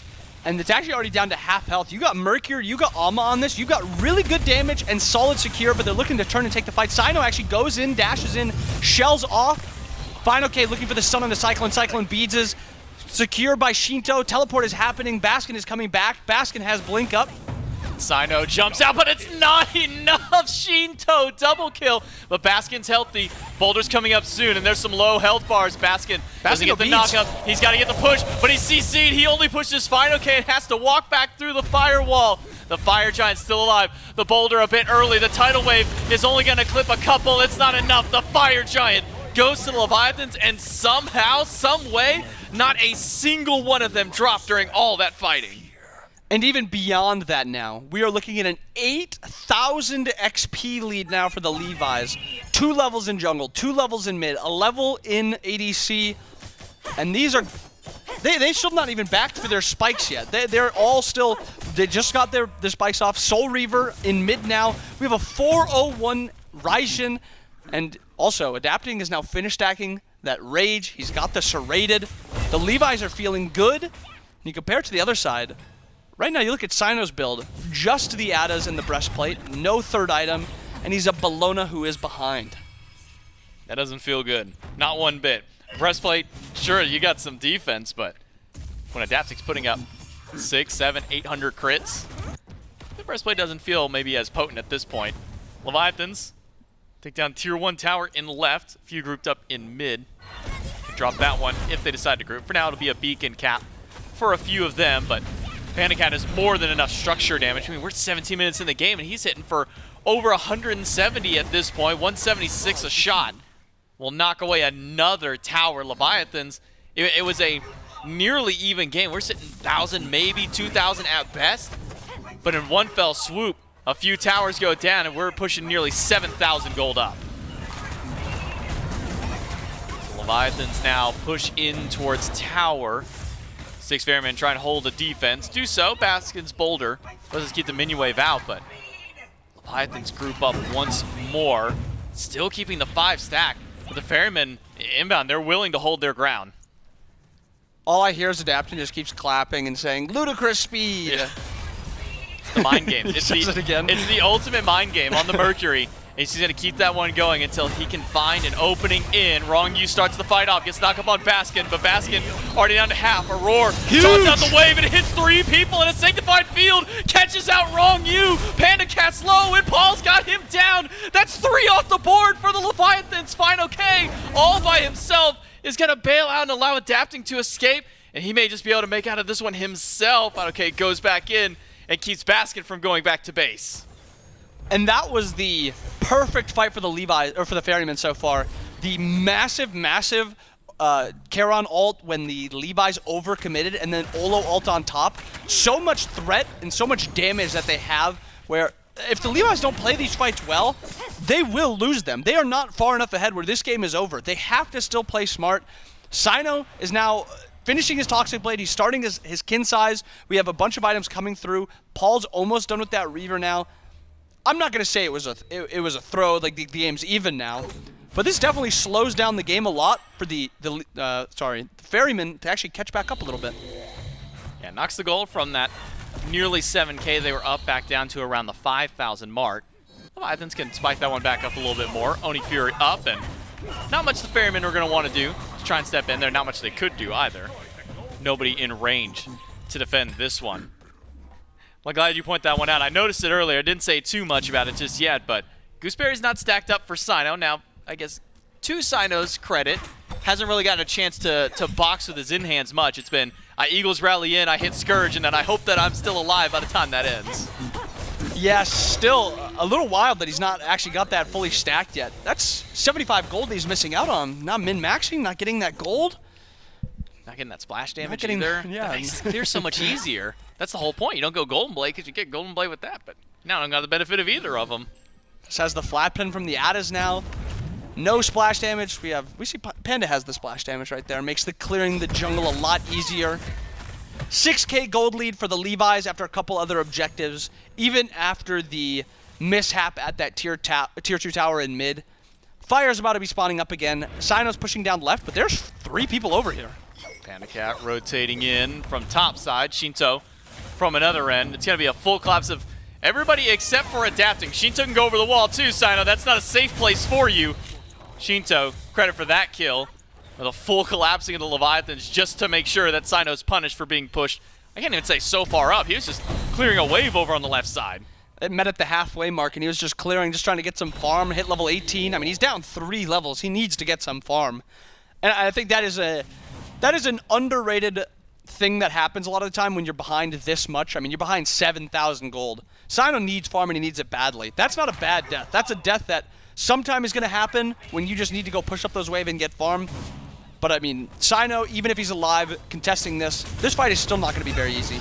5 versus 4 for the Fire Giant. It's already at half HP for the Leviathans. Can the Styx Ferrymen even find a path in? Cyno's just now respawned. The fire down to a quarter. I don't think anybody's going to go for the commit except for Baskin, but the boulder was way too late to get in there. Once more, the Leviathans grab themselves an objective. It's a Fire Giant, a Runic Bomb to guarantee the secure that way. But one thing I want to at least kind of point out before we get into this fight, with what Aror has gone with. Not the traditional war banner, has gone for Spartan flag this time.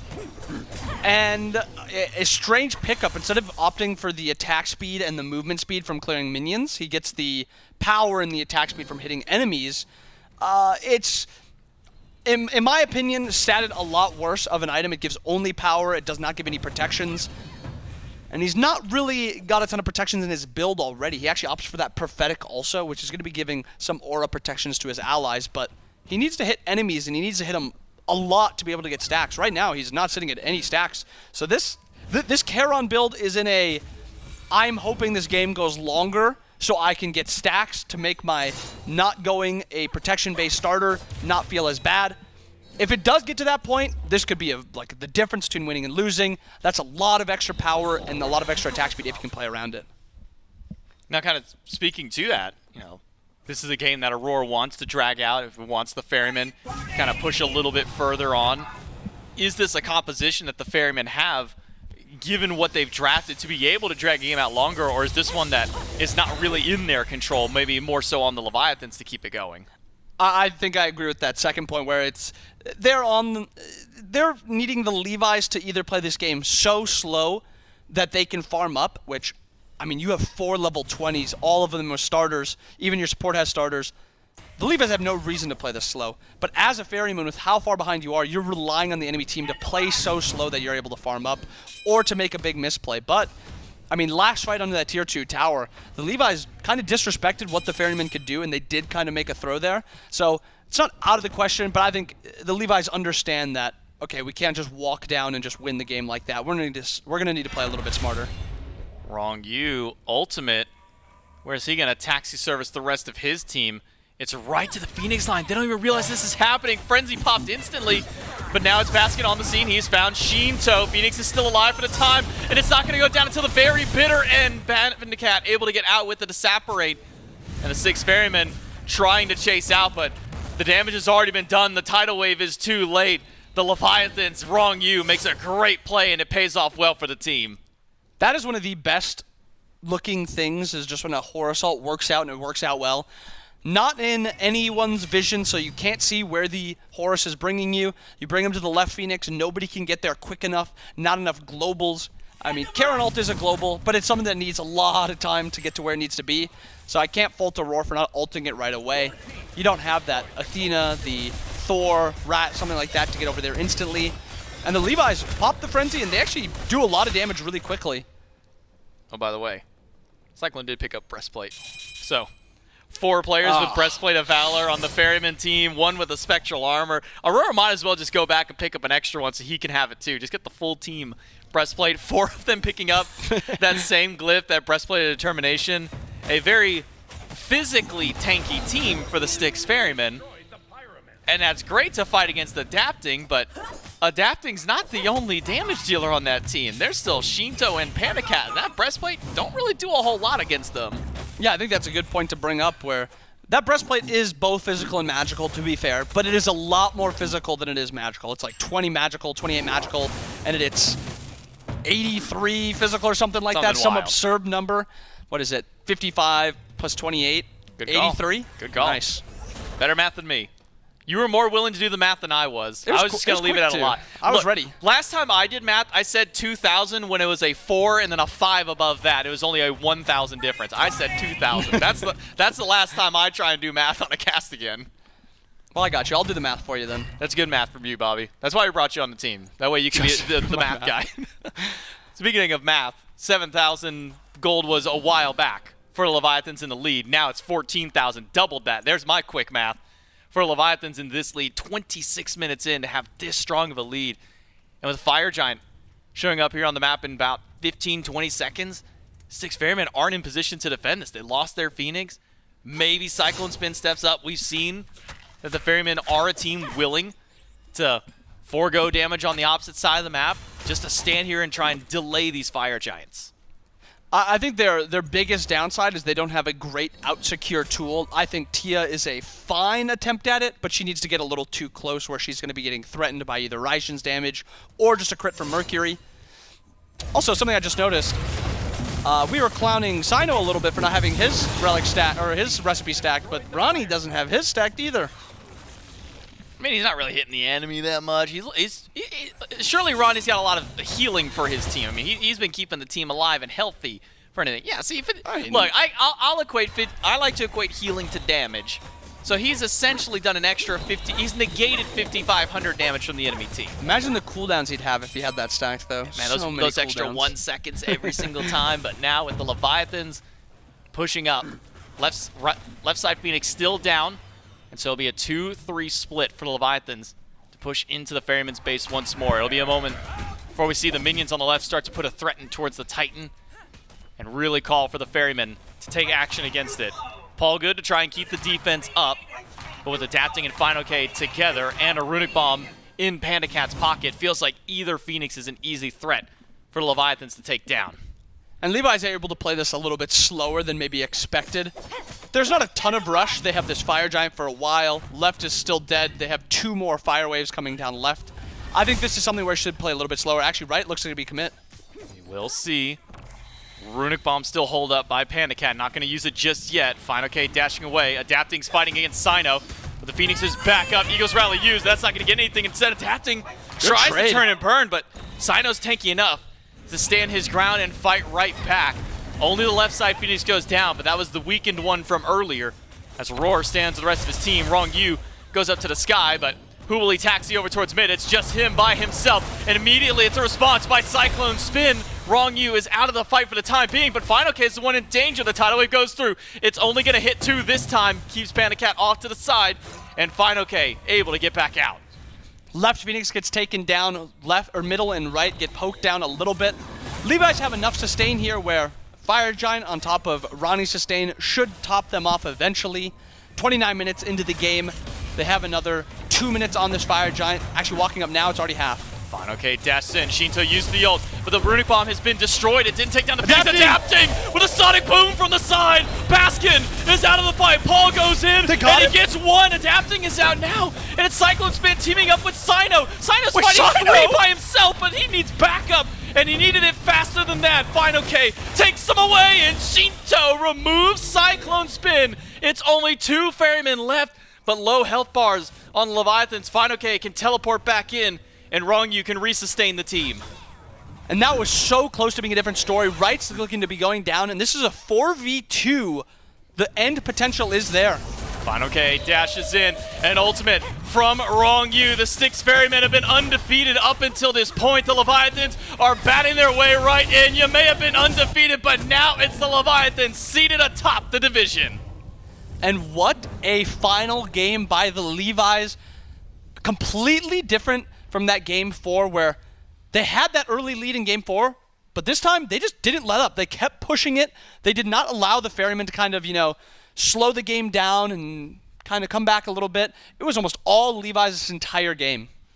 Really, the only part of the game that kind of felt slow was after Adapting's first kill. He got that first raid stack, thought for a moment, all right, cool, we're going to see the fighting, we're going to keep it going, and then 5, 6, 7 minutes goes by, nothing happens. All it takes is one little breakout fight around Pyromancers, these Gold Furies. It just felt like every time that the Ferrymen wanted to step up to an objective, they were down a man. The picks that were coming from the Leviathans just kept giving them the man advantage in every one of these fights. And really, everyone on the Levi's kind of pulled their own weight in this final game. Everyone had a standout moment in this game, in this set. And I think highlighting any one player is really hard to do, but Sheento's resurgence from like phase 1 to now, it is like night and day how much better he's playing right now than he played in that first phase. And it's just completely different. This team just looks completely revitalized with PandaCat and Sheento in the backline. I think on the whole, Leviathans fans are much happier with their performance here in this phase. Now starting off, I believe, a 5-1 up compared to where they were before. I mean, it was almost the entire phase before they got their third win in phase number 1. Now here in the Road to Worlds, it's the Leviathans on top of the world. They're the ones leading their division now with that loss to the Ferrymen. The Atlantis Leviathans can take that number 1 seed for the time. There's still plenty more Smite to go for them, but a big win for the Atlantis Leviathans. That's it for me in Inbound Cast. Throw back to Des to break it down. Win indeed for the Atlantis Leviathans as they take that game number 5, all deciding game number 5, and that evens out the head-to-head between these two teams as well, and puts the Leviathans atop the division, 4-1, maybe 5-1, I now believe, and then 4-1 now for the Styx Ferrymen. But the head-to-head now tied. This is a close division.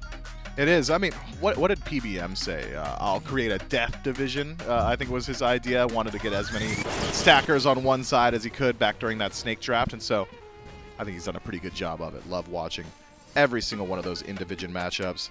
I tend to agree with Bobby, though, Frog. This one was a lot less back and forth than games 3 and 4. This one feels very similar to the pace that we had seen in games 1 and 2. If you can remember all the way back then, where they were just trading back and forth on match who was going to dominate the entirety of the game.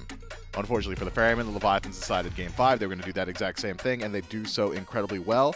I'll leave a lot of it at the feet of Adapting. I feel like he has had himself just a really good day out of the jungle. This Mercury involved early with his now patented double crit start. Raijin, a Deathbringer, says, I'll get my penetration later.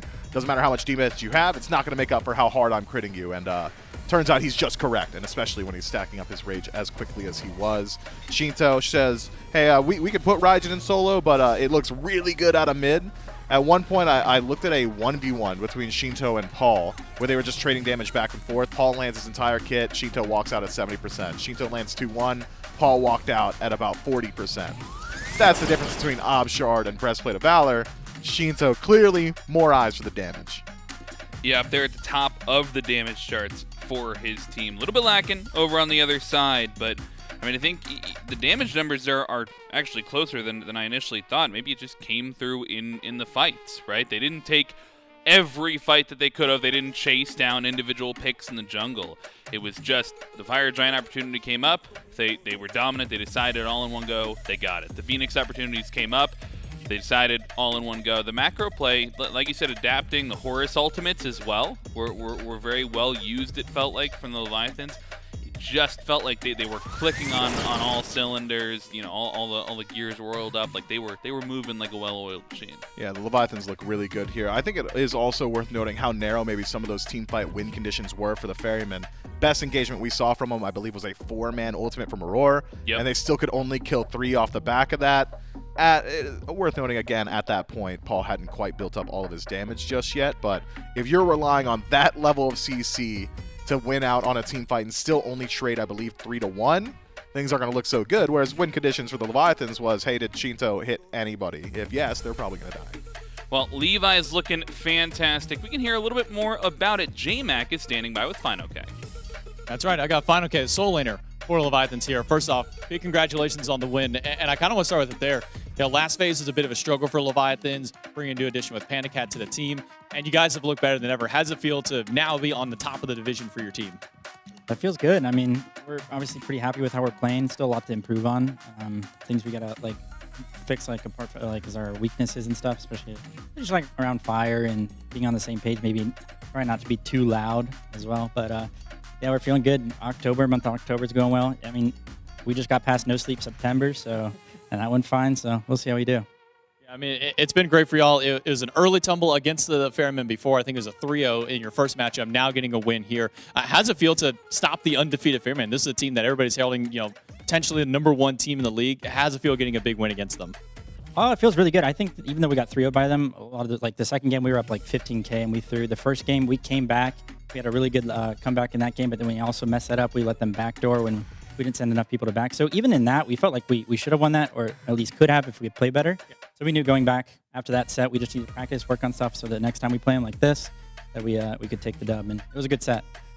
And talk to me a little bit about Game 5. Adapting goes for the Mercury. It's kind of been a signature pick that he's pulled back in big games. Goes to the double crit early. And then we look across the board, late game. Auror's gone for a 4th item, Prophetic Cloak. There's 4 Breastplates of Valor. Are you guys just kind of giggling, or especially like Sheento and PandaCat, they're just kind of sitting there laughing going, well, what's up with the breastplates? Yeah, we were confused because we had a fed Raijin running around just one-shotting everybody, and they're going Breastplate. I think they maybe overvalued that a little bit, but, I mean, Paul is always going to be building Breastplate. That's just something he loves. And, Cyno always goes back to these crutch tank picks. He's got to build some tank items here and there. So, that's basically it. Yeah, game looked really good for you, fineokay. Congratulations on the big win up against the Ferrymen. I'll let you get back with the team to celebrate. We'll throw it back to the desk. Fantastic interview. Thank you so much, fineokay. There was really one thing I pulled from that interview. What's that? Did you catch the one thing? I mean, I was hanging on every word because I feel like Alfonso is a fountain of great knowledge and good charisma. But if you're saying he only had one thing of value to share, I think one thing was a little bit spicier than the rest. Not that they didn't have value. Cyno going to the crutch tank picks. Which is, I don't know. It's a little bit of a dig after beating them in Game 5. So maybe some wise words from Alfonso, or at least some fighting words there. Yeah, I mean, I'll check the parking lot after this one, see whether or not they decide to resolve it off the battleground or turn my parking lot into a battleground. I'm sure they're just having some fun. We'll take a look at the schedule. That was our first match of the day, but we've got plenty more action coming at you the rest of this weekend. The Leviathans take that set in a 5-game fashion, of course. Next up, we've got the Highland Ravens versus the Camelot Kings. That'll close us out for the rest of the day. And then everybody else playing throughout the rest of the weekend. Full games on Saturday, full games on Sunday. A ton more Smite action to come.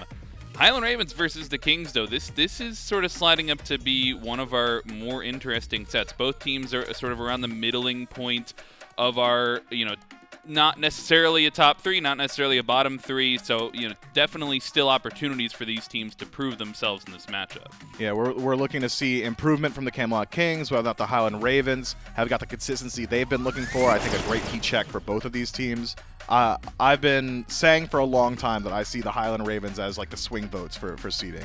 Their matches, I feel like, just have so much weight behind them because they are consistently inconsistent. They can punch up really well. They can punch down. Sometimes they get punched by the people below them. So every single one of their matches, I feel like, has just a little bit more behind it. Well, thus far, 100% of the sets this weekend have gone to 5 games. We'll see if the Highland Ravens and the Camelot Kings can keep that going. For right now, we'll throw it to a quick break and see you on the other side.